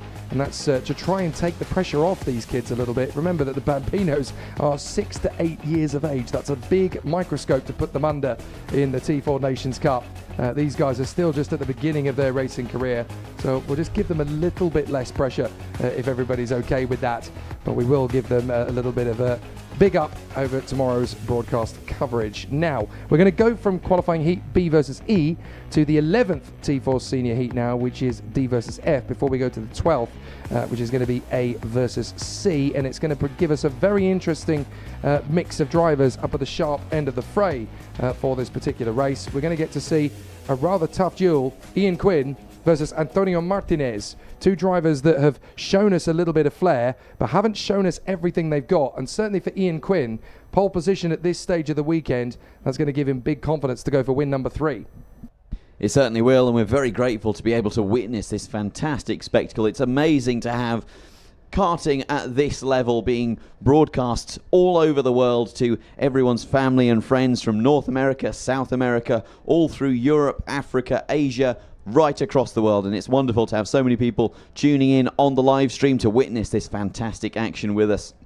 We have to give thanks to the RGMMC for helping us to put on this event, and especially for running the live stream, but also to the likes of Josh East and Stu Stretton, who, in spite of the incredibly fierce temperatures out there between the strips of tarmac, are faithfully doing their duty, capturing amazing content, which will be made available to all of the drivers, all of the mechanics over their websites over the next few weeks. So we're very, very grateful to all of our media team, and indeed the Orange Army, who we can see right across the track, springing into action. They're not letting the heat get to them, springing into action as soon as is necessary, sprinting to different incidents to clean them up and keep our day running smoothly. So we're very, very grateful for all of our trackside staff for the incredible effort that they're putting in. Yeah, good shout out there to Josh East and Stu Stretton. Just like the drivers, a nice friendly rivalry, of course, between those two. Whenever they get behind the wheel of a go-kart, it's just as ruthless as when they're on the camera lenses as well. But 2 very good eggs, easily the best in Britain for photography of these incredible kart races. And it's great to have them with us to capture the spirit of the event all the way through. Ian Quinn on the pole position alongside Antonio Martinez. And then we have the young gun, Lucas Blandford, who's definitely got amazing firepower behind the wheel of these incredible Tillotson T4 karts. He is one of the last additions into the rankings. He's won 4 championship titles in this 2025 season alone in his career, never mind in previous years. So it shows you just how incredible he is as a competitor. He's been one of the many drivers to basically live from Monday to Friday on kart sim to try and get that extra little bit of tuition and training. There is Warren Russell to the left of your picture, chatting away to his mechanic. He's another very talented young racing driver. This is his first Nation Cup, 17 years of age, based out of the Wexford Motor Club Academy back in Ireland, and he is the world's biggest pancake lover. That's normally a negative for a kart racer, but Warren Russell certainly has no issue whatsoever turning his adoration into speed. He actually messaged me on Instagram and said specifically that if I was looking for notes on him, to mention that he bought 16 pancakes before he left Ireland in order to sustain him, which might explain why he was in such good form yesterday. Just a thought that's occurred to me now, actually. So, Warren, we do hope that you're enjoying your pancakes, and if your form is anything to go by, perhaps we should all start eating 16 pancakes and selling out the Carrefours and all of the other different retailers in the Valencia area. There's going to be a world shortage on pancakes after this weekend, dare I suspect it. But I wonder if that's something he picked up from the Wexford Motor Club. He's a man after my own heart, unfortunately, which is why I'm not a racing driver. But fair play to Warren. At least his time in the gym compensates for the love of pancakes. Fair play. So up at the front end of the field, our young man with the plan, Ian Quinn, very talented racing driver, flying the flag for the United States, as of course is his close rival in the battle, Noah Rossa. There is the 336, that is Antonio Martinez, a very talented racer too, and looking to give the Spanish contingent the Nations Cup. He of course was the T4 Spanish champion last season, so he has plenty of speed and ability right over the sharp end. He knows this circuit very well indeed. This is actually the 4th time he has raced in the Nations Cup. So ever since the 2022 running, he has been a staple of this competition. And now he really wants to go for it. He's actually had a very torrid time over the last few years. In juniors in 2022, he was in the top 10. He had a crash in 2023, and he actually got excluded from the final last year on a technical infringement. So this year, the luck has got to come his way. He knows how hard it's going to be. He knows this circuit like it's his back garden. Surely, Lady Luck's got to pay him a visit in 25. Well, he'll certainly be hoping so. As we said, he understands this circuit like the inside of his eyelids. So a man who's well prepared to go into action in but a few seconds' time. But he will have his work cut out with Ian Quinn, who's notorious for keeping his cool under pressure.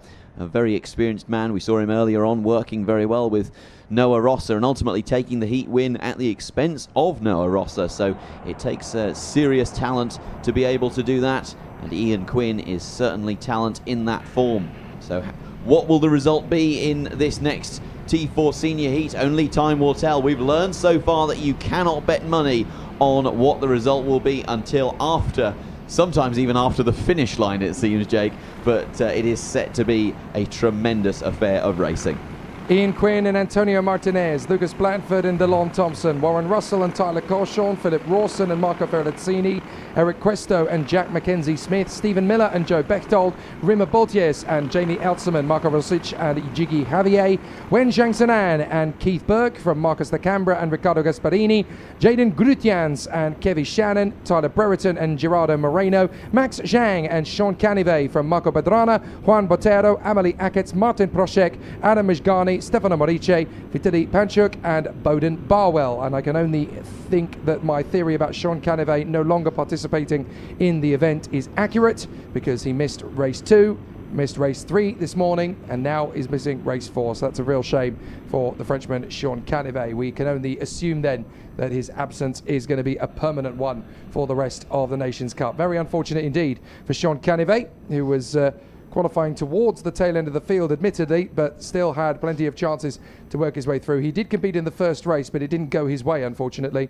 So I wonder if maybe he's had a bit of a discomforting moment that has forced him to pull out of the event. We'll have to get the lowdown on that later. For the moment, though, this is all about Ian Quinn going for 3 out of 4. He's got a low score in the other races. He finished 11th in his first race, which has given him 11 points more than he really needed to quest after the title. But the Spaniard Jose Gomez is going to wait for the next race to go head-to-head with, guess who? Noah Rosser. That's going to be an amazing battle when the two men finally meet for the first time in this competition. Are we going racing straight away in this one? Yes, we are. Martinez gets a really positive start, but he's going to get out-dragged here by Blanford. Blanford's going to get the run to the inside line and follow in pursuit of Quinn, and Warren Russell's going to go with him. So Blanford in a second place off a very confident start behind Ian Quinn, and he's already starting to make waves as they go up towards the chicane for the first time. Russell's trying to push him, but he's going to get a little bit of a strong line through, and there's contact further back. 2 or 3 carts going sideways as we've got a little bit of a melee. Everybody has recovered though, so it's not damage, it's just sideways sliding that's forced a spin or two. Everyone has recovered, but it is Quinn leading the way from Blanford and Warren Russell. Dreadful start, it has to be said, from Delon Thompson, really falling down the order and falling foul. He's now sitting behind Martinez, so not entirely sure what's gone on with Delon Thompson in the first couple of corners of this race. You can see him there almost side by side with the driver behind him. That looks like it could even be potentially Tyler Colshawn, although actually I think Colshawn has made his way up the grid, so a good start by the Americans, but not the same luck for South Africa, unfortunately. Quinn, Blanford, Russell, then Philip Rawson has rocketed his way up into 4th position, so everybody on that inside line really getting the benefit of the strong start. Questo in P5 from Martinez, Thompson and Miller, so that even side of the grid definitely falling foul of the first corner as Russell has his first big think about the move on the inside of Lucas Blanford. Waits, bides his time. No need to rush things. You've got 9 laps to settle this out. One of them's already gone, of course, but there's still plenty of time. Russell can work with Blanford here to go after your man in first position, the American Ian Quinn. But Quinn has 2 wins and an 11th to his name. The first race did not go his way at all. But let's see how things can continue for him as they go onto the back straight. Blanford and Russell going after the American. Then it's Questo who's moved up ahead of Philip Rawson. Now there you go as they come through onto the far side of the course. These three still very close together. But Blanford and Russell are no idiots. They're going to tag in behind Ian Quinn, try and stretch out the gap to the men behind. They'll only start to battle when the time is right.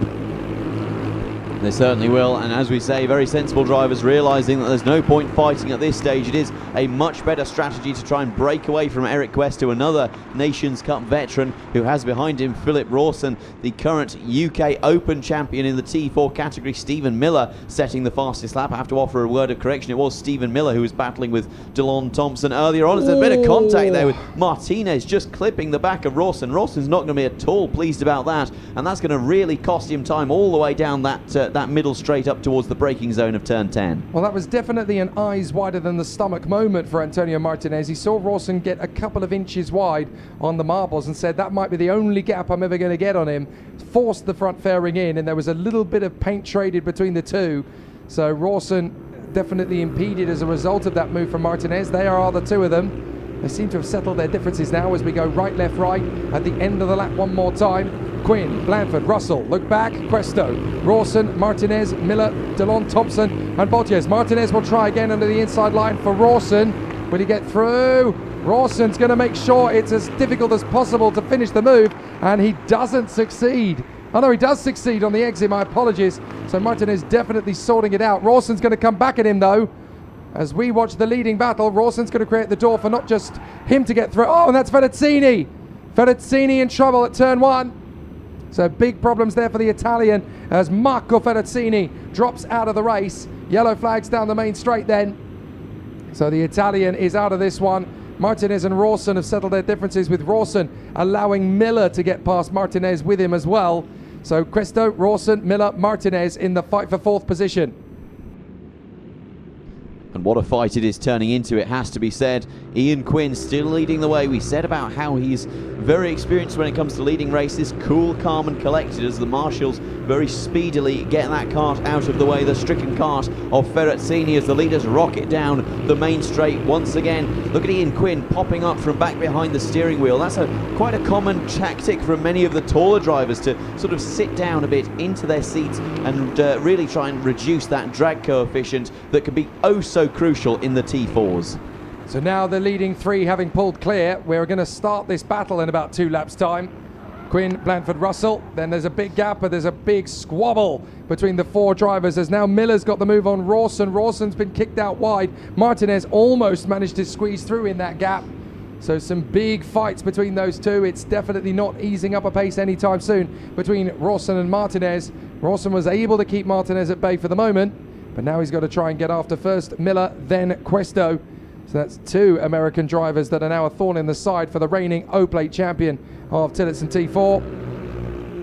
Through they come, down towards the chicane at the end of the lap. It's going to be a right, left, right. Tidy this up neatly and you'll get a fantastic run down the straight. Russell is doing good guns here, working with Lucas Blanford to close back up on the leader. Now we're going to get a change of position as there goes Miller on Questo, and there's enough room for Rawson to barge his way to the inside. Martinez gets the benefit too, and that puts Eric Questo down to 7th position then behind Miller, Rawson and Martinez. It really is testament to how crucial it is to cover your bases with the Tillotson T4s. One mistake can open the door not just to one overtake, but potentially losing 3 or 4 positions, and we've seen leaders even fall victim to that on final laps. So notably Matt Willerman is the example that comes to mind, falling down the order, having led so much of the race and losing position after position on a final lap of one of his heats earlier today. And unfortunately that has very much been the case for Questo, who's now been bumped down into position 7 as we see the leaders. No such drama up at the front as Stefano Maurice unfortunately receives a warning flag as everyone makes their way through the final chicane. Very critical final chicane when it comes to overtaking manoeuvres into the first corner. Will we see any? We're seeing signals there from Remy Bolches to Eric Questo saying let's work together. Questo having fallen now back behind the Dutchman, being demoted down to position number 8, and Dylan Thompson, unfortunately for him, has been demoted down to position 9. So very difficult first heat after the lunch break for Dylan Thompson. Maybe he ate too much, maybe he's carrying a bit too much weight because of the lunch, who knows. But nevertheless, a very unfortunate time of things for the South African. Ooh. That's going to be 3 wide and it's going to end in contact. 2 or 3 drivers can make it work, but 3 drivers definitely can't. So it's going to be an interesting one to try and unravel there. A couple of drivers losing ground as a result of not being prepared to give space to their opponents. Questo losing positions, so too does Tyler Coleshawn. So those are the 2 caught up in it. Brereton loses a place to LeCambra as well. But now we're going to get some proper rip-roarers. Here's the battle up the inside. Rawson managing to finish off that little battle with Martinez in his position. But watch out, because now we've got Dylan Thompson tucked up behind Rima Boltiez as into the first corner. The battle now raging between the American and the Brit as Philip Rawson has got his way into 4th place ahead of Miller, and now the leading trio can finally start to scrap away. And this is where the action really starts to heat up. Ian Quinn now stretching his legs with the fastest lap, so very much a statement of intent from the American as he makes his way through the 2nd sector. Interestingly enough, there's significantly less battling now than there was at the beginning of the lap, but could we see that change down to turn 10? There's a move from Antonio Martinez, and a fantastic move at that, making his way past Dylan Thompson, who was on the chargeback but has now lost an additional 2 places, so down to 10th for the South African. It was going bad, it was going better, and now it's back to bad again. Yep, Eltzman and Questo both managed to make it work. Onto the main straight then for the penultimate time for Quinn. He sees the board, the Ultima Volta, and Blanford is now battling with Russell.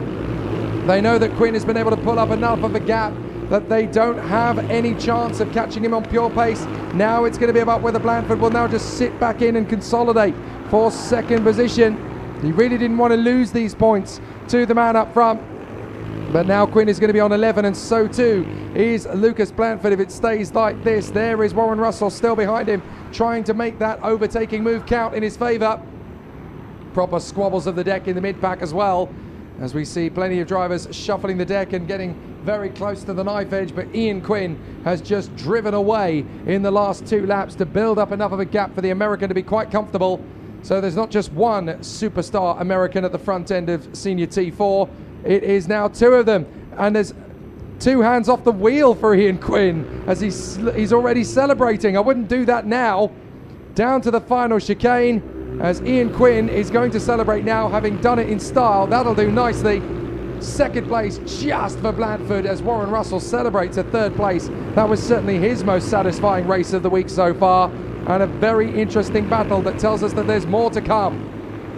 Certainly is, and a tremendous battle as well on the fringes of the top 10, sort of from Miller down towards look at the top 10 onwards. You look from 12th down to 20th is covered by about a second and a half, which is really testament to the battling that was going on in the mid-pack, a battle in which Jack Mackenzie Smith ultimately won out, with DeLon Thompson not able to make his way back up the field, although Antonio Martinez just about clinging on to his 8th place. But it was Ian Quinn who took the flag in front of Lucas Blandford, who will be happy with fending off Warren Russell, who finished in 3rd in front of Remy Boltiers in 4th. Tremendous result for the Dutchman, climbing up 9 places from where he started in front of Philip Rawson and Stephen Miller. Then Jamie Elzerman making up 7 positions. So a race of progress for Team Netherlands. Antonio Martinez will be very disappointed to finish in 8th, having started in P2.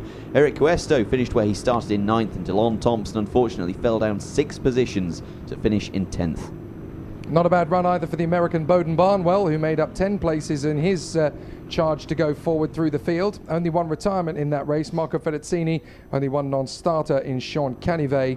But now comes the battle of the week so far in T4 Senior. We're going to go into heat number 12, and that will be the competition between the competitors in the group for qualifying heat A versus C, and that is going to put Noah Rosser on the same starting grid as Jose Gomez, the man who currently leads the interim rankings on 0 points. Rosser is 2nd on 3, but he's on pole position with Gomez back in 4th place. That's danger zone territory for Jose Gomez, of course. Is this where the narrative of the T4 Nations Cup in the T4 Senior category starts to change? So far, it's been one-way traffic for Rosser and Gomez in their races, although Rosser actually took a calculated defeat in his first race earlier on to drop back to 3rd position and make sure he wasn't pushing his tyres too hard. Now he'll be on pole with Gomez to the outside of row 2. It's definitely looking more positive for Noah going in than it is for Jose. It certainly is, and don't discount the 2 men in between them, Matt Willerman and Jorn Bremer. Now, Willerman been the victim of unfortunate circumstances and unfortunately clumsy collisions. Jorn Bremer, very fast man. He's sort of flown under the radar for us mostly this weekend, although yesterday doing a very good job in his heats, putting in some very consistent performances. He finished 2nd in one of his heats and 2nd in the other, so Jorn Bremer is seemingly a brilliant number 2. He hasn't quite sat in the limelight just yet, but that starting position of 3rd is very quickly going to convert into position 2, so long as he's nice and early on the gas when he sees the green lights and the green flag. So definitely don't count out Team Netherlands. Once again, Netherlands very strong in every single category, it seems. Jorn Bremer very much the dominant force for the Netherlands when it comes to this heat that we have before us. It's going to be a fantastic battle, dare I say it, but watch out for Noah Rosser. His aim is undoubtedly going to be to try and stretch his legs. Matt Willerman alongside, for once, will not be starting on pole. We've seen him putting in some very interesting performances, arguably getting the best starts out of anyone ever at a Nations Cup. He's really managed to ace his starting procedure. But unfortunately, he won't be the one setting the pace on this occasion. That will be the privilege of Noah Rosser. So watch out for what Matt Willerman is going to do off the start. And that's why this is going to be such a cutthroat race for Jose Gomez. He's had that advantage for the previous 3 races of being on the inside line at the start from that 2nd row. So he's been in a very preferable position. Now going into this race, he's on the outside of the 2nd row. That's marbles territory. If you go too wide at that first hairpin, that's when it can all unravel around you.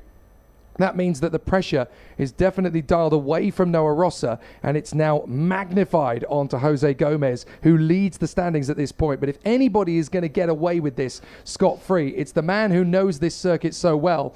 Jose Gomez, the Spaniard, with a chance now to work his way around from the outside of that second row and really put on a good burst of speed. But there's plenty of other cast members in this race that could bring out a storm. Richard Cheka, the Czech driver, 5th position on the starting grid. Don't forget the Dominican Manuel Gonzalez, 6th position on the grid. He could be very strong indeed if he gets a decent run.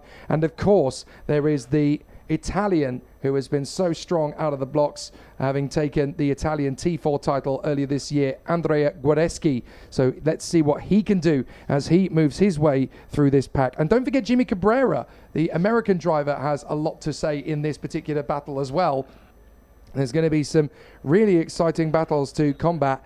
We should also talk about the drivers who have been making steady progress through the field. There's been a lot of good moves from drivers who have been in a difficult position thanks to qualifying, who have elevated their way through the field. We've seen some big launches from the likes of Jonathan Trock. Luke Hornstra has been fast but unfortunate leading up to this point. Tristan Duplessis has been very strong at working his way from the back of the grid. And don't forget the man who had his times disallowed in time qualifying either. The Colombian Christian Soto has been going off the back of the grid all the way through this week. And in the first 3 races, he's made up more than a dozen places on every occasion. So that's a man who's definitely got some firepower. If he can squeak his way out of the consolation race by just continuing to chip away place by place by place, we could find that he's actually a real dark contender for a top 10. Certainly, unfortunately for Christian Soto, not able to compete with his colleague Esteban Yanguas for the Nations Cup title after that disappointing result in qualifying after being excluded from the result.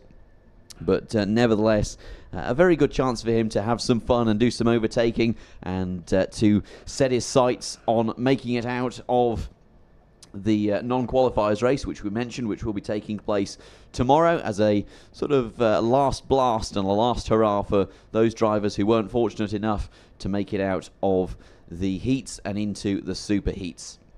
So that means that our T4 senior drivers, they're going to be racing anywhere between 36 and 52 laps, which equates to somewhere between 51.5 kilometres and about 74 kilometres. So 51 kilometres for those who don't qualify for the final and about 74 for those who do. So that actually opens up an element of strategy there, because naturally we've been talking about these drivers only having one set of slick tyres for the entirety of the racing weekend.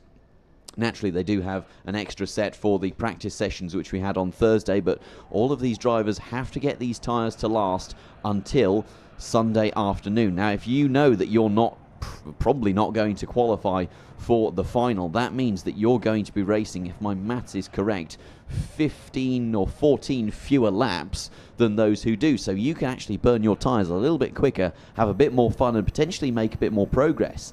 But in the event that you do qualify for the final, you're then going to have to consider the extra tyre wear that you've put through the T4 Maxxis tyres. That's so true. It's a double-edged sword. If you're somebody like Christian Soto, you can charge like crazy to go through the field, but it does take away from the tyre life going into the final if you make it. For those drivers that get spat out to the sidelines, like we've seen from Luke Hornstra and John Lepac, it's a disadvantage in terms of results, yes, but it's an advantage in terms of the life that's been taken out of the tyres. They've done fewer laps. They'll have a stronger set of tyres going into the final stages. So don't be too surprised in the last race of the day to see some of the drivers who've retired earlier on suddenly storm their way into the top 5 because they'll have better tyres on their car. Here we go. Noah Rossa and Matt Wildman on the front row of the grid from Jorn Bremer and Jose Gomez, Richard Cheka and Manuel Gonzalez, Andrea Goreski and Jimmy Cabrera. Then it's Josh Allen along with Luke Palmer, and then we have alongside them the fantastically talented Latvian Daniel Bersin and Olivier Lemens. Then Jose Quesada and Justin Clerc, Andres Valdeperas and Aaron Coogan, Luke Hornstra and Sam Hall-Hinksman, Ewan Miller and Jonathan Trock from Bernardo Picardo and Mario Gironez, Mark Donders and Carla Pretin, Edvard Jimenez and Tristan Duplessis, Mohamed Aidid and Andrea Coberi, then Nick DeChao, Anuk Winkel, Julian Rodriguez, Alberto Valdivieso, Morris Campman, Max O'Neill, and at the back of the field it's the Colombian Christian Soto, who's already gone through this field like scissors through wet newspaper 3 times over. Certainly. Now the air temperature climbing reading 29 degrees Celsius. It was forecast to be about 32 degrees Celsius at about 2 o'clock, 3 o'clock this afternoon. So the drivers are definitely going to be contending with the heat, especially those who are in those darker overalls. Many drivers who arrived here previously were really suffering in the pre-grid areas before we had that very intelligently erected awning back in the days of 2023, where Chris McCarthy was trying to do pre-grid interviews and everyone was sweating buckets. So definitely temperatures heating up out there, the racing certainly heating up, so hydration is going to be another issue that's playing a factor. Back in 2022 there was a real separation between the good and the great drivers, who was hydrating well and who wasn't, who was maintaining and conserving their energy and who wasn't. Now we get to see that there's some debris being picked up that's come across on the formation lap, Jake. It looks like somebody's chain guard may have come off, so that's a big disaster. As we go racing even so, down to the first corner. And let's see if Noah Rosser can hold this. What's going to happen with Jose Gomez? He's already been held up down to about 6th position as the drivers run through for the first part of the race. Rosser's got the start he wanted, tucking in there with Jon Bremer. So no problem as they slide through. A couple of drivers going out wide. That was a big slide from Richard Shaker, and that certainly picks things up. Oh, big contact further back. Big pirouette in the field. So who is that that's caused all sorts of melee? That's a retirement for the treble 3 potentially coming. That's Olivier Lemmens, the Dutchman, and someone else is off with him, dropping down to the very tail of the field as well. Lemmens is trying to get going again. He has managed to, but I think there's big damage to that kart. I think it might not be going too much further, but certainly for the leading duo up front, it is Noah Rosser versus Jon Bremer once again. And even more incidents down towards the back of the pack. A spinner at turn 10 and then someone running off the track on the exit of turn 12. A big puff of dust being thrown into the air, but everyone managing to get running, it seems, with significant time lost, as Noah Rosser is now having to check over his shoulder, and he sees Jon Bremer, who swiftly passes him up the inside at turn 1. A fantastic move by the Dutchman to claim first place. Now Noah Rosser, he was boxing smart earlier on when he sacrificed a win in order to take a third place, a safe third place, with a move up the inside by Ian Quinn at the final corner. Will he be maintaining that strategy any more today is remaining to be seen, or will the gloves come off for Noah Rosser as he makes his way down towards turn 10? No response thus far from the American, but that's to be expected. Well, to tell you how dramatic a race Jose Gomez is having won 3 races out of 3, he's now down in 12th position. That's how monstrous his race has gone against him, all the way down to P12. Trying desperately to try and make up some of the progress after a difficult start. So Bremer leads Rosser, Wildman, Shaker, Gonzalez, Bertzin, Cabrera, then Goreski, Palmer, Allen, Gomez in 11th now, ahead of Clerc, Troc, Gironez and Valdeperas. Still some big moves coming in. Karapretin has managed to make up a few places. The man on the warpath further back, we've got some big moves coming from Nick DeChao, and of course from Christian Soto. Another 8 places made up by the Colombian as he just chips them off one by one. But out in front, Jon Bremer certainly feeling the pressure from Noah Rosser, and look how quickly Matt Wildman is closing up on them again. Matt Wildman, a man in form, it has to be said, being chased down by Richard Shaker. Richard Shaker, a man with experience around here as well.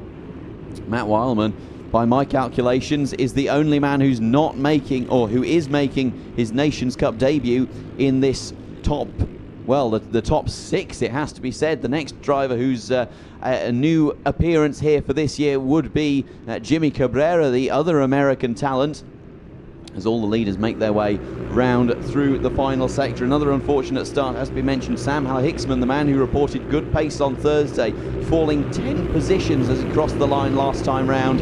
So a difficult start to the lunchtime rotation of heats for Haller-Hicksman, as we see moves down towards turn 1 in that battle for what is ultimately position 6. So that's Jimmy Cabrera getting stuck in with the likes of, that looks like Andrea Goreski. Oh, technical flag for Noah Rosser, 4:28. That is Noah Rosser. He's been given the technical flag. It must be him who's got the missing chain guard. That blows the competition wide open. Rosser is battling for the lead with Jon Bremer, but he's been shown the technical flag. Noah Rosser's chances of winning this Nations Cup have just been tarnished. He's going to have to come into the pits If he ignores it for 3 laps, he'll have to take the black flag. But it's Noah Rossa who's got a technical flag. Look at his card if we get a look close up. And yes, indeed, the chain guard is missing. He comes in. I cannot believe it. Noah Rossa, he's going to be impeded in this title fight with a missing chain guard. Devastation for Team USA. The man at the head of their effort in T4 Senior, the man who's taken 2 heat wins so far yesterday afternoon, is suddenly struck out of the running for this victory, and that is absolutely sensational news as far as Jorn Bremer and the Dutch contingent are concerned, with the fastest lap with a 1:03.4. Well, Rossa has had the chain guard refitted. He's going back out there. You never know what's going to happen. If there's another accident and we get yellow flags and everybody backs up the field, he'll have a chance to make up some progress. So he's got to go back out. But it's devastating for Noah Rossa, the man who won the title in 2023, and now there he is at the back of the field recovering, and he cannot believe his luck. Well, one has to commend the mindset of Noah Rossa. Never say die is the motto in this race for Noah Rossa. A tremendous talent who's going to be pushing hard. Just watch the lap times. I guarantee you they are going to start falling now that Rossa has a bit of clear air and some anger in his eyes. So now it all goes the way of Jorn Bremer, with Jose Gomez having won 3 out of 3 and now dropping back to 8th position. Jorn Bremer is looking good for the win, and that would put him into the intermediate lead of the competition. That is an absolute disaster for Noah Rossa, who plummets out of the top 6 with a finish of what is likely to be 35th.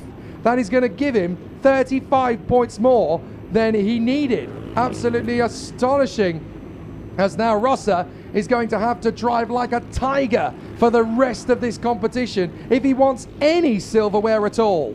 And it's going to be a very tall order for Noah Rossa as we are on lap 6, coming towards the conclusion indeed of lap 6, so only 2 laps left as we cross the line, and Noah Rossa has about a sector between himself and Oliver Lemens, who's also running round at the back after an unfortunate incident earlier on in the race.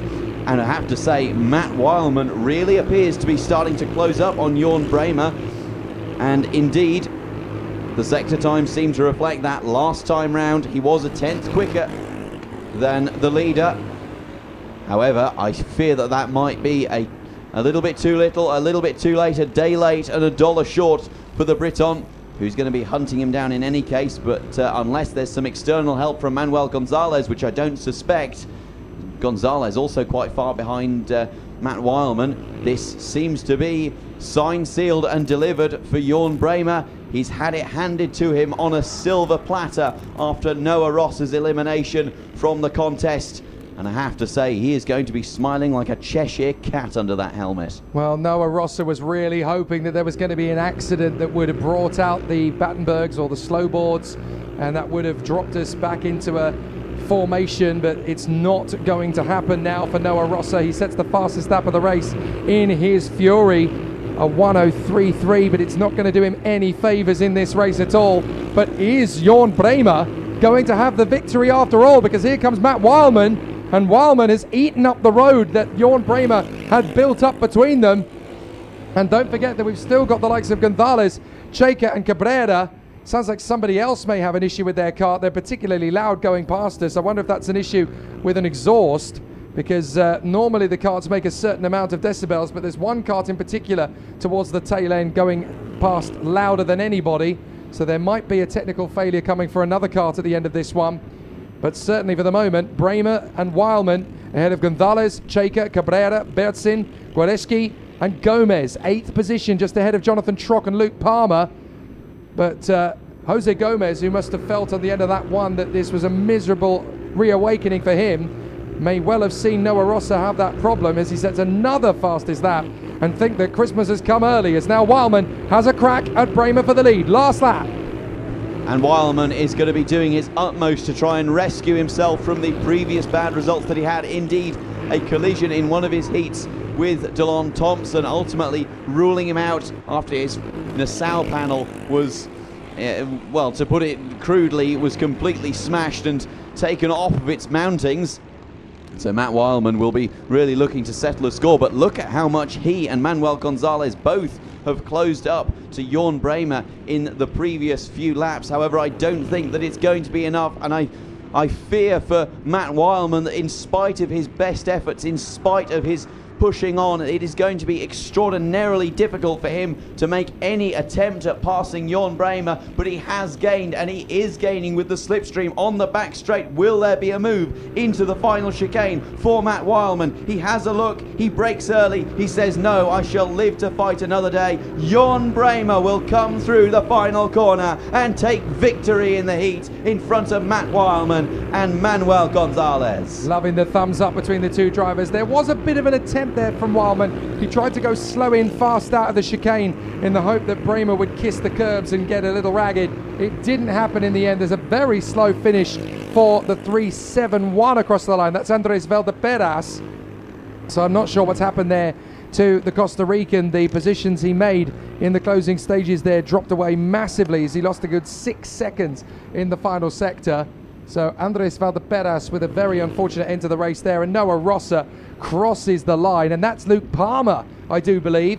So yeah, that's Luke Palmer. He doesn't cross the line. He has an accident at the final turn, so that tells us a little bit about what might have happened there with Andres Valdeperas, who does cross the line in the end in 15th. Luke Palmer doesn't cross the line at all, and Noah Rosser crosses the line in P34. That now gives him 37 points. That is devastating for Noah Rosser, but it's absolute heaven sent for the Netherlands and Jorn Bremer. It's out of anybody's control. It's certainly out of Noah Rosser's control, but the way that things stack up, Netherlands now have their man leading T4 Senior. Jorn Bremer on 6 points, Gomez is on 8, and Ian Quinn now picks up the American charge with the same points as Britt Lucas Blanford, both on 11.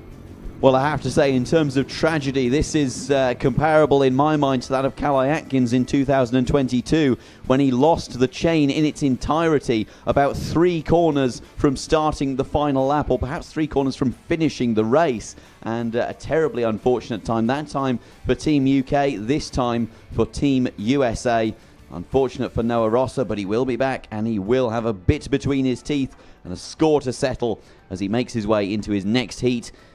It will be disadvantageous for him into the superheats and the final, but if there's anyone who can pull it back, I'm sure it is Noah Rosser. He's a man with fine and flying form behind him from his efforts here in 2023, so we cannot count him out by any stretch of the imagination. Well, very dramatic scenes here then at Valencia. Time to take a brief pause after the 4th rotation of the T4 Seniors. We'll come back in a couple of minutes' time, because in just over 5 minutes' time, T4 Seniors will be back on screen. There is your confirmation of that. T4 Senior 168 qualifying Heat 3, their 3rd and final heat. From this moment on, ladies and gentlemen, the heats that you will see will be the last chance for every driver in every class before they get to the superheat. Back in a mo. DCC is proud to partner with organizations and causes that align with our values: sustainability, education, human services, and beyond.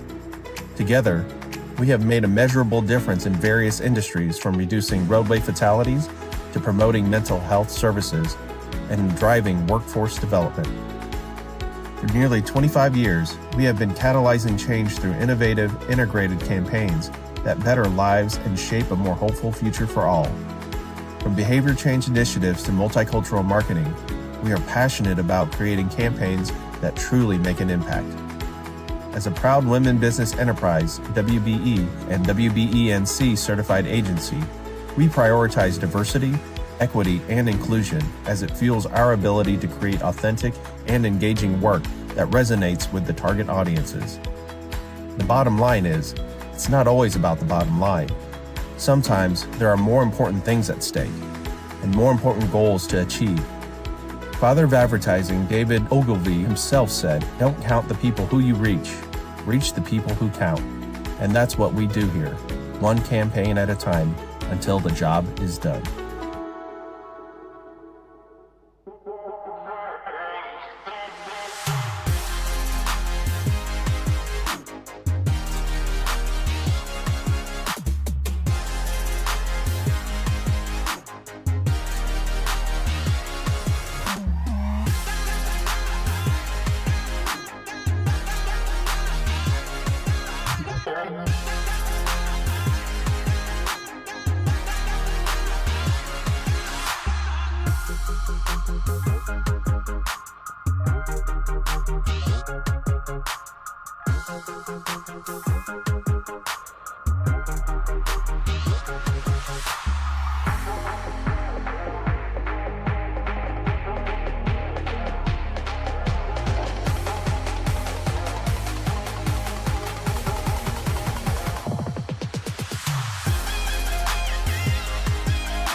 Back to the action then. From this moment on, every single one of our qualifying heats is going to be a decider to set the grid. The man on your screen is the man who gives the kart circuit here at Valencia its name. The Kartodromo Internacional, Lucas Guerrero, stood on the starting gantry as he gets himself ready for the big show. In the 10th anniversary of this circuit, a fantastic racing driver, of course, in his own right, competing in the International GT Open, Spanish Formula 3, and even the Porsche Super Cup on the Formula 1 bill back in the day. Lucas Guerrero, very talented man, makes the ship here at the Cathedral of Spanish Speed run very smoothly to ship-shape and Bristol fashion. And it's a wonderful, amazing fillet for his incredible hard work and circuit, that the incredible adaptations and the evolution of this circuit, the improvements that have been made since we've been coming here for these events, has just got bigger and better all the time. My first time to visit this circuit was all the way back in 2018, and I have to say the amount of work that has gone into this place over the last 8 seasons has been absolutely phenomenal, considering as well that you've had COVID-19 to throw into the mix, the horrendous floods that hit the Valencia city last year as well. So he's had more than enough obstacles to have to go up against, and yet still he smiles, he pushes on, he fights forward, and he gets his hands dirty. He's not one of those bosses that just allows everybody else to get it done. He very much takes a real personal touch to make sure that this place is the best it can be. Very much reminiscent of the motto and the mantra of Jim McClarish Jr., head down, boot down and send it. Lucas Guerrero's mindset, I'm sure, crafted and formed through his many years of top-level motorsport competition, and now also at the top level of motorsport competition in a different sense, running the Kartodromo Internacional. Lucas Guerrero here just outside of Chiva in Valencia, and what a facility it is, as we mentioned. It's a facility that our T4 Senior 168s are about to take to, and they will be led out by Esteban Yanguas once again. Alongside him will be Momen Benamor and Mats Mui in third. Julien Granvaux will line up in fourth in front of Anwar Beryl-Smith and Colin Munnelly in sixth. Then is Christoph Venske, the speedy German, who's always on a charge in front of Peter Janssen and Arian Kamphaus. Then Chris Alcock rounds out the top 10. He's followed behind him by Adrian Somoza and Abraham Estrada in front of Anta Chen. Jan Zastrow, who's also a fast charger, in 14th in front of Oliver Smith and Ricardo Baldon. Oscar Cantu lines up in 17th in front of Ollie Kupperwelton and Gonzalo Aponte. Then Anthony Holland, the owner of Kiltorcan Raceway in Ireland, lines up in 20th in front of Michael Kampman, Jason Herrera, Michael Mamie, Torres Mauricio and Ignacio Almanza in 25th. Then comes Ronaldo Cardona in front of Jorge Torres, Scott Garvey and Rory de Jong, with Kyle Kavanagh racing in 30th position. Then comes Charlie Tsao, our only Taiwanese and our first Taiwanese competitor at the Nations Cup, in front of Javier Carrasco and Andrea Slowinski. Then David Gardea lines up in front of Roberto Zaltieri from Italy and Ethan Steer, the South African Lion. Always on a charge, gained 23 positions in his first heat, having started from the back of the grid. Always watch out for Ethan Steer, a fantastic South African talent, and one who's sure to be making up places throughout this race. One who we desperately look forward to seeing take to the track when the lights go green. Yeah, he made up 23 in his first heat, made up 18 in the second, so he's well on his way to challenge for that overtaking crown of Dillon Thompson's. That's a total of 41 overtakes now made by your man in fine form, Ethan Steer. Lots of penalties handed out, by the way, at the tail end of that qualifying heat. So Julien Granvaux, who came home third, he got a penalty. That promoted Col Manelli up to third place ahead of Adrian Thermosa and Mats Moy. Penalty as well for Gonzalo Aponte, for Cooper Welton, for Yanguas, who of course was on the original pole position. Also penalties for Alcock, Estrada, Cantu, Cardona, Torres, Mamie, Charlie Tsao and Ignacio Almanza, as well as Kyle Kavanagh. Scott Garvey was even excluded from the race in that one, so a big amount of shuffles of the deck in Senior 168. But now we go into the third and final qualifying heat for these drivers before they get to the super heats tomorrow, with Venske on 2 points, Beryl Smith on 3, Moy is on 9, Munnelly on 11, Janssen on 12 and Julien Granvaux on 13. Who's going to get the best of it as we go racing this time? We go to starters orders now, and an Esteban Esteban Yanguas leads the field, but it's a better start for Moment Benamor. He's going to have a bit of a charge forward. Can he get some assistance here from Julien Granvaux? He's going to hold his nerve as they both run wide. The two leaders run out wide. Benamor gets the worst of it, and there's contact further back as Anwar Beryl-Smith goes onto the grass and drops all the way down the order as he rejoins. He's got a lot of work to do to filter back in.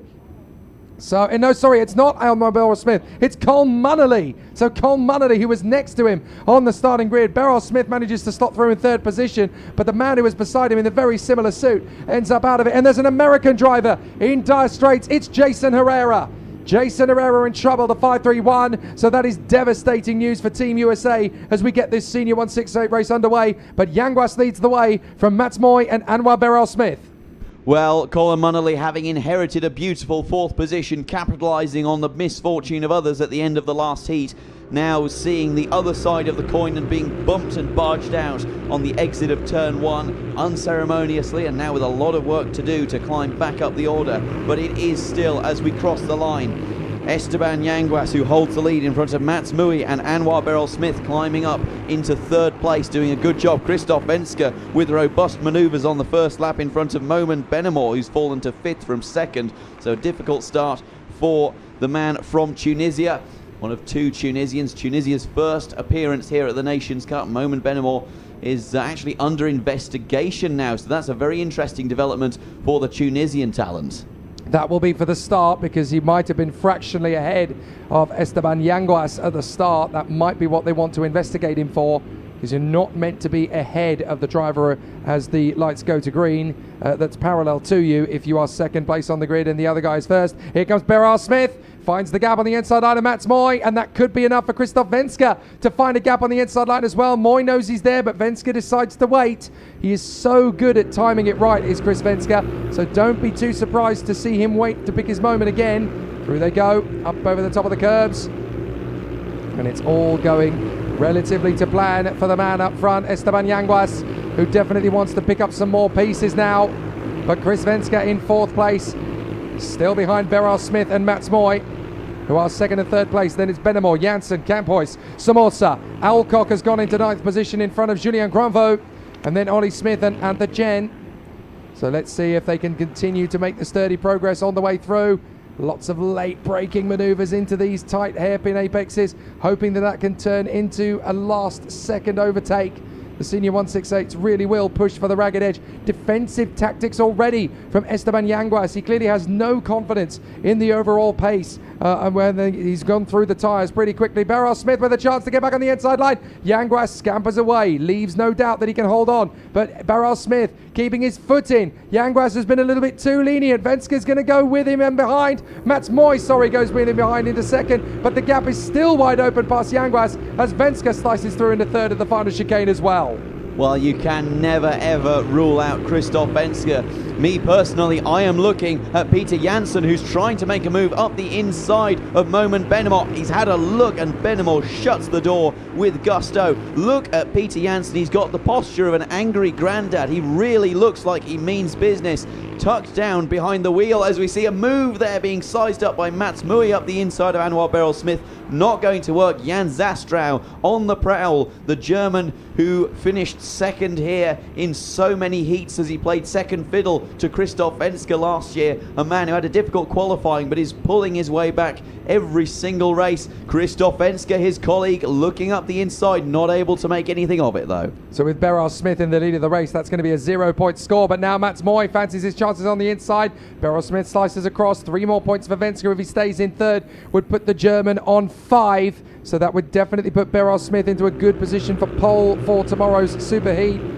But is there going to be another big push from Chris Venske? We know that he always saves his best until the tyres have gone warm. Now he's going to have a bit of impression on his hands here. Mats Moy fancies his chances down the inside of Beryl-Smith. No, you don't, says Anwar. That's going to be a far easier move to make on me in the latter stages. I'm not going to give you any space for the moment. Anwar driving as if Mats Mui just doesn't exist, closing the door with no regard for politeness towards Mats Mui, making his position known. Anwar Beryl-Smith very defensive over that first place, if not driving defensively, certainly very protective of it, as we see Christoph Venske all over the back of Mats Mui.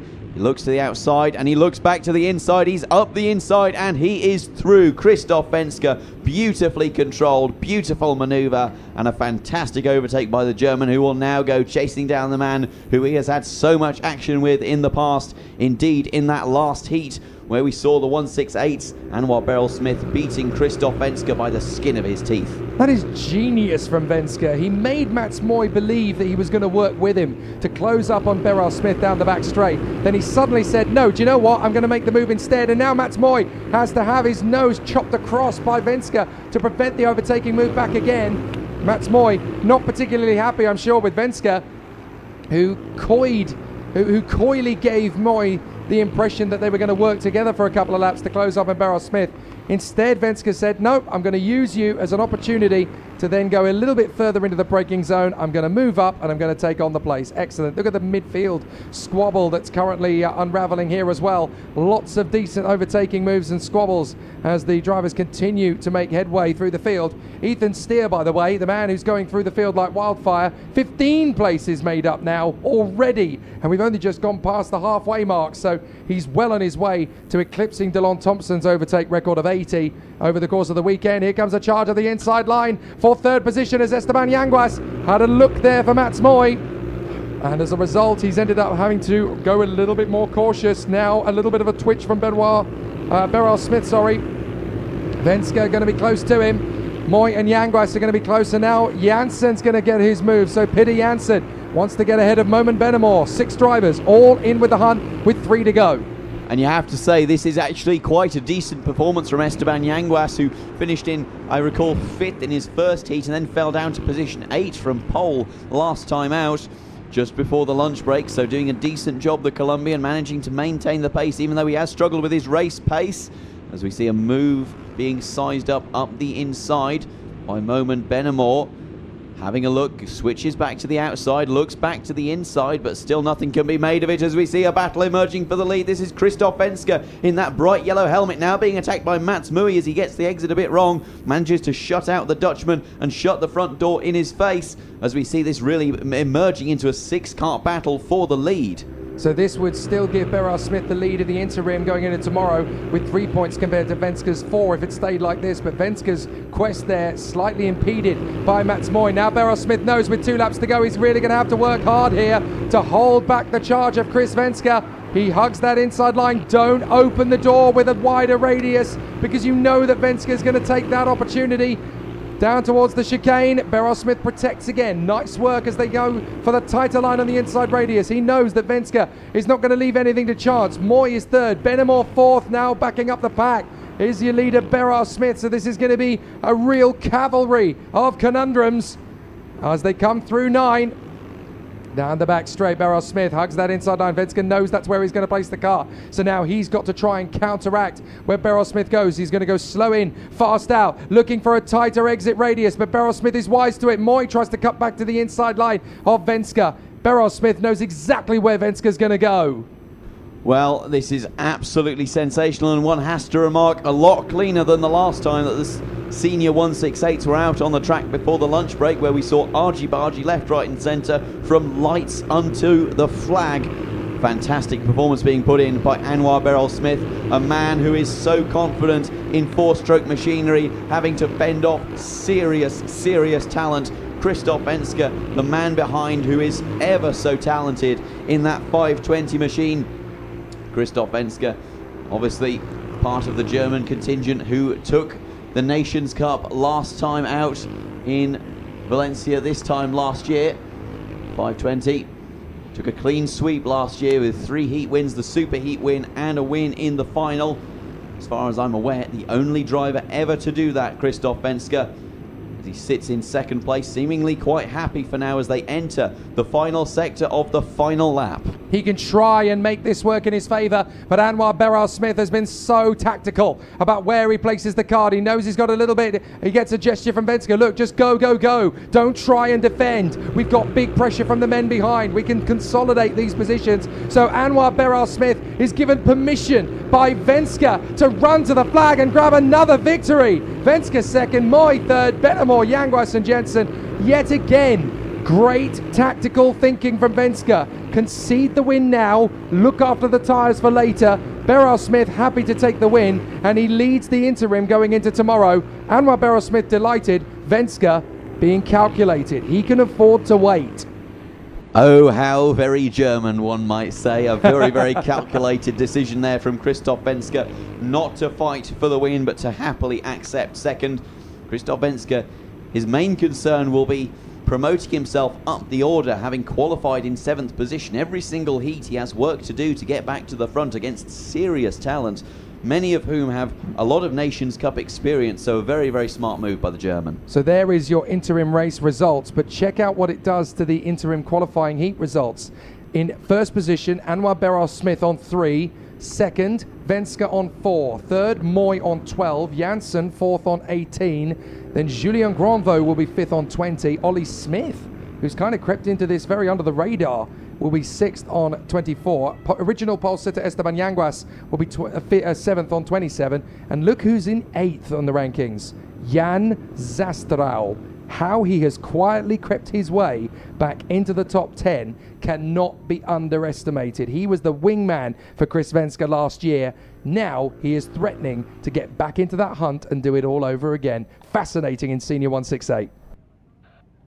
Certainly is. Jan Zastrau, another fantastic talent, helping Christoph Venska to that clean sweep last year. Indeed, it has to be remarked that Jan Zastrau finished every single heat last year, bar one, in second place. Team Germany getting a 1-2 in every single T4 168 race, apart from one, where they received a 1-3 result. And it has to be remarked as well, huge progress from Ethan Steer, gaining 17 positions. That now puts him on 58 overtakes. That's not many to find in tomorrow's races if he wants to eclipse Dylan Thompson's record. Of course, he's not going to be starting from dead last anymore, so it's going to be harder to find 12 more overtakes, but all he's got to do is find 7 more in both races, and he will beat Dylan Thompson's overtake record. But that's not as easy to accomplish as it is to say. So now we go into the focus for the next class. And as you'll be able to see on our screen in just a moment, that is going to be the T4 Minis that have had 2 very different types of race. Then we'll have the juniors twice over, and then the final 3 qualifying heats for T4 Senior. We really are getting into the grueling end of the qualifying heat stages now in the 2025 T4 Nations Cup. Yesterday, the first race for T4 Mini saw Logan Rolfe take a very spirited victory in front of Moknak Sakar from Ukraine and Jack Harney from Ireland, ahead of Beganovic and Kakoldi, with the very talented Ben Slevar coming up into 6th position. Then we had the second qualifying heat earlier on, which was a triumph for Jason Beganovic ahead of Jack Harney and Logan Rolfe. It looks like those 3 are going to be going for the T4 Mini title together. Kakoldi did a great job, the Scot, in P4, and a great run from the Irishman Senan McLaughlin put him into the top 5. Now we go into this third and final qualifying heat. The unlucky Moknak Sakar, who spun off in the second heat after a great battle in the mid-pack. Jason Beganovic will be alongside him, then Jack Harney, then Logan Rolfe, and then Lewis Kakoldi, Diego Beradon, Percy Yonko, and Senan McLaughlin, with the top 10 rounded out by Jacques Stamay of South Africa and Ben Stivar of the United Kingdom. Plenty of big talents to come through, but this is the race that's going to dictate what the starting grid will be like for the Superheats tomorrow. It's a big opportunity now for these guys to put on a great display, but T4 Mini has so much riding on it. Certainly does. The T4 Minis always throwing up plenty of action. Indeed, we saw that earlier on. No end of overtakes and some big movers, the likes of Liam Burgol gaining 6 positions in the last race. Bernie Gamarith, Yari Berens and Tim Fredericks all gaining 9 positions, all at the expense of Moknak Sakar, who finished in 13th. And as I've said so many times, we'll have a score to settle. It has to be said, Carlos Valverde, another driver to be on the lookout for. He finished 23rd in the last heat, although gained 12 positions. So be on the lookout for the Costa Rican talent, Carlos Valverde. And it has to be said, Jaden John Javier will be looking to improve on his form, having finished in 24th in the last race. So the Philippines with a bit of work to do, as we see. Jason Beganovic waving at the camera and then being told by the mechanic, pay attention, come on, focus. But that's fine. You're allowed to enjoy the fans back home. Can we just say that the mechanic there has made himself public enemy number one Yes, by he has. ending the fun of Beganovic before it's even begun. Let him enjoy it. He's on the television. Come on now. Yeah, he's going to remember this for a long time. You know, he took a fantastic victory earlier on, and he'll be riding the crest of confidence from it. So, Jason Beganovic with a lot to do from this front row of the grid, but he has proven that, albeit in a difficult starting position, the outside of the front row, he has been able to turn that into a race victory. So if he can continue that progress, he's got a great shot of going on to win the final here. The Dutchman's been very, very confident. And it shows you, doesn't it, the amount of opportunity there is now in this Nations Cup for the Netherlands. We've had wins for the UK, for the US, for Germany. The Netherlands look so hungry for this Nations Cup. In multiple categories, they've got a stunning chance of getting it done. They do indeed. The biggest contingent in the senior field out of any nation, and also fielding 7 minis and 7 juniors, as well as a very respectable 5 T4 Senior 168s. Although that grid is so packed full of talent, it's difficult to see where the cream emerges to the top, because it seems like there's almost entirely cream in the T4 Senior 168 grid. As we see the 1 minute board being lifted up, 1 minute until these minis get sent out onto the track. It has to be said, that little scuffle between the mechanic of Jason Beganovic and he himself, it also shows just how seriously the Netherlands are taking this. There's no room for complacency or arrogance or unnecessary fooling around. This is a very serious matter for Jason Beganovic and for the Dutch contingent as a whole. I've got some breaking news from the previous Senior 168 race. The 5-second penalty was in fact handed to Momen Benamor, so he crossed the line in 4th place, but he tumbles all the way back to about 15th position, I think. So that 5-second penalty really hampered him. But now we go into qualifying heat number 3. 29 degrees Celsius air temperature now. It is seriously getting hotter. And now these youngsters are going to have one final battle out on the circuit before tomorrow. Big credit and a big up to the Orange Army, the marshals around the course, who are keeping us safe. We cannot go motor racing without them. They are fantastic. Moknak Sakar and Jason Beganovic, Jack Harney and Logan Rolfe, Lewis Cacoldi and Diego Berdadone, then Percy Yonko and Senna McLaughlin, Jacques Stamay and Ben Stivar, Jaden Javier and Liam Bogle from Jack Miller and Justin Winkel, Matej Vonderchek and Max van den Heuvel, Keanu de Winter and Mies Schuld. Then we have Bernie Gamarith, Jari Berends, Tim Fredericks and McAllister Alamo. Billy Green and Harley Brereton are ahead of the Australian Kai Kanyaro. Tadeusz Novotny is beside him, then Nestor Doroshenko, Dermot Claridge, Cohen Shoecraft and Max Cooling, Nikita Shevchenko, Jeremiah Hengster, Cullen McMahon, Marcelo Torres, and at the back it is Carlos Valverde for Costa Rica. What a wonderful grid of mini talent we have here. These 8 to 12-year-olds putting on a tremendous display, and it has to be said, quite a varied grid as well in terms of the age. 8 to 12 is an age bracket where you learn so much about motorsport. Some of these drivers more experienced than others. Some of them also, it has to be factored in, the growth that happens physically in the 8 to 12 age bracket. Some of these drivers are significantly taller, some of them are heavier, and so there's lots of different weight distribution, shall we say. Some drivers taller with more weight higher up, some of them smaller, meeting the minimum weight requirements using lead strapped to the seats, which means a lower center of gravity and a bit more corner stability for them as well. So there's a lot of very small technicalities that have to be factored into this mini grid that can really make the difference. Logan Rolfe comes in on 3 points, Beganovic on 4, Harney on 5, Cacoldi on 9 and McLaughlin on 13. This could be an interesting battle. Can Zakar, who's dropped to 6th on 15, bounce back in style? We race again! A battle down to the first corner here in Valencia. And it's going to be a tight one into turn 1 as Jack Harney once again tries to make the move, run round the outside, and there's a spin. Several karts going off backwards into turn 1, and that's a little strike of the barriers there as well, but it looks as though everybody is going to get going again, and that actually causes another issue further round in the chicane a little further up. So there's more carnage, more karts in devastation. McAllister Alamo, Tadeusz Novotny, Harley Brereton. I'm trying to see who else got caught up in that. Cullen McMahon was involved. And so too was Keanu de Winter and Matej Vondracek. So many drivers ending up getting caught up. We've got one driver out of the race in the second sector as well. So that's a separate incident there. That's two karts that's come together. I think that might be Ben Slivar, you know. And we've got Cullen McMahon in the mix there, actually, thinking about it. So Jacques Demey has not come through, so that's devastating for the South African. Jacques Demey was in the top 10. He's not come through, so big problems all around the courses now. We've got a battle for the lead as Jack Harney is now in front of Moknak Zakar, but not for long. Zakar comes back through to retake the lead. The Ukrainian back in front. Zakar leading Harney, Beganovic, Rolf and Senan McLaughlin. Zakar back in fine form after his disappointing time out in the last heat, but still plenty of work that can be done, as there's another driver that has been stricken between turns 6 and 9. Yellow flags being put out. Now those should be cleared for the braking zone into turn 10, but drivers having to throw caution to the wind, and that driver well and truly stuck in the gravel, unfortunately.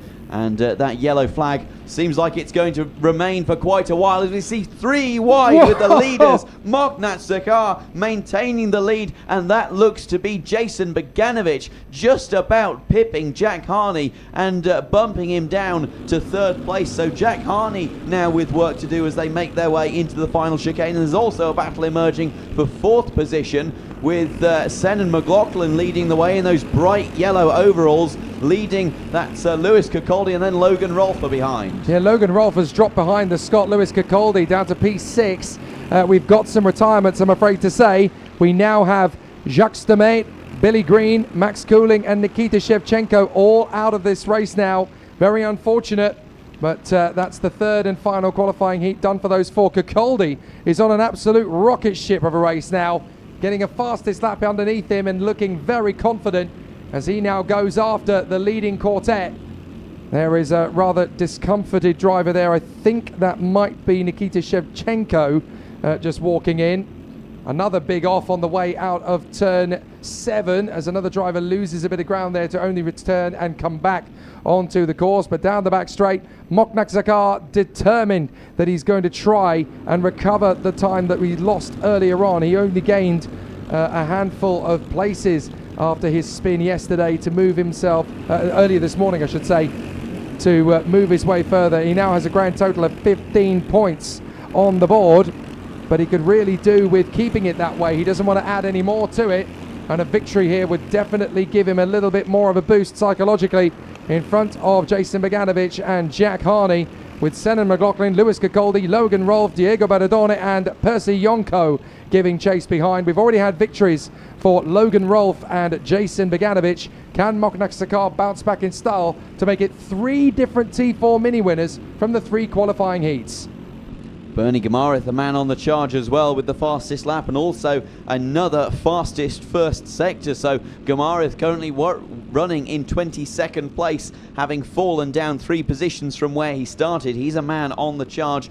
Bernie Gamarith, another man who's been racing here at the Nations Cup since 2022, so having competed in every single Nations Cup running since its inception here in 2022 in its present format. He's doing a good job, showing good pace for Team Spain as well. Good pace from Nestor Derevchenko as well. He's made up 11 places, while Carlos Valverde, who started at the back of the grid, is now up 12, dodging the melee around him. That's all you can do in these races. You've got to just try and keep yourself out of harm's way and make the progress up through the field. Zakar, Beganovic and Jack Harney. Look at Zakar's pace of 103.8 to get the fastest lap of the race under his belt. But behind the top 3 we have Kirkcaldy, Logan Rolfe, Diego Baradone, Senan McLaughlin, Percy Yonko, and then Liam Bourgol and Jiggy Javier doing a good job as he runs. Oh, sorry, no, it's Jaden Javier. Jiggy is competing in the higher category. I do apologise, Jiggy, but it's Jaden who is in the mini category. You can see the carts that have been abandoned to the side of the road there. It's been a messy first couple of laps to this T4 mini race. But Moknak Zakar and Jason Beganovic checking out. Look at this battle further back. We've got a nice little duel developing here. This is McLaughlin, Yonko and Liam Bourgol. And watch for Jaden Javier as he tries to bring himself into this mix in the duel for 7th position. The Philippines youngster might get a shot here as the 3 men go squabbling down the main straight. Beganovic trying to close up on Moknak Zakar, whilst Jack Harney is still having a good run of it in third position, but it's certainly pressure cooking, deciding to build now, because we've only got 2 laps to go, and it's going to get very close in the chicane. Several drivers now questing for the same bit of tarmac, and there's now 6 of them, all wanting 7th place. That was extraordinarily brave from Senan McLaughlin, trying to hang it round the outside of turn number 3, and now one driver, that looks to be, that's a white helmet, I think that might be Benjamin Sliver, who has fallen back slightly as there's still action up the front. One driver running wide, so definitely a kerfuffle emerging in the fringes of the top 10, and still a very hotly contested race as we look further back from just this leading pack, who are really breaking away now with a gap of more than 1.5 seconds between Jack Harney in 3rd and Lewis Kokoldi in 4th. Last lap begins. Bogdanovic took a win this morning. Logan Rolfe in 5th place took a win yesterday evening. Now it's time to see if Moknak Sakar, the Ukrainian star who grabbed pole position in time qualifying, can make it 3 different winners from the 3 races. He got unlucky yesterday. He was completely robbed in this morning's race. Now he's got to try and soak up the pressure of Bogdanovic and the new fastest man on track, Jack Harney. Can he tame the beasts here and keep it all nicely under wraps to give us 3 different winners from 3 different nations? Jason Bogdanovic, the Dutchman, the Briton, Logan Rolfe, and it could well be the Ukrainian, but Bogdanovic wants to make it a 2nd win. That would put him right into the firing line for the title fight. Even if he doesn't pass Moknak Sakar, he would still be leading the interim points, but he wants blood, he wants to go for it. 2nd victory is running high here. Here comes Harney. They're going to work together to try and squeeze past Sakar. The gap is open. Harney will try and take it. So will Bogdanovic. Sakar keeps his fighting. Oh, it's brilliant from Bogdanovic. Sakar fights on to 2nd. Harney is 3rd, and it's 2 out of 3 for Jason Bogdanovic. He made that victory come alive in the final straight. Excellent run for Bogdanovic. Diego Beradone putting in a sterling effort as well on that last lap to get past both Logan Rolfe and Lewis Kokoldi. Lewis Kokoldi falling victim to both Logan Rolfe, I believe. No, excuse me, Logan Rolfe was ahead going into the final lap, but a fantastic effort from the South African of Beradone as well. I believe a personal best result for him, finishing in 4th, but what a finish that was. Credit to Harney for being able to catch that slide on the exit of the final corner completely sideways. I wouldn't be at all surprised if that was full lock and some for Jack Harney trying to catch that slide, but that's not going to be very healthy for the chassis hitting a curb of that magnitude with that amount of speed. But nevertheless, all is well that ends well, and it ends very, very well for Jason Bogdanovic. And that means that the Dutchman now goes into the interim lead. 4 points on the board for Jason Bogdanovic, 8 points apiece for Jack Harney and Logan Rolfe, 15 for Lewis Kokoldi. Moknak Sakar fights back to 5th on 17, and then Diego Beradone ties on 20 with Senan McLaughlin. So that's a great end to the day for T4 Mini, and it shows us exactly who's going to be fighting fit going into tomorrow's great battle. That's a really exciting turn of events for our competitors in T4 Mini, and there's plenty more still to come from them tomorrow. But now our attention is going to turn back once again to T4 Junior. We've got 2 races left for them and 3 races left for the seniors. That is the remaining schedule on your screen. 5 races still to go. We're going to take a quick pause to allow the juniors preparation time, but what a battle it is going to be. We know the score now in 168 and in T4 Mini, but junior and senior are about to cook up a storm in their final qualifying heats of the Nations Cup 2025.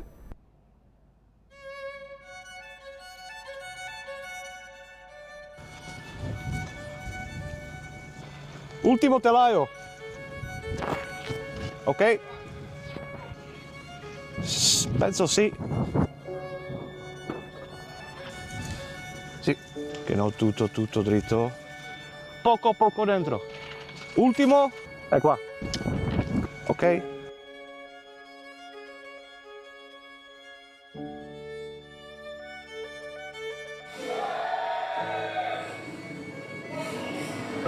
Santiago, good to go. Make sure you're hitting your voucher to Nigel at the end there. How are you? I'm good, thank you.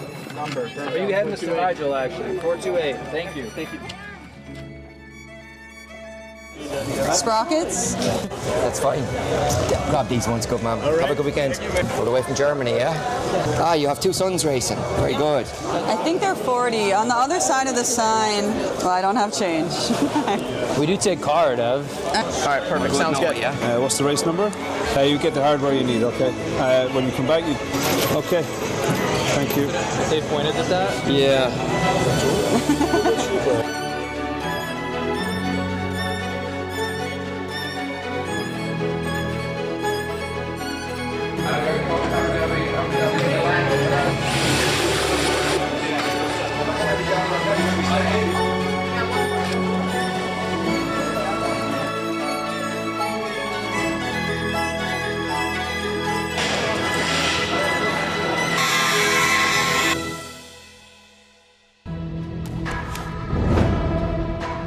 We can't manufacture your victory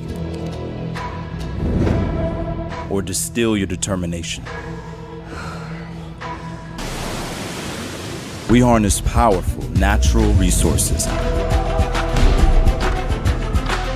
to unlock true human potential.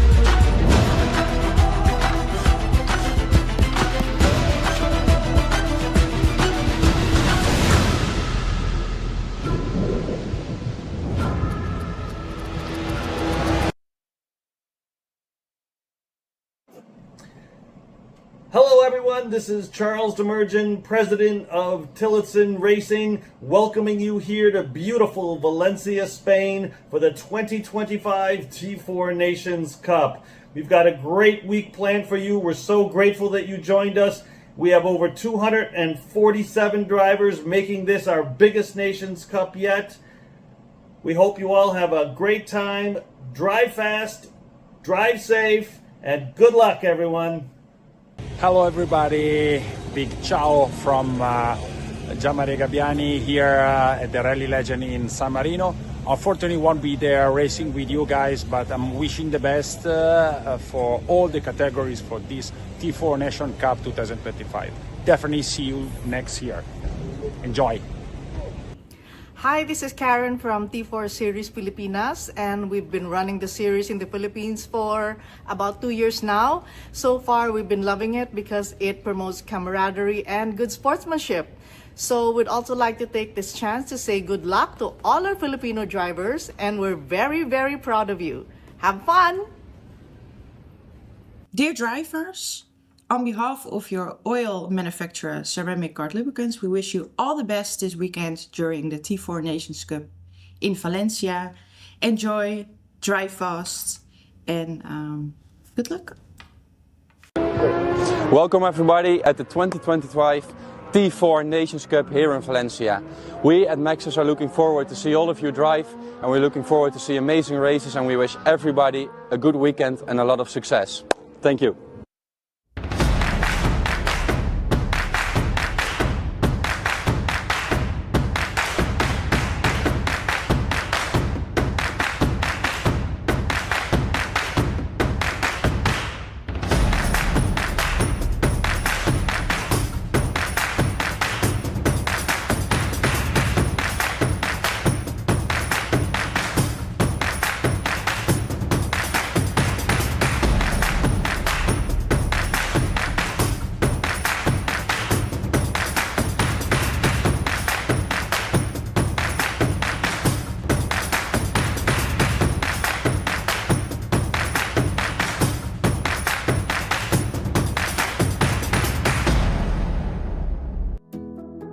DCC is proud to partner with organizations and causes that align with our values: sustainability, education, human services, and beyond. Together, we have made a measurable difference in various industries, from reducing roadway fatalities to promoting mental health services and driving workforce development. For nearly 25 years, we have been catalyzing change through innovative, integrated campaigns that better lives and shape a more hopeful future for all. From behavior change initiatives to multicultural marketing, we are passionate about creating campaigns that truly make an impact. As a proud women business enterprise, WBE and WBENC certified agency, we prioritize diversity, equity, and inclusion as it fuels our ability to create authentic and engaging work that resonates with the target audiences. The bottom line is, it's not always about the bottom line. Sometimes there are more important things at stake and more important goals to achieve. Father of advertising David Ogilvy himself said, "Don't count the people who you reach the people who count." And that's what we do here, one campaign at a time until the job is done.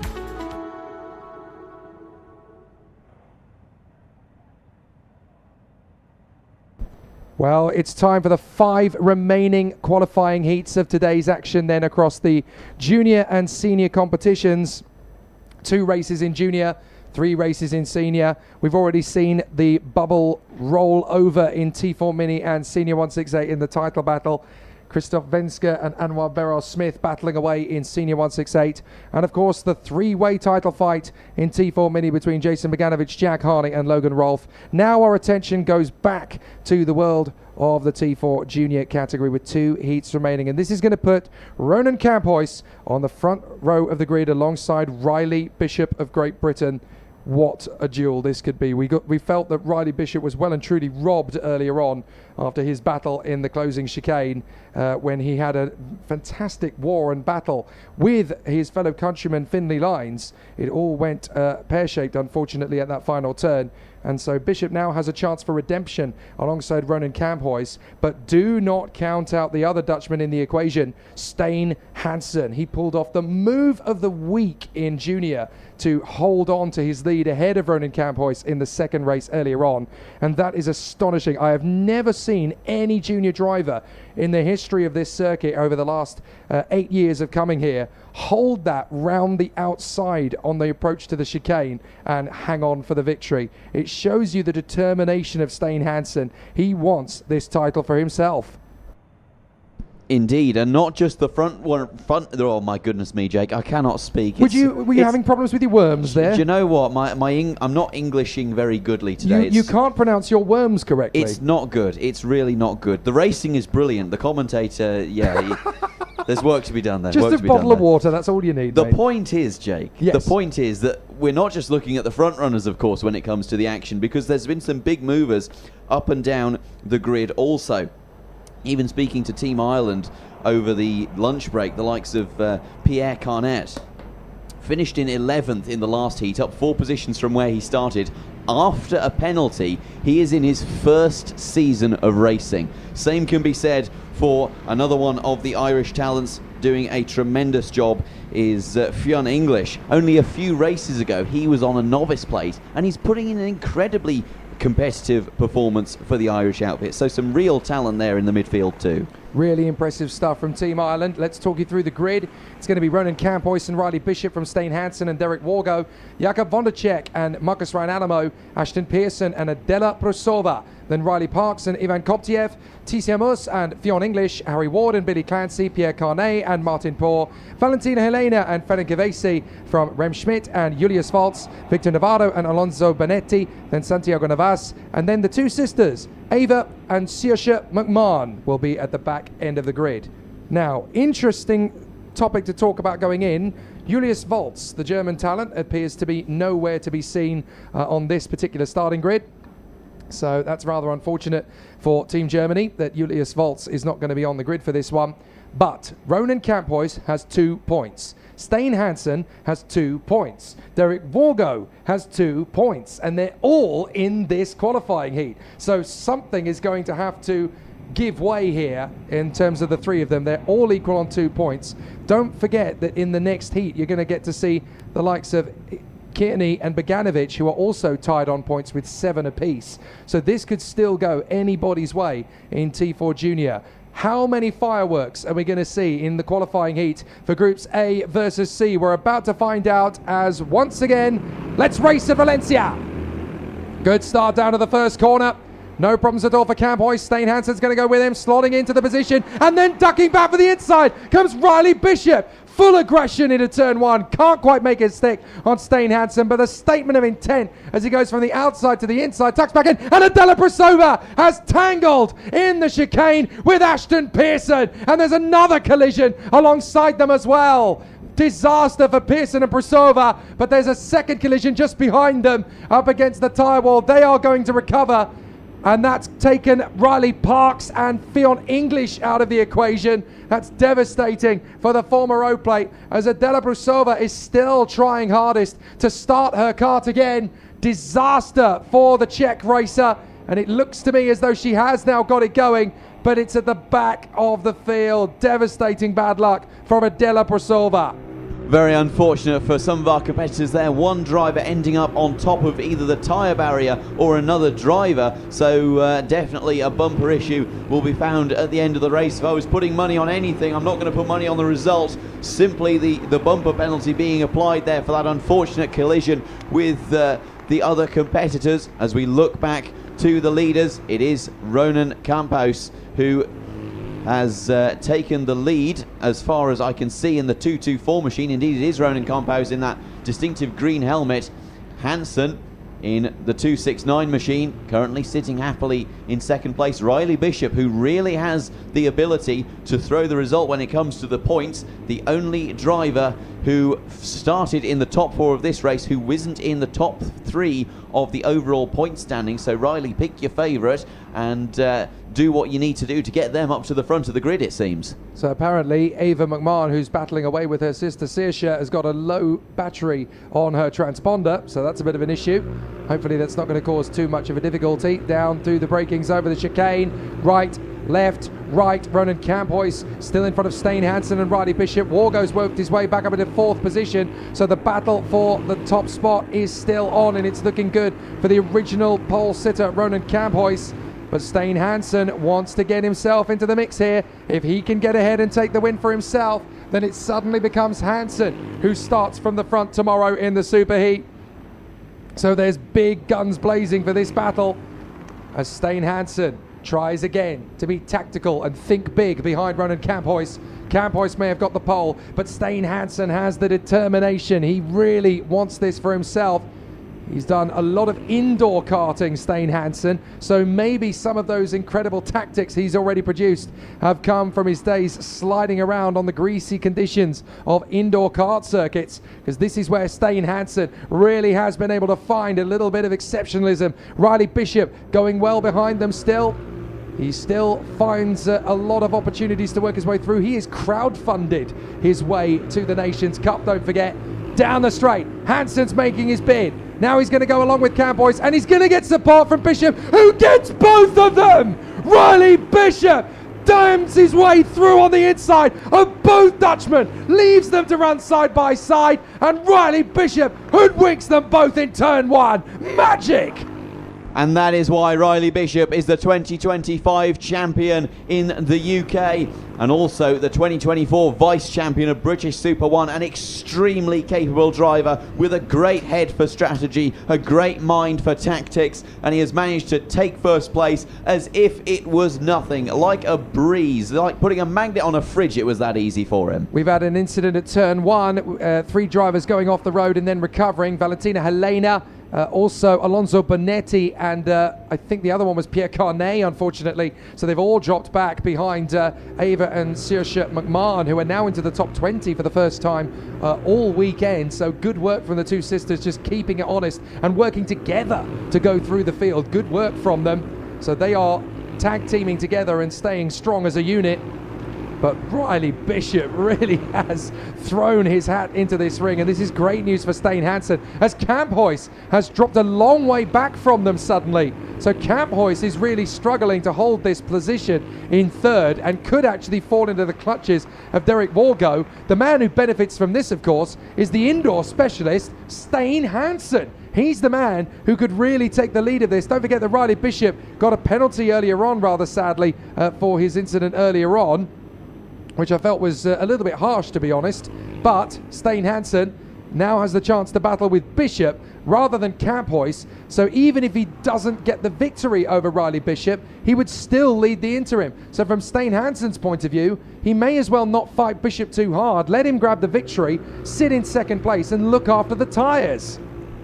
Dennis Wargo, his last lap was ultimately about, well, thereabouts 8 tenths quicker than Ronan Komphaus in front. This time, however, roughly the same in terms of lap time, so roughly keeping pace, but the American not really able to catch up to Ronan Komphaus at this stage. Very much running in a league of their own. Komphaus, Wargo and indeed Wondacek all sort of running in a bit of clean air, setting decent sector times, but Stein Hansen with the fastest first sector of anyone, making use of that bump draft. Him and Riley Bishop really trading sector times and fastest laps as we see them making their way into turn 10. Stein Hansen, his Nations Cup debut, but clearly that indoor experience really playing into his hands. So many drivers who come from two-stroke machinery have a tendency to overdrive these karts, but Stein Hansen, understanding the rental equipment that he's raced in previously, he knows not to overdrive it, not to use too much steering lock, keep the revs high, keep the momentum, and that's really serving him this weekend. And now we go into the Ultima Vuelta, the final lap. Riley, if I were you, I wouldn't defend too much. Stein doesn't have to overtake you to go for the interim victory, so this could be an issue for Hansen. He could end up getting backed up here into Ronan Komphaus if Bishop defends too aggressively. Riley Bishop could afford to go for it. If I'm Stein Hansen, I'm gesturing to Riley, look, don't bother battling me. I'm happy with second place. I'll hold the interim lead if I stay where I am. You go for the win. I'll sit behind you. We'll both look after our tyres on the last lap. But Riley Bishop is going defensive. It's the natural instinct for the race leader on the last lap when you've got a driver right up behind you. So Stein Hansen's got to take the bait. Bishop covers the line. Hansen switches to the left side. Now as they roll through the right, he's got a chance to roll off the radius, but look, he doesn't have to push himself into the mix here. He can keep it nice and tidy. So Bishop defends. They've got enough space to Komphaus. If I'm Hansen, I don't make the overtake. I stay here in second place. You can sacrifice the heat win and get the interim. And look, he's not going aggressive. Intelligence from Stein Hansen. Riley Bishop will take the victory from Stein Hansen in second and Komphaus in third. That was discretion being the better part of valor. Bishop gets the win. Hansen tops the table. Good work from both men. Stein Hansen also coming home with the fastest lap out of anyone, so really showing his hand and also showing his head, making a very intelligent decision not to battle. Even so, Ronan Komphaus finished only about 0.3 of a second, a little bit north of 0.3 of a second behind Hansen. So if they had battled, there's a real potential that Ronan Komphaus could have been brought into the fight for the victory. Well, just one retirement from the race, and that was rather sadly Saoirse McMahon, the Irish driver. Her sister Ava was able to come home in front of Ashton Pearson and Adela Prusova. But Riley Bishop getting some revenge for earlier on with the victory, but Stein Hansen has 4 points on the board. Komphaus has 5, Wargo has 6, Boganovic and Kearney have 7 apiece. So we now know the identity of the leader going into the interim. Whatever happens in qualifying Heat B versus D, it will be Stein Hansen that goes into the overnight leading the points tally in T4 Junior. And what a fantastic performer Stein Hansen has turned out to be in these 2 days of competition so far. Very strong, but also incredibly mature. He's never driven harder than he's had to. He's calculated it, he's pitched where the kart needs to go, and he's even pulled off moves that no one would try. But when it comes down to it, he's got the maturity to read what the tyres are going to do. It's such smart driving from Stein Hansen. Of course, another aspect of indoor karting is that understanding of the tyres. And even though Stein Hansen is coming from a background and indeed a climate where he would never ordinarily be racing in these sorts of temperatures, indoor karting in the Netherlands, he's adapted brilliantly, and you have to take your hat off to him and say that is an incredible achievement for a young man to come to somewhere as different as Valencia and put in such a sterling effort. Well, yeah, I've driven on the indoor circuits in Germany and the Netherlands, and there tends to be a bit of a tradition. Everything is very, very cool. Everything's very cold on the inside. You've got to try and generate tyre temperature, and there's no grip to be had. You're sliding around like you've got ice cubes strapped to the wheels. So the way that Stein has been able to figure out where the tyre life is going to come from, where he's going to generate the grip, it's been so sublime to watch him out there, and he's been able to read the situation so well across the 3 quali heats. So now he puts himself into a position, but don't think for a moment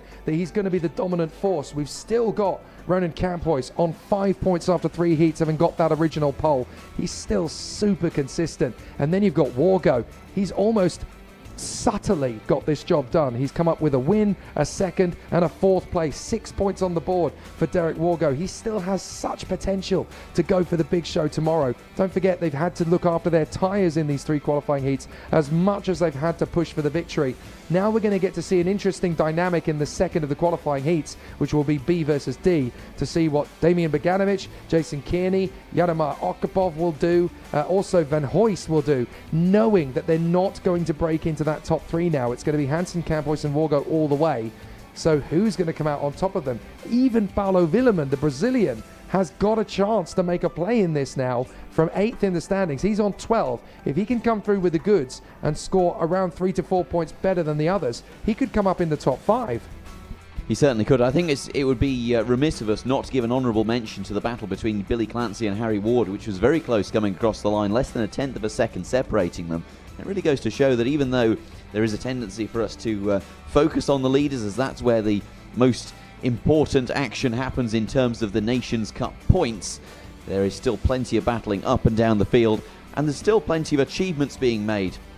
Many drivers, especially in the senior category, have come into this weekend, and after practice and qualifying, they've set the ambition of for themselves of simply making it to the super heats and the final, whereas in other categories you don't have that. It really is a testament to what success means. To some, success means winning, getting a clean sweep, doing a Christoph Vensker in 2024.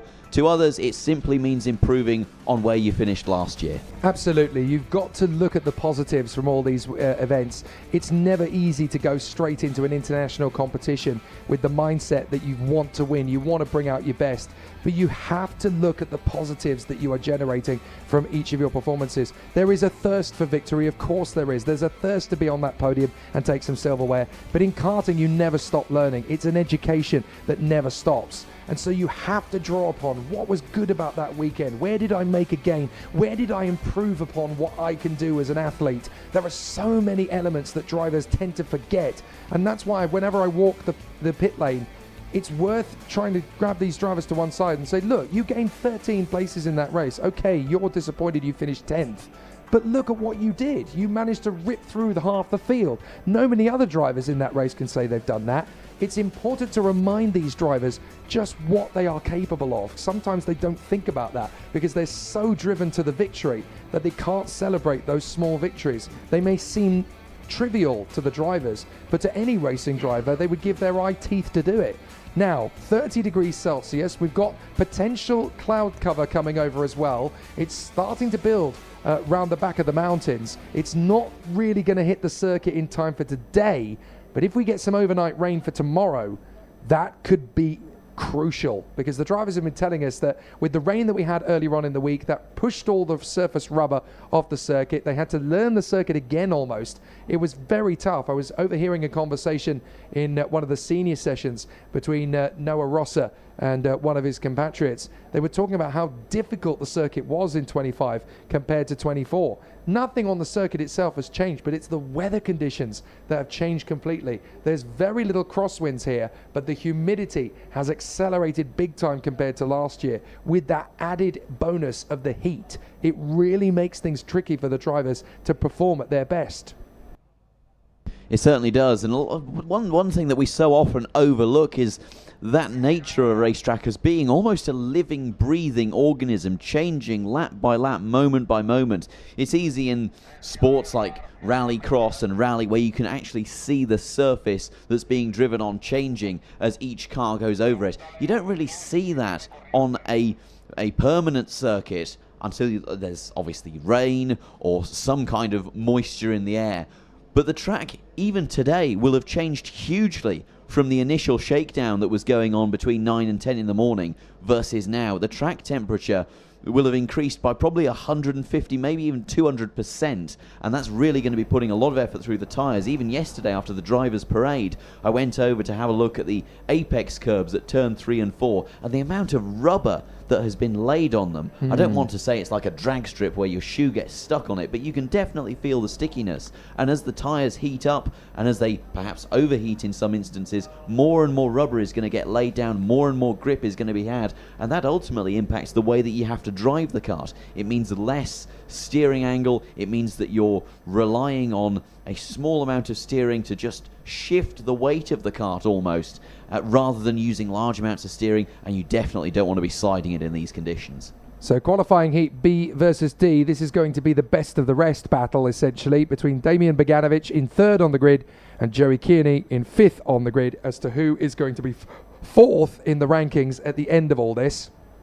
But there are plenty of drivers who want to take a victory out of this equation still. Finlay Lyons, of course, pole position for this one, the British driver, alongside Rick Corporal, Damian Beganovic, Paulo Wieleman, the Brazilian, Joey Kearney and Thijs van Huis.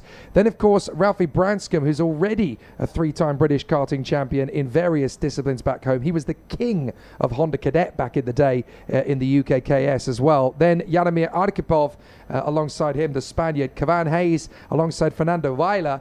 Then Andrei Novak, the... what's the fantastic nickname that he's been given again? Andrei Novak. He is referred to as the Architect of Send, I think it is, for his way forward.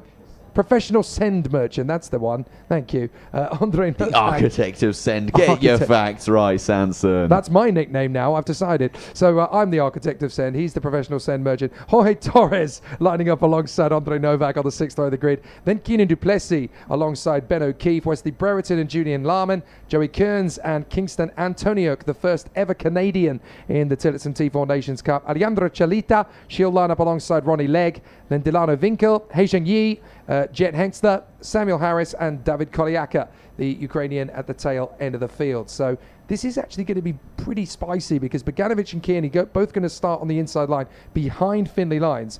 Both want that fourth position, but there's actually an argument to suggest that maybe fifth would be better going into the superheat tomorrow. Being on that inside line on the third row is certainly less risky than being on the outside of the second row.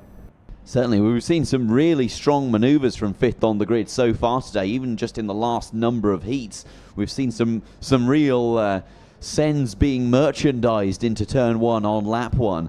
And indeed, like we mentioned, even trying to hold it around the outside, though we've seen some brave attempts at it on lap one where your tyres aren't fully up to temperature and where you are slightly on the marbles.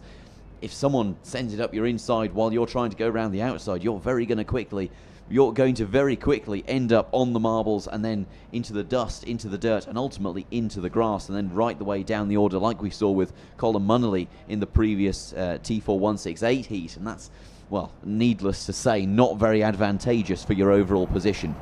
So into the grid we go then for qualifying heat B versus D in T4 Junior, the last T4 Junior qualifying heat before the super heats tomorrow of the 2025 T4 Nations Cup. Finlay Lyons and Rick Corporal from Damian Beganovic and Paulo Wieleman, then Joey Kearney and Thijs van Huis, then Ralphie Branscombe lining up alongside Jaromir Arkhipov, Kavan Hayes is alongside Fernando Weiler, and then we have Andrei Novak beside Jorge Torres. Keenan Duplessis will line up alongside Ben O'Keefe, the Irishman, Wesley Brereton beside the Costa Rican Julian Larman, then Joey Kearns will be alongside Kingston Antoniuk of Canada. Alejandro Chalita will be beside Ronnie Legg, then Delano Winkel and Haejung Yi. Jet Hengster will be next up, then it will be Samuel Harris, and at the back of the grid it will be David Koliaka for Ukraine. Tremendously talented field as ever. Again, the Netherlands with a very strong contingent of Rick Corporal and Damian Beganovic. It's going to be interesting to see what they can do. Thijs van Huis, watch out for him as well, coming from sixth, although he does have competition ahead of him with Joey Kearney and Paulo Wieleman, who he's going to have to, well, I would say negotiate with, but I don't think they're going to be in the mood for negotiations. It's going to have to be forceful from Thijs van Huis if he wants to make this into an all Dutch front three. Ralphie Branscombe, another driver who we mentioned we need to watch out for. Fernando Weiler as well. He moved an awful lot in the previous heat. He finished in fourth, which, as far as I'm aware, is a personal best for him, perhaps even the nation of Guatemala, gaining 6 positions. So Fernando Weiler, definitely one to watch, especially if there's chaos in front of him. Well, let's not forget that Thijs van Huis is, of course, the Italian Cup champion a couple of months ago, so he has the firepower to make it happen. We come out of the final turn along the tram lines. This looks like a pretty good start to me.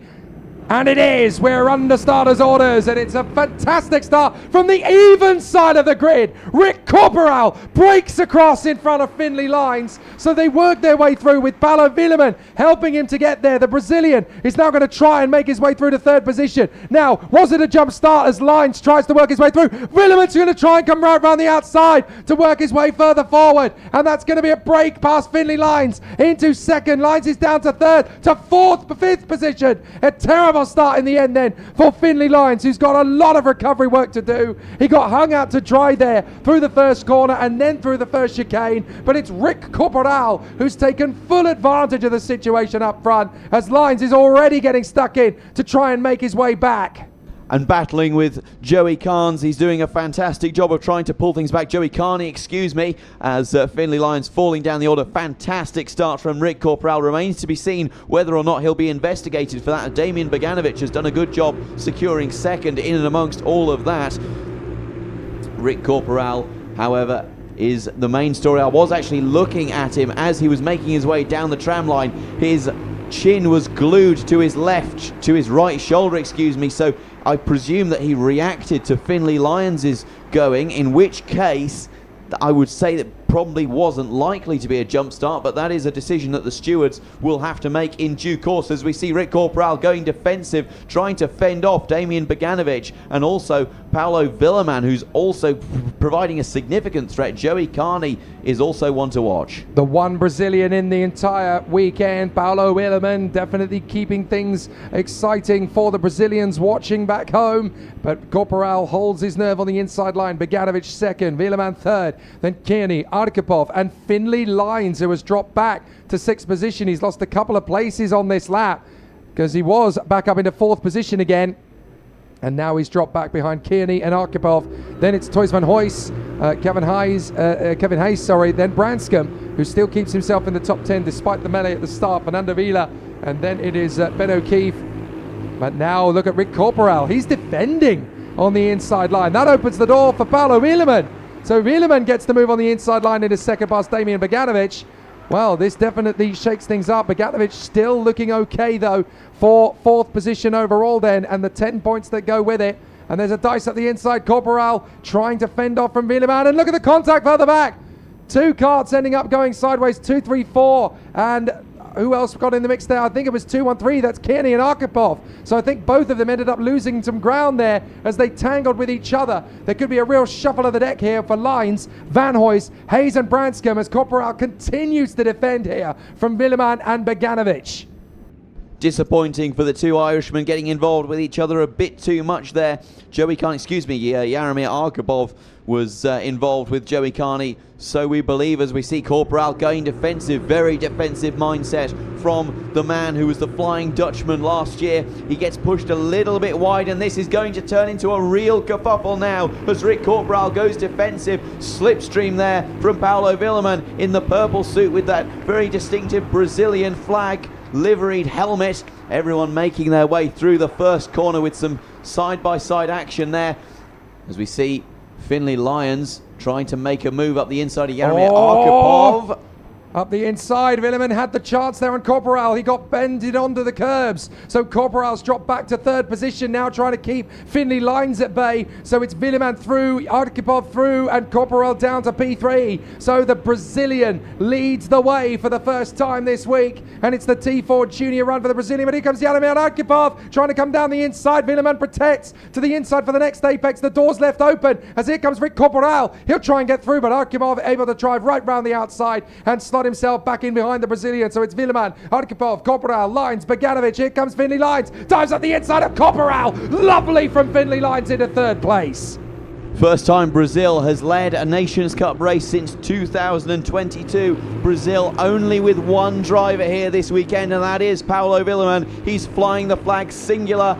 and he's doing a brilliant job, as we see up the inside there of the 226 machine. That's Thijs van House making progress on his countryman Damian Beganovic, as we see a move up at the front, and that's a fantastic manoeuvre for position 2. Finlay Lyons making his way past Jaromir Arkhipov, and Rick Corporal also involved. So now Finlay Lyons has got one more kart to pass, as long as he can keep in front of Arkhipov, who attacks in one of the most unlikely overtaking places on the circuit at turn 8, and it unsettles the entire battle. So now Lyons has got to defend to cover his place from Corporal. Here comes the dive in from Thijs van House. Watch for Damian Beganovic. He'll try and tuck back to the inside line and get back on terms, and it's a big shuffle of the deck, but it's caused all sorts of problems. Ben O'Keefe has lost a massive amount of time as well. He ran off the turn and has come back onto the circuit down in about 20th place or so, so a big problem for Ben O'Keefe.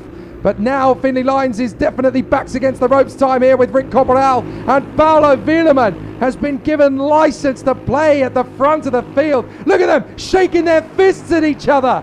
Rick Corporal and Finlay Lyons, stop it, boys. Keep both hands on the wheel. You have no idea what's coming behind you, as there's contact between Arkhipov and Beganovic, and neither driver is prepared to give best now as they squabble away for 4th position. It's opening the floodgates.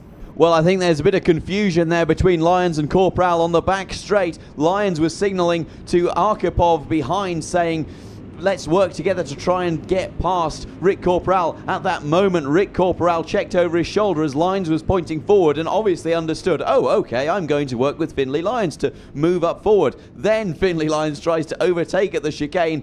All sorts of confusion is had, and then so down into turn 1, they're trying to have a discussion to figure out what to do. I've never seen this in a T4 junior race before, so much communication going on, but they have now settled their differences, and they're in hot pursuit of Paolo Willeman, whose lead is now being diminished. Unfortunate for Branscombe, he got squeezed there during the lap and drops back into 11th position as Finlay Lyons points to Rick Corporal, come on, let's go away, but Corporal defends. So he's clearly surrendered the victory to Paolo Willeman. Lyons wasn't prepared to give it up yet. He wanted to go for it with Rick Corporal. So now Corporal's defending. Lyons thinks, right, you're going to hold me up. I'm going to get through. Arkipov's going to go with me. Maybe we can go after Paolo Willeman. So Lyons goes into 2nd place instead. He's got longer vision as Arkhipov tries to get through on the inside line. Now Lyons can only go for 2nd. They've lost too much time to the race leader. And the Brazilian, Paolo Willeman, is just going to canter away to the victory. Rora Paolo Willeman, says Marco on the stream, watching along as his boy does a fantastic job down the back straight, and it's going to be the Brazilian all the way. Lyons in 2nd. Arkhipov will try one more trick though, going into the final chicane. Lyons needs to keep his wits about him, holds the middle of the road, perfect. No one can go left or right, bouncing over the curbs behind, but it's Paolo Willeman. Obrigado everybody, I'll take the victory myself. Paolo Willeman, he checked his front fairing. Was it loose? No, it wasn't. He's delighted. Paolo Willeman knows there's no penalty to go his way. And Paolo Willeman is victorious in the 3rd of the qualifying heats. Excellent work. The first man to take a Nations Cup heat victory for Brazil since Roberto Woodstruck Jr. in 2022. What a performance from Paolo Willeman, capitalising on the mistakes of those around him, and when he had the clean air, when he had the opportunity, run like the river. What a performance from the Brazilian.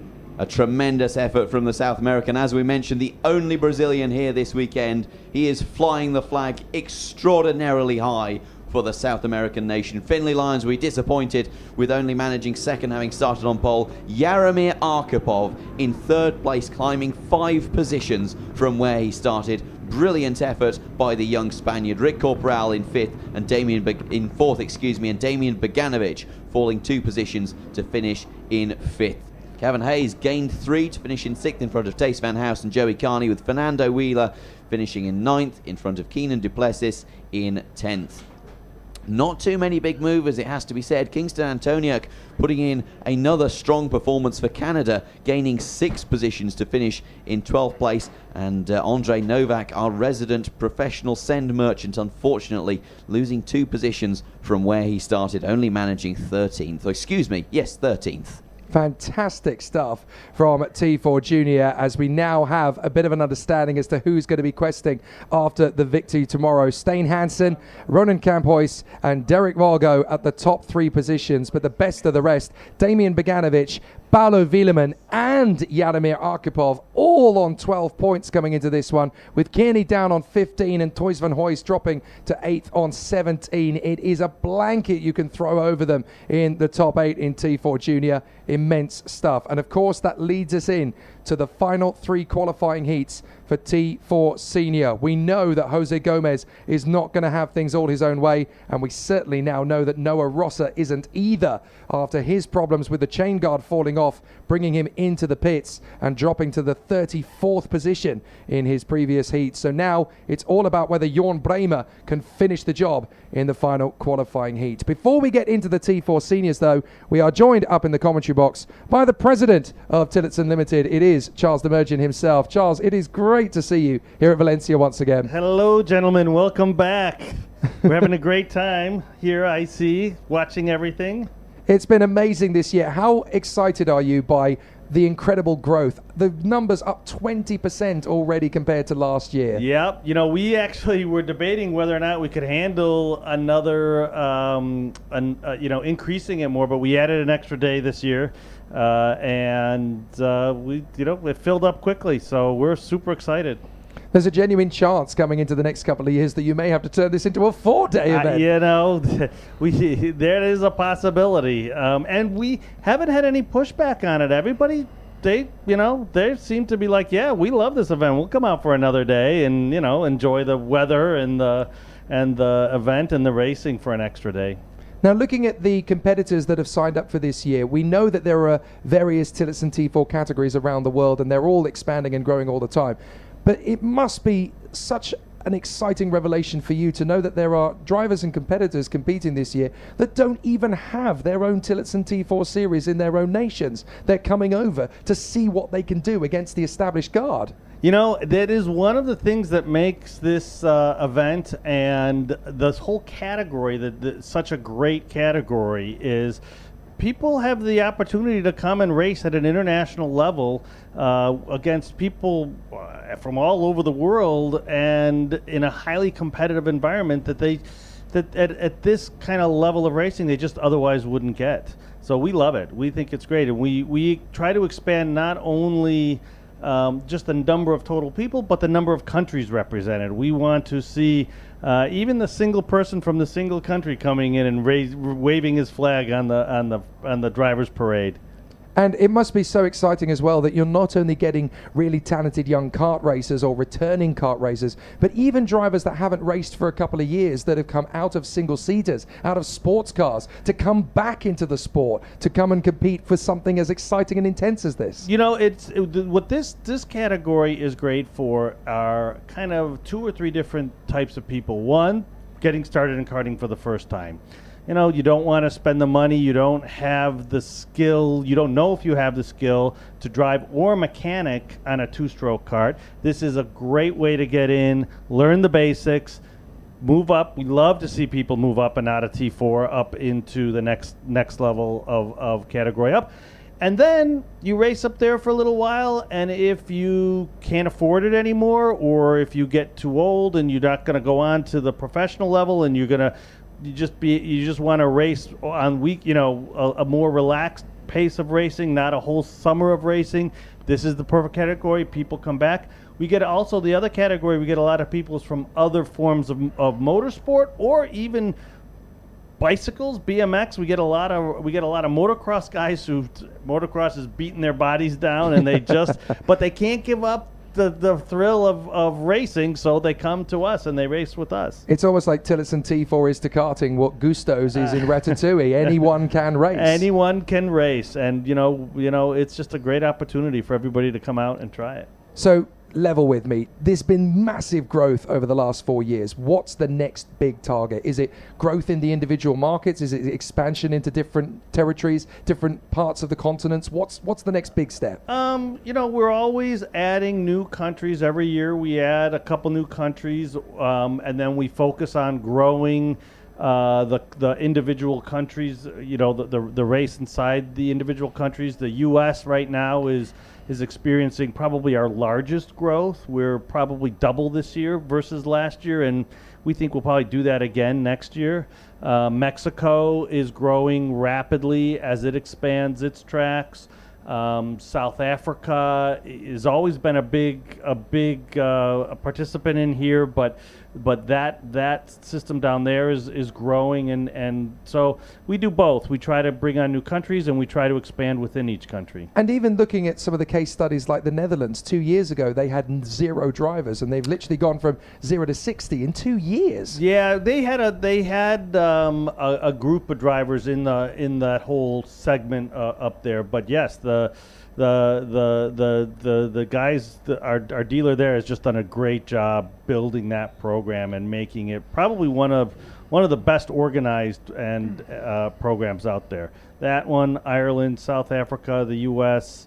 I guess I probably shouldn't go individually, but everybody, you can when they follow kind of the playbook of open track days, getting people to come out and try it just one day, following up with them, have several open track days throughout the summer. It becomes very easy to attract people to the sport. So for those watching at home who are not here racing, who have potentially thought about racing, this is not something that can stop you. This is an opportunity to get in for the first time. What would you say to those who are thinking about racing, who've never had the chance before, but can see this as a potential opportunity? Yeah, we encourage all of our dealers in the various countries to hold open days where people can just show up for the day. You pay whatever it is, the track fee, $50, something like that, to go out there and race for the day and try to see how much you like actually getting behind a wheel of something and whether you find it thrilling or not. And then work with your local club and your local track. And a lot of them have rental programs out there where you start and they teach you sort of how to drive and the lines and the way that when you accelerate and when you don't accelerate, which is different than cars. Karting is different, and it's different than other forms of karting. This 4-stroke, you have a different sort of driving style, right? But you learn a little bit of like that, and then you can come up into the T4 and start racing the bigger karts. It's a fantastic discipline, and for karting it's always been my joy to see when everybody's got exactly the same equipment. But one of the selling points for you guys, of course, is that the chassis is the same, the engine is the same, built in the same place by the same builder, the oil is the same, the carburetors are the same. This is about as equal as it gets. That is the goal, is to take that element out, because it's not just the cost element of that. It is the skill set. The chassis setup is probably, and you have engine tuning, chassis setup, and driver skill, and all three of those things are critically important. And by taking sort of two of them out and making it about the driver, it lets people kind of get in the beginning and do it. And then if you are a good mechanic, you can go up to the other classes, and if you feel like you want to gain, that's the way you want to gain your advantage, there are other classes of racing that let you do that. It's an inspiration. I love karting at its core, and a championship like this really gives the drivers a chance to be at their best on a level playing field. So that for me is the biggest compliment I could ever pay Tillotson. Charles, thank you so much for talking with us. I know you're going to enjoy the rest of the Nations Cup. We've only got 3 races to go today, and then the big show tomorrow. Let's go. I can't wait for tomorrow. All right, guys. Thanks for coming back. Thanks for doing the commentating. You're doing a great job. Thanks, Charles. And thanks, everybody, for watching. Thank you very much. We're going straight into the action then. Great to hear from our Tillotson Limited President, Charles Demerjian. And now we will get into the action for the first of our 3 remaining races in T4 Senior. Qualifying heat, D versus E. Ian Quinn and Guy Beattie, Lucas Blanford and Stefano Perseguin, Warren Russell and Yermo Janin, Philip Rawson and Max Duda, Eric Cuesto and Timo Hermus, Stephen Miller and Jesus Sora, Rima Boties and Phil Becker, Marco Rosic and Ollie Clark, Wen Jengsenan and Keanu Friends, Marcus de Cambra and Jason Bradbury, Jaden Grutians and Rafael Fabrega, Tyler Brereton and Joey Essen, Max Zhang and Nikolaos Zafiris, Marco Pedrana, Ade Guillen, Amelie Akitz, Raul Okatoma, Adam Mashgani, Vinny Stoltz, Vitaly Panchuk and Freunen Varela at the tail end of the field. As it stands at the moment, Simon, Jorn Bremer on 6, Jose Gomez on 8, Ian Quinn and Lucas Blanford on 11, Stefano Persegin on 13, and don't forget, all the way back now on 37 is Noah Rosser. This could still go anybody's way before we even get to the superheats. It can now. We're not going to see a huge amount of action in the top two. Jorn Bremer and Jose Gomez not taking part in this heat, but Ian Quinn in third, Lucas Blanford in fourth, Stefano Persegin in fifth. Federico Peters not featuring in this contest, but Andrea Goretzky not featuring here either, but places 3, 4 and 5 all taking part in this heat in the overall heat points standings. So it's going to be very interesting to see what the results are like between Quinn, Blanford and Persegin as they all organise themselves and get back into their tram lines. And of course they're going to be first, third and fourth on the starting grid for this one. Only Guy Beattie can really upset the party for them in the grid, but in the race it could be completely different. For the last time for groups D and E in T4 Senior, let's race in Valencia, and it's a perfect start from Blanford behind Quinn as he forces him to the first corner. He's going to get support as well from Warren Russell, the Irishman. He's going to try and find his way past Guy Beattie. He does, having had a little bit of support from Philip Rawson, who also cannons into fourth position. Guy Beattie has to settle for P5 as they go through the chicane. Will they all make it through? Yes, just about through the chicane this time. No flamboyance, as everybody knows that they've got to try and make it to the end. You can't win on lap one, but you can definitely lose. And everybody has learned that lesson as they work their way through the top end. But it's Quinn, Blanford, Russell, Rawson and Guy Beattie. Difficult start there for Guy Beattie, doing his best, but unfortunately round the outside of turn number 2 it's very difficult to make that move work as there's two drivers who've come a cropper towards the back of the pack. We'll take a look and bring you news as to who that is as our leaders rocket their way down the back straight in towards the final chicane for the first time this race to conclude lap number 1. Oh, it's Amelie Ackerts and Fräulein Varela who both get involved in that one. Very unfortunate for the Brit and the Dominican. They have both recovered and rejoined at the back of the field, Simon, but unfortunately it has put them right to the tail end of the field. Big problems as well for Jesus Sorda, who's lost ground, as too has Phil Becker. And unfortunately Kino Ferenz not able to take the start for this heat, so a difficult time for the Dutchman. Unfortunately, mixed fortunes there for the Netherlands as we see a move now for position number 3, and that's a fantastic battle now that's emerging between Russell, Rawson, Guy Beattie and Stefano Persegin as they make their way down towards turn number 10. It is a fantastic advantage that has been gained. Is that Philip Rawson who has managed to make his way? No, it is Warren Russell. Warren Russell doing a fantastic job to secure third place, and then in behind him that looks to be potentially Eric Cuesto might be getting involved in this battle actually. Yeah, it's a very impressive performances on this first lap. Quinn is not pulling away quite as well as he'd like to. Blanford has still got good pace behind him. Then comes Russell, Rawson, and then it is Beattie, Persegin and Cuesto, like you pointed out. Janen, then it is Stephen Miller, and then we've got Rimmer Boltiers in the top 10 just in front of Timo Hermos, sorry. Then it is Marcos de Cambra, and Wenjiang Zinan has actually done a great job, the Chinese driver, to work his way forward. But Stephen Miller now bangs in the fastest lap of the race at the end of 2. So we're going to see if there's going to be any more big moves. Rawson again tries on Warren Russell, and that attempt has opened the door for Guy Beattie. Beattie's going to hop over the curbs to try and finish off the move. He gets there, and so too does Persegin at the expense of Philip Rawson, who now drops back to 6th position. He's got to be careful that Eric Cuesto doesn't get a run on him on the back straight. Well, that's a difficult time then for Guy Beattie falling down. Gaining positions. Philip Rawson falling down to 6th. So the man who's based out of Dubai having a difficult time here in the hot Valencia sun. He's a part-time model, is Philip Rawson, so a man with many skill sets, although dare I say he's going to be properly sweating in that car. So we see rocketing down towards turn 1, Warren Russell doing his utmost to defend from Guy Beattie. Guy Beattie has got through and he's run wide. Warren Russell retakes the position and now trying to follow him through and indeed succeeding. That looks like Stefano Persegin from Italy doing a tremendous job. In other news, Philip Rawson is trying to see what he can make out of all of this, but the answer at the moment is not a huge amount. That was the chess move from Warren Russell. He knew Guy Beattie was there, so he squeezed him as much as he possibly could to the inside.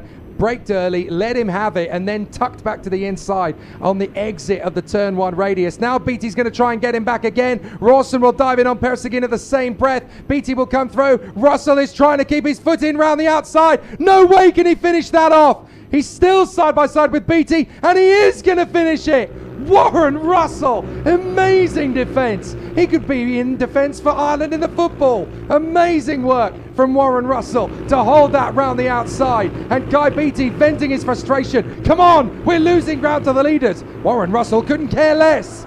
Well, Ian Quinn and Lucas Blanford, respectively, are going to be licking their chops at the thought of this. They're going to be periodically checking over their shoulder or on the exit of a corner, just having a quick glance at the corner of their visor and seeing this group falling further and further behind as they go battling. And a big push there. That is Guy Beatty getting a push and a shove, it looks like, out onto not quite the grass, but certainly the marbles. I think it was Miller. Miller got pitched around there, unfortunately.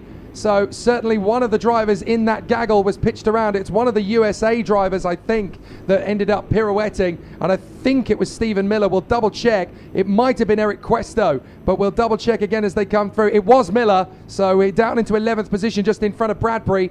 So now we've got Quinn, who's pulled out from Blanford, who's pulled well clear of Russell. Then Rawson, Beatty, Questo, Boltier, Zanen, Hermes, Persegin, and Stephen Miller.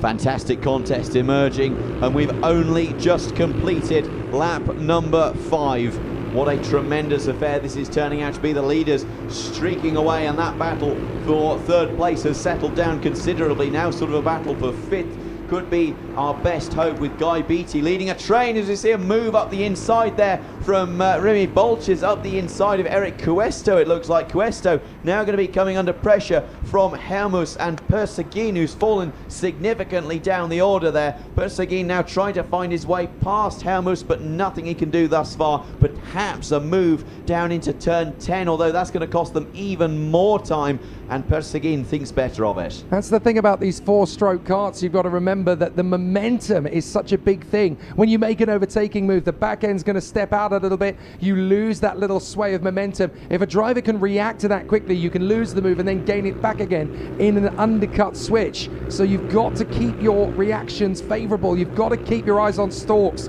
if you want to make these overtaking moves bounce back in your favor. So the momentum is very tough at this point to try and counteract. But for the moment at least, it is still Quinn. A second clear now of Blanford. This is Ian Quinn's best chance of trying to seal the victory. He's on 11 points. There's very little he can do about that. But all he can do here to guarantee the best possible starting position for tomorrow is to take another victory. And it is so difficult to predict how that is going to play dividends for the competitors around them. They've got to try and make the best of this situation, but it is not easy to keep these tyres going. Certainly isn't, especially in these temperatures. Air temperature now showing 30 degrees, but it's probably closer to about 32 as we see up the inside. There goes the 29 machine. That's a fantastic move there by Philip Rawson, getting past Warren Russell, the PBR racer, who's had fantastic form thus far, being pipped by the current UK Open T4 champion. And that's a move for position number 3 that Warren Russell isn't going to be particularly happy about. The Pancake Man is going to be on a charge, trying to get that third place back, but with only 2 laps left to go, it's going to be a bit of a tall order against the likes of Philip Rawson. Russell will be frustrated, but Philip Rawson showcasing that immense talent that he always carried across the X30 and Rotax classes back in the day. He still has what it takes, even if karting is no longer his career. Now it's just his hobby, as Rawson continues to put the pressure on the drivers around him. But Quinn out front, Blanford second, and Rawson leading the cavalry behind. But there's a big gap between Quinn and Blanford,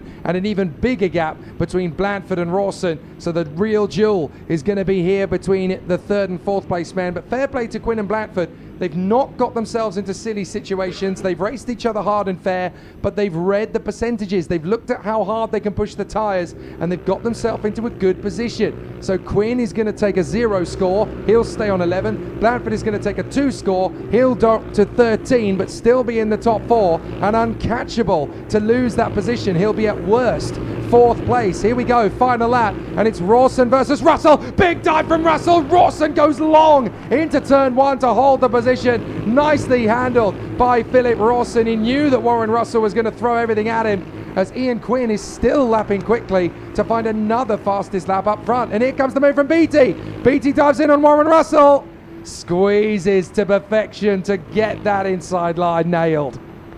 And Remy Bolches is going to be thinking, what can I do here down into turn number 10? Warren Russell going to be looking to make that move past Remy Bolches. Indeed, he goes for the dive. Will he be able to? No, excuse me, that's Remy Bolches getting past the two of them. That is sensational. Contact! Russell and Beatty. Beatty off the track. Russell even more off the track, and that is game over more or less for Warren Russell. He makes his way back on. He throws his hand up in absolute frustration on the final lap, the final half a kilometre. He was running in position 3 just 2 laps ago, there or thereabouts.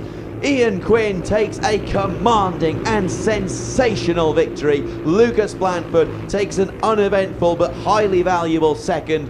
Philip Rawson is the man of the hour as far as everyone else is concerned, fending off all the competition behind him to secure third place. Ian Quinn and Lucas Blanford should be very grateful to him. Remy Bolches, in and amongst all of that, gained 9 positions, 2 of them within the final sector to claim 4th. Goodness me. Only one driver can match that. Jason Bradbury, who went up all the way to 11th, and only one driver can beat that. That's Tyler Brereton, who made up 11. But that final lap contact between Guy Beatty and Warren Russell really paying dividends to neither of them. Guy Beatty in 8th position, Warren Russell all the way down to 13th in the end. Big problems, but Quinn, Blanford and Rawson, sublime. No worries at all for those two as they finally come through in good position. Ian Quinn taking a 4th victory out of 5, making him the most successful drivers for victories. But that 11th place finish in race 1, how painful will that feel now for Ian Quinn after all the bad luck came for him in the first race? If he had just done slightly better, he would have been miles ahead of Jorn Bremer and Jose Gomez by now, and the clear number 1. As it is at the moment, he is number 3. He's got to wait to see if Gomez finishes 4th or lower in his final heat, and if Jorn Bremer finishes 5th or lower in his, and that would change the fortunes of Ian Quinn to put the USA man on the top of the table. But for the moment, the Dutchman and the Spaniard are going to be almost impossible to beat when they're on their A game in their final heats. The next battle out on circuit is going to give us the duel between the groups in A versus F, and that's going to put Noah Rosser on pole position alongside Antonio Martinez. And as far as Noah Rosser is concerned, any race is going to be better than the one he's just had. So with Noah Rosser coming home in P34 in that previous race with the fallen chain guard on the formation lap, that will really eat at him overnight. He could easily have taken the victory in this competition into the intermediate heats positions overnight had it not been for that. And not only does he fall a few points back, he falls a long way back. He now has a tally of 37, putting him way out of the top 10. He's got a real mission impossible going into tomorrow. The best he can really do now, Simon, is dominate this last race and make sure nobody gets near him, in the hope that that's going to be enough. And if he does that, Jorn Bremer's position at the top is going to look pretty nasty. Well, it comes back to what Fabian told us earlier. The water that's under the bridge you can't change. You just have to press on and think about the next corner that's in front of you. And I think Noah Rosser will be very conscious of the fact that he had such a disastrous previous heat, and he is going to want to make the best of this. All he can really do is try to win this. From there, it is purely down to what happens tomorrow. Tomorrow is a new day. Tomorrow has its own problems. Today's problems are enough for today for Noah Rosser. He's going to do his utmost, as will Antonio Martinez and Jorn Bremer. Indeed, as will Delon Thompson and Richard Chaker.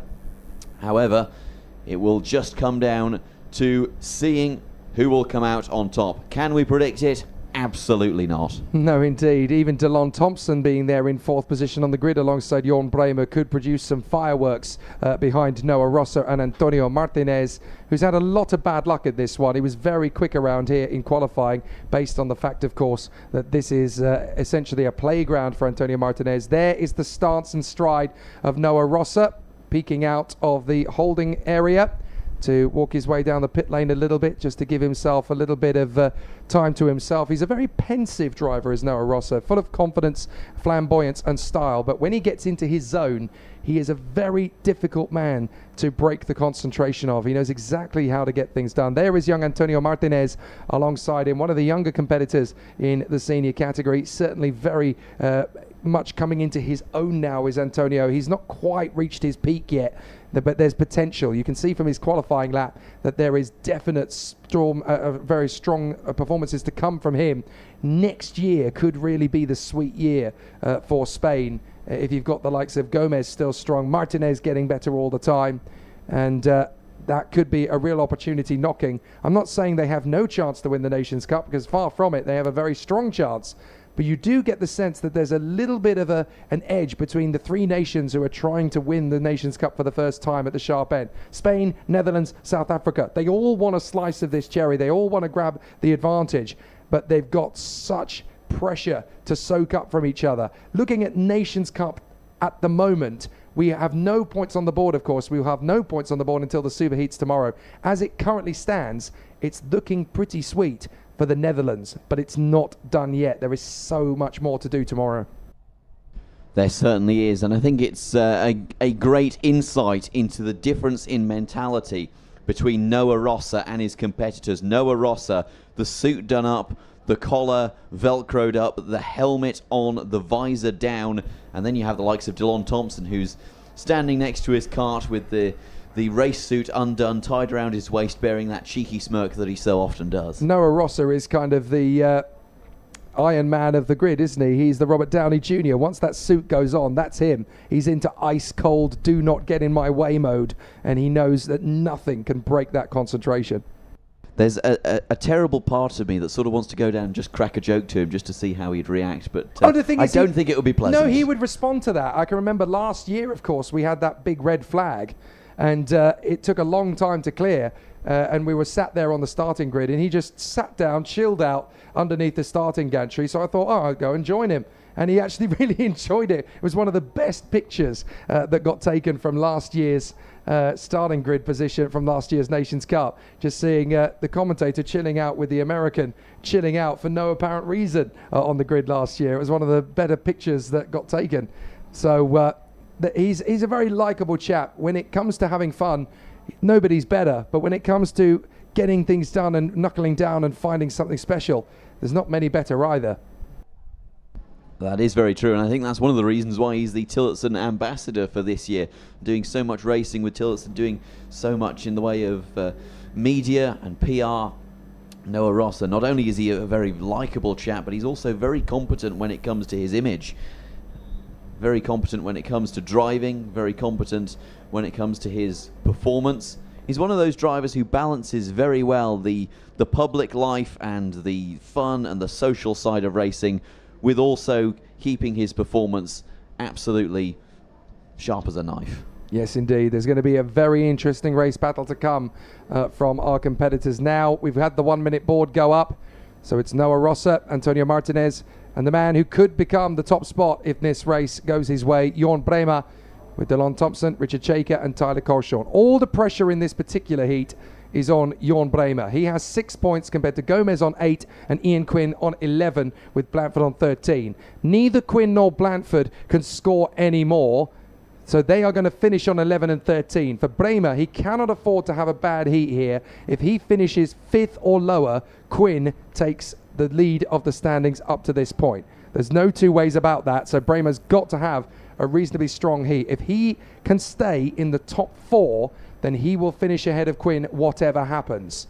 But there's still the threat of Jose Gomez. Even a second place for Bremer is not going to be good enough to secure the top spot in the interim because of how strong Gomez was in the previous races. He got 3 wins and an 8th. Now, on countback, if Bremer and Gomez tied, Gomez would be the leader. And that's important going into the Superheat tomorrow because that would put him on the inside of the front row rather than the outside. So Bremer has to have a victory. A victory will keep it safe. Second place, and it's time to start sweating.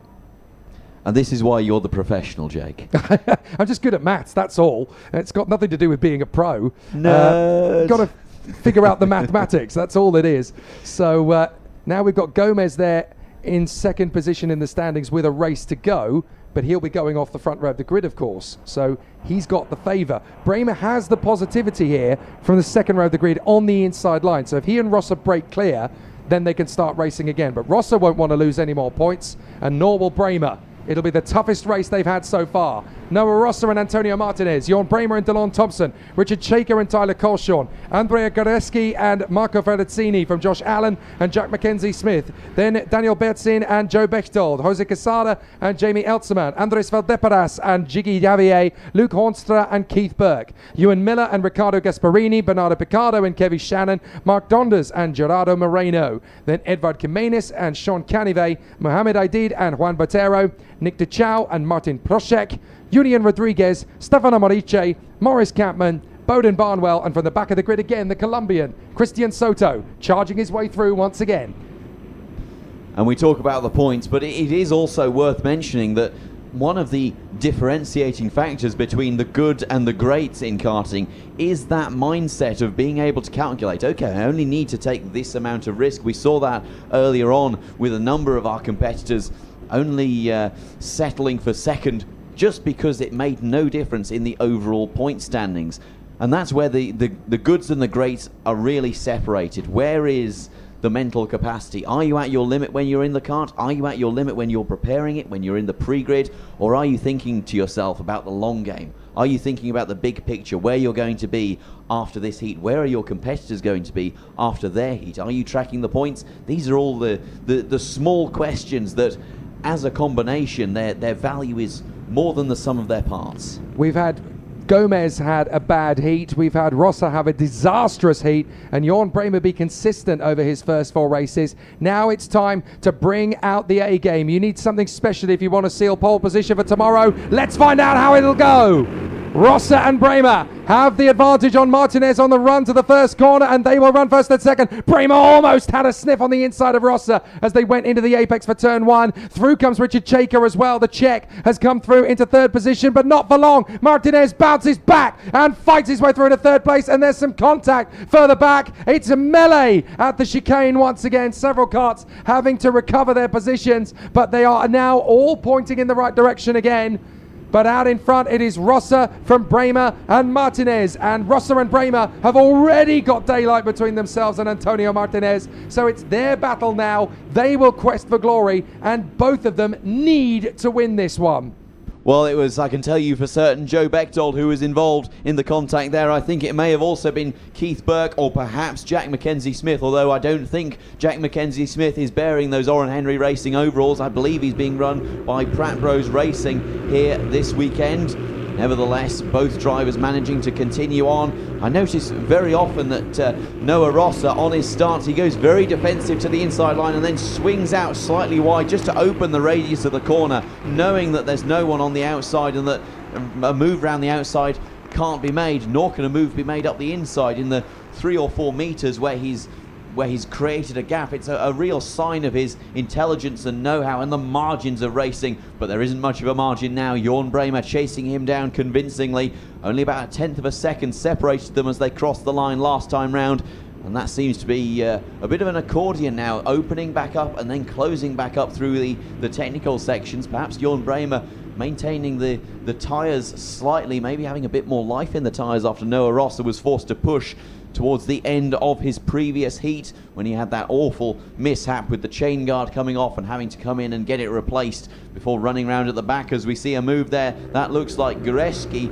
looking up the inside of Antonio Martinez, not able to make the move stick though, and now he's going to be vulnerable to Richard Shaker as they make their way down the start-finish straight, clattering the left-hand curve there. Andrea Goreski, will there be a move from Richard Shaker? No, there won't, but there'll be a move slightly further back. That looks like it could be Josh Allen perhaps battling away with Delon Thompson. No, excuse me, that is actually Ferrazzini, I believe, getting involved in a battle there. Yes, Ferrazzini was the one who was able to get ahead of Allen. Bertzin still 9th from Hornstra, then Eltzman, Javier, Quesada, Burke and Colshorn, with a couple of drivers tumbling down the order from where they were before. But Bowden Barwell is already up 14 places. That's only after 2 laps, can you believe? Bowden Barnwell, the American, charging his way through like the missile in Mario Kart, just storming his way through the pack. and a very good run indeed from the American. But it's his countryman Rosser who's having to deal with the onslaught from Jorn Bremer at the moment. Bremer cannot really afford to have this second place in his pocket. He needs to go after Noah Rosser and take a victory away to seal the win in the intermediate heats. But of course, it's going to be tough to take on Noah Rosser. Meanwhile, Martinez, Gereski, Seika, Thompson, Felizzini and Allen. But Noah Rosser is not about to let anything take his chance of victory away from him this time. Not even a chain guard coming off can strike twice for him. He's going to have this run to the lead as long as he has oxygen in his bloodstream. And indeed, he's going to be well oxygenated with the heat out there, heavy breathing, high heart rate, lots and lots of sweat. This is a heat that really saps the life out of the drivers. Even just being in the commentary box yesterday, the energy levels towards the end of the day were massively impacted by the heat. I can only imagine what these drivers are going through. Pure adrenaline will be taking them forward. Adrenaline and lots of cold bottles of water. I do suspect Noah Rosser, though, putting in a fairly commanding performance to lead this pack. Jorn Bremer, though, keeping him very honest. Only 4/10 the gap last time they crossed the line, as we focus on this battle for third, which is not quite hotting up just yet, but that's really just a sign of strategy between Antonio, oh goodness me, and just as I say that, a move up the inside there by Gereski, and Seika tries to follow him through. Will Richard Chayka be able to maintain that position? No, and indeed Antonio Martinez tries to come back, makes a bit of a mistake at the chicane, and then Richard Chayka trying to follow him through. Dillon Thompson out of nowhere has managed to bump Antonio Martinez down an extra position, and now that means that Andrea Gereski, the Italian, has been promoted up into third position. Look at him tugging down behind the wheel, trying to gain a few precious tenths, as we've had two drivers come across, but that looks like the 416 machine perhaps, and the 318. So that's well, it wouldn't be the 416, that's Dillon Thompson, so the 318 at least will bring you news as to who that is. It's Soto and Picardo, I think. Difficult day for Soto then, having started from the back of the grid, a man who's been charging up ever since he first started his first heat, gaining an awful lot of positions, unfortunately coming a cropper as we see now. That looks to be Richard Chayka making his way past Andrea Gereski. Dillon Thompson going to try and follow him through. Gereski hung out to dry. Thompson up one position. Antonio Martinez trying to follow him through. Nothing can be done though. It was actually Morris Campman and Bernardo Picardo, so the two of them becoming a cropper. And Bowden Barnwell in trouble. Bowden Barnwell also getting involved in an incident further back. So Bowden Barnwell, I believe, is out of this race. Yes, it's at the final chicane that Bowden Barnwell has parked his cart. I don't know whether he got taken out or whether he had a mechanical issue, but Bowden Barnwell is out of this race. That's devastating when you consider he'd made up 15 places in 3 laps. So a fantastic run from Bowden Barnwell comes to a premature end. That's a real shame for the American. But there is Noah Rosser, 6/10 clear of Jorn Bremer. This is a problem for Jorn Bremer. It's no problem at all for Noah Rosser. But look at the duel for third. It's Chayka, Thompson, Gereski, Martinez, Bertzin and Josh Allen as they go down the main straight again. Running to the inside line for third as Dillon Thompson tries to make the move through. Dillon Thompson squeezes through to the inside line. He's there. There's room still for Gereski. And he's going to squeeze our man onto the curb. Oh, Chayka's not happy. He tries to shut the door in the face of Martinez. And that's making him enemy number one with the with the Spaniard, as well. But Chayka will not be happy with Gereski, the Italian who put him on the ropes there. And now it's a problem as Bertzin, the Latvian, gets through on Martinez as well. He won't be happy with the way that Chayka and Bertzin have squeezed him in consecutive corners. Josh Allen trying to hang a move round the outside of Martinez as well, and that's not really going to work out. He's going to leave himself vulnerable now to the attack of Jamie Elzerman, the fast-charging Jamie Elzerman, who featured here at last year's Nations Cup and has put in a sterling performance thus far, just about managing to edge him out. So Josh Allen, from trying to overtake Antonio Martinez, now losing a position. Right, looking at the count back, if Bremer finishes in second place, it's actually going to count in his favour because Bremer's consistency keeps him ahead of Gomez. Even though Gomez has 3 wins, Bremer's point scores have been lower on the whole.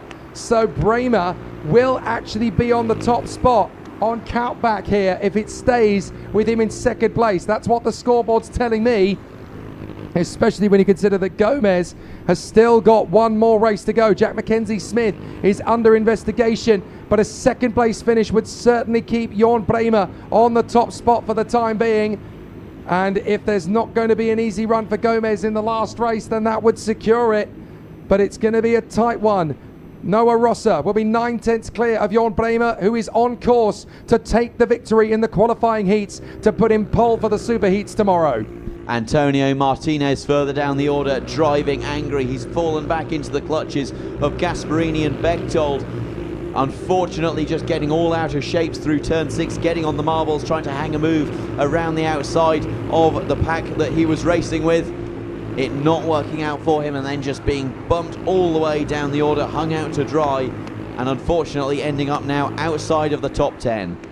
So now we're going to see if Giereski can make one final bid to get ahead of the South African Delon Thompson, who still has both Giereski and Richard Shaker, who slices through up in a 4th position on Giereski. So Shaker puts himself into P4 with just 1 lap to go. There's some big battles going on further around the course, and everybody's getting pretty spicy in this battle for 3rd position. Still for the moment, Delon Thompson. Shaker trying to shake off Giereski, Bertzins, and then of course Eltzerman, but out in front it's going to be Noah Rossa. He will take the victory. Jorn Bremer will tie with Gomez on points, but Gomez has one more heat to come, so it will be Jorn Bremer who takes the interim title. Rossa gets another victory on the board. Bremer is now on 8 points and cannot score again. So Thompson from Shaker, Giereski and Bertzin in the top 6. Some great performances all the way through the pack. But Rossa wins when he needs to. Jorn Bremer now square with Gomez on 8, with Gomez having one more heat. It is still all to play for. The big picture is indeed a beautiful one, it has to be said. And so, with only one more heat left to contest today, it all comes down to this. This will be the final T4 senior heat before we go back to rest and to prepare ahead of tomorrow with the super heats. And indeed the finals, where we'll be crowning our T4 Nations Cup champions. Noah Rossa took a commanding victory in front of Jorn Bremer, who, while he was able to keep him honest, was not able to challenge for the victory. Delon Thompson secured a very good 3rd position in front of Richard Shaker and Andrea Giereski in 5th. Daniel Bazins finished in 6th in front of Jamie Elsman, who made up 7 positions. Jiggy J. Javier made up 8, however, to finish in position 8. And then Andreas Valdeperas in 9th, with Keith Burke rounding out the top 10. Now, as it stands at the moment, Bremer has 8 points and so has Jose Gomez. They are tied at the top, but as it stands at the moment, Bremer is leading because he's raced 5 times and Gomez has raced 4. So I think that's what tips the balance. The only way I think Gomez now can go back to the 1st position is if he wins the last race, because they will stay at 8 points apiece, but Gomez will have 4 wins. Bremer definitely does not have 4 wins, but they will still have the same amount of points. But on countback, I think it would go to Gomez. So we'll double check it, but we've got just this one race to go, as you can see on your screen, and that is the qualifying heat number 15 in T4 Senior, the last qualifying heat of the Tillotson T4 Nations Cup of 2025, and that is for groups B versus F in T4 Senior. After this race, of course, there will be action on track rather than on our stream, sadly, from the T4 Bambinos, as they will get their qualifying underway. That will go behind closed doors before we go to their races tomorrow. But this is the pressure cooker, and this will decide whether it's Jorn Bremer or Jose Gomez. Of course, if Gomez finishes 2nd, it's Bremer that gets the interim points table. So Gomez has to win to take that away from Jorn Bremer. And I think on countback, it would go to Gomez. The reason Bremer's in the lead at the moment is because he's raced 5 times, Gomez has raced 4. But if Gomez wins on countback, it should be the Spaniard that goes back to the top. If Gomez finishes 2nd, Bremer takes the title for the moment at least. At least he goes into the qualifying superheats tomorrow as the top driver. But it's so tense. And don't forget, we haven't scored a single point in the Nations Cup tally yet. Well, it's an air temperature of 30 degrees. I'm surprised that you still have the capacity to do that. Thank goodness for the air conditioning, isn't that right, Jake? But a tremendous, tremendous grid that we have. It will be Federico Peters once again who will lead us towards the light. Matt Wildman will be starting in second. Jose Gomez will only be starting in fourth, and he has competition with Brian Wilson starting alongside him. Brian Wilson, he's shown he doesn't have a huge amount of history with the Nations Cup, but he's shown us today that he has real pace to mix it with the big boys. And it's worth remembering that when Jose Gomez started on the inside row, he took a victory. The only time he started on the outside row, he could only get 8th place. So he's in that same position now. He's got to find something from what is going to be 4th position on the starting grid. If he has another race from the same starting position he had before, like the last time, Jorn Bremer is going to be unchallenged to win the interim heats. However, if Gomez can fight his way back and get himself from 4th position on the grid back into the race win, on countback, it should go the way of the Spaniard, but it is so difficult to predict just how much firepower he's got left up his sleeve. It will be very tricky indeed, and especially, and as you say, it'll be especially difficult considering the competition he's going to have around him. The likes of Matt Wildman, Federico Peters on the pole, Brian Wilson, and then even behind him, Calvin Pratt, Manuel Gonzalez, Tim van Ellerswijk, don't count him out, of course, Jimmy Cabrera, Ricardo Dornbosch, and even in the top 10, Luke Palmer could have a bit of a threat to the guys in the position. One man to watch in this race is going to be John Lepac. Yes, he retired from his first 3 races, but that means his tyres will be in much better condition than the drivers around him. So John Lepac could actually have much faster tyres underneath his chassis than any of the other drivers around him. If he can take advantage of that, he could go from 17th to the top 5.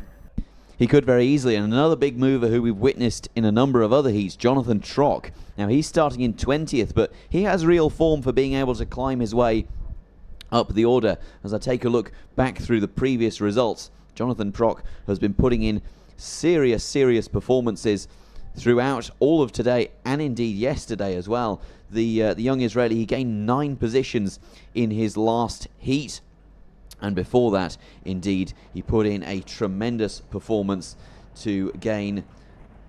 That's the wrong heat that I'm looking at. Oh, my goodness me. He gained, indeed, 13 positions in his first heat of the day today. That was the CE heat, which took place. Indeed, it was the second heat of the day overall. And so, Jonathan Trock, definitely one to look out for. Best finish of 6th so far, starting out of position without question. So, he'll certainly be on the prowl. So let's see if this is going to go the way of Jorn Bremer, who's just finished his heat in 2nd place, or Jose Gomez, who starts this one in 4th. It's all going to come down to this last race. Gomez has to win this race to stand any chance of being on the top of the table. 2nd place, and he will fall to 2nd place behind Jorn Bremer. At the moment, they are tied on 8 points apiece, with the countback going to Bremer based on the fact that he's raced 5 times and Gomez has only raced 4. If Gomez wins on countback, it'll go to the Spaniard rather than the Dutchman. It is so tight to the end, and there's still plenty of other places to settle out in and around the top 10 as well. So there's plenty to race for in this last qualifying heat, and we'll learn a lot more about the way things currently stack up at the end of this one. But certainly, as things currently stack up, we know for a fact that Jason Bogdanovic is the leader of the interim in T4 Mini. We know that it is Anwar Beral Smith who is the leader in the T4 Senior 168, and we know that in Junior it is going to go a fantastic position after an amazing duel out on the course, the way of the very highly rated and very highly talented young competitor in the junior category, Stein Hansen, after such a great battle out on the course earlier on. So now, is it going to be another Dutchman in Jorn Bremer, or is it going to be a Spaniard in Jose Gomez? So far, it's been very competitive all the way, but we have now the chance to find that out for ourselves. Federico Peters and Matt Wildman on the front row of the starting grid for this one. Then it is Brian Wilson and Jose Gomez, the man who could be king. Calvin Pratt and Manuel Gonzalez. Then Tim van Ellerswijk and Jimmy Cabrera. Ricardo Dornbosch and Luke Palmer. Johan Salap and Olivier Lemons are behind. Then Matthias Melata and Justin Klerk. Danny Krischer and Aaron Coogan. John Lepac and Sam Hall-Hinksman. Then it is Ralph Legin and Jonathan Trock in front of Daniel Porides and Mario Girones. Kian Spies and Carla Pretin from Valerio Prandi and Tristan Duplessis, Dominic Gonchaco and Andrea Colberi, Jay Larkin and Anouk Winkel. And then we have Zhao Han, Alberto Valdivieso, Francesco Marice, and at the back of the grid, Max O'Neill. Well, it is set to be a tremendous affair of racing to round out our day. It's difficult to get an impression on the live stream of the incredible heat that the drivers and indeed the marshals and indeed Josh East and Stu Stretton will be experiencing out there, and indeed the race director, as a matter of fact. It's even difficult for us to understand the heat out there as we sit in our air-conditioned commentary box, but certainly many drivers will be struggling with the heat as we see some of the supporters from, I believe that's the T4 Netherlands outfit, standing on the bank opposite the track. Indeed, someone from Team South Africa looking out there as well. Could they be spotting? Could they be looking for mistakes that the drivers are making to coach them? Or is it just trying to get some different photos? I suppose we'll never know in that sort of a way. But what we do know is that this is the final heat of the day, and it will be Federico Peters who leads us towards the lights, Jake. 2 Dutchmen and a Brit have topped the classes so far in the interim. We could see a Spaniard get the job done on home soil here at Valencia. We're about to find out if it can be done for the last time today. Let's race at Valencia on the Lucas Guerrero Kartodromo, and it's Federico Peters who leads Brian Wilson in a turn 1 with great support from Calvin Pratt. It's really gone awry for Matt Wildman and Jose Gomez as they try to recover some of the time lost. They work their way through the first hairpin. A lot of time needs to be gained now by Gomez, who assaults his inside apex to get himself over those curbs in hard gusto maneuvering. He has recovered, but he is down in 8th position. He's got a lot of work to do here, Jose Gomez. And this is great news for Jorn Bremer. It certainly is. Jorn Bremer, I'm not sure will he be understanding the significance of this heat as we see a move up the inside. That's Matt Wildman up the inside of Brian Wilson, and now Tim van Ellerswijk. Where has Tim van Ellerswijk come from? He's come from position number 7 on the grid, so fantastic start by Team Netherlands once again, and now looking up the inside of Brian Wilson through the fast right-hander. Tim van Ellerswijk side by side. Will he make the move stick? Yes, he will. That is fantastic commitment from van Ellerswijk. That is brilliant sportsmanship by Brian Wilson, and now we see a battle further back. That is Manuel Gonzalez getting involved. Gonzalez just about hanging on to his position. And Gomez has dropped to the back of that quintet. He now tucks back to the inside and gains 2 places back. So Gomez is on the charge. He's about to make a 3rd overtake in just a few meters. He manages to slot back into 8th place then, ahead of Milata and Salah and behind Dornbosch and Lemons. So Gomez still trying to fight his way back into a winning position, but currently he's down to 5th in the rankings. He's got to make up some places here. If he wins, he could take the top spot. If he doesn't, then it's going to be Bremer from Quinn, Blandford and Federico Peters, who of course leads the way at the moment. Wildman in 2nd, but what is Tim van Ellerswijk going to be able to produce in the last laps of this day of racing? Well, you have to compliment Federico Peters, the 5-time Portuguese champion. He's consistently fallen down the order, just hasn't seemed to have the race pace to compete with the big boys, but he's hanging on to that 1st place quite well. But he is coming under attack now from Matt Willeman, who is up the inside, and I don't think there is going to be resistance offered. No, Federico Peters has a sniffer to move up the inside, but nothing can be done there. And now Tim van Ellerswijk is going to be behind him and is going to be looking to take that 2nd position off of his hands. You know, if Federico Peters doesn't want it, Tim van Ellerswijk, very considerate chap, is more than happy to take over the P2. Great driving from Matt Wildman, who leads the way at the moment here from Peters and van Ellerswijk. Wilson in 4th, then Dornbosch, Lemons, Pratt and Jose Gomez. Not where he wants to be at all. This could be the headache for Jose Gomez. When he's been on the inside line, he's been dominant. When he's been on the outside line of the grid, he has tumbled his way down the order. He's not been able to take advantage of the 1st corner. So it's looking likely now that it's going to be Jorn Bremer who tops the table from Ian Quinn and Lucas Blandford the Brit. But there's still a long way to go in this race as we come through to the end of lap 3. 6 more remain. Wildman, Peters, van Ellerswijk and Brian Wilson in the background. Brian Wilson checks over his shoulder, still very much running in a league of his own. as we see a move up the inside there. That's the 417 machine of Frederico Peters retaking the lead. Tim van Ellerswijk indeed follows him through, and now all of a sudden Matt Willeman has gone from first down to third, and a little bit of breathing room has been put between him and van Ellerswijk. Sam Halle-Hicksman takes the fastest lap. He's shown good pace, but unfortunate to be involved in a number of incidents, and nonetheless making a charge back up the field, currently sitting in 14th place. Sam Halle-Hicksman still having gained 3 positions from where he started. He seems to be a man on form this time. So now we're going to have to see if there's going to be some retaliation here from Matt Wildman in third position behind Peters and van Ellerswijk. Wilson's got Dornbosch and Lemons breathing down his neck. Here comes a side-by-side run. Tim van Ellerswijk is going to hit the front for the first time in the last heat of the day. Tim van Ellerswijk still proving that even though his point score has not been particularly favourable, he can still mix it with the best of them and showcase his flair, and that's going to put him into 7th in the rankings if he stays like this. 20 points will go for his tally. Peters still there in second. Wildman in third. Peters is trying to keep hold of the top 4. Gomez is now currently down to 5th on 16. So he's going to tie with Peters for the points. But if Peters loses another place, that will help Gomez to get back into the top 4. So there's still a lot of things that could change hands here in this race. But certainly for Bremer, this is exactly what he needed, because he sat on the sidelines watching his main rival struggle to find the top 5. Wildman tries to find the inside, can't get there on Peters. Well, this really is starting to hot up now as we're on lap 5 of 9.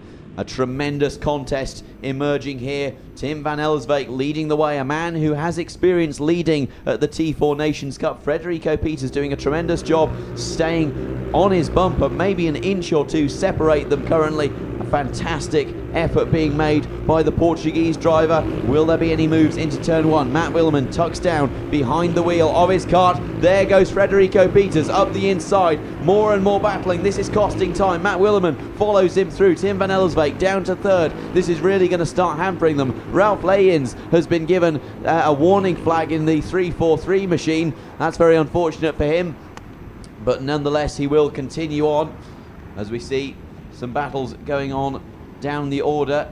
Jonathan Trock not making as much progress as perhaps we expected him to, but still the leaders were as you were at the start of this lap. We've had a technical flag and then a subsequent retirement for Zhao Wenhan, and there's an off going off there on the run to turn 8. So somebody's parked the kart and got out of it. Need to try and figure out who that is no longer circulating. It's someone towards the sharp end of the field as well. So there's a bit of a headache. It's Matthias Milata. Matthias Milata in trouble.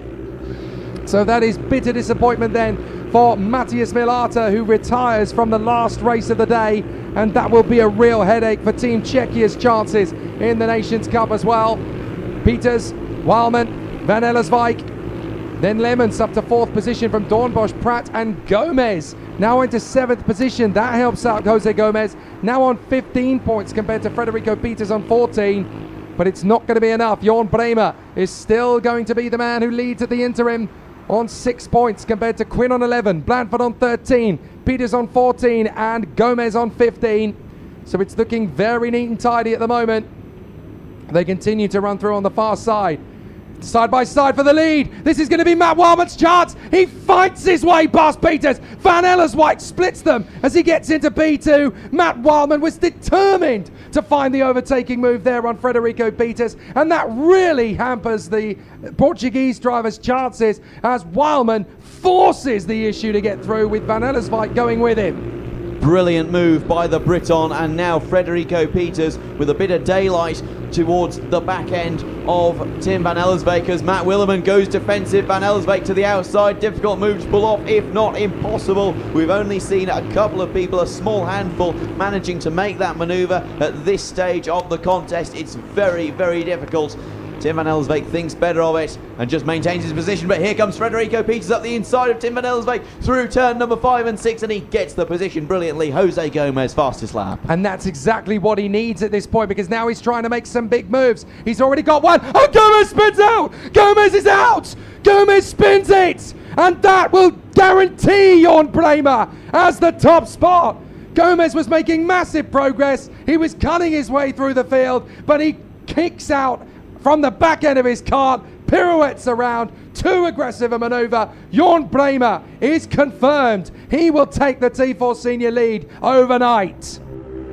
Well, what drama being thrown up as we see Frederico Peters once more going for a manoeuvre, gets past Matt Willeman. We haven't seen many moves into that chicane. Matt Willeman now having to defend from Tim van Elsbeek, who's pushed onto the grass. That is extraordinary commitment by the Dutchman. And now Oliver Lemens, his fellow Dutchman, is making his way through. Matt Willeman is falling down the order like a marble in a sink. Oh, this is amazing. Wildman now manages to make his way past Lemens, who for a split second was up to P2. Now he's wrestling to get back into P4. Contact! There is a bit of a contact there between Calvin Pratt and Olivier Lemens. Pratt has lost about 6 places as a result of that contact. Devastating bad luck. They just rubbed wheel rims and it was enough for Pratt to get spat out to the scenery. Now Lemens is going wheel to wheel again, this time with Gonzalez, who's got Dornbosch to the inside line. He takes the move and Brian Wilson sweeps past both men, and off the road into the grass goes Gonzalez.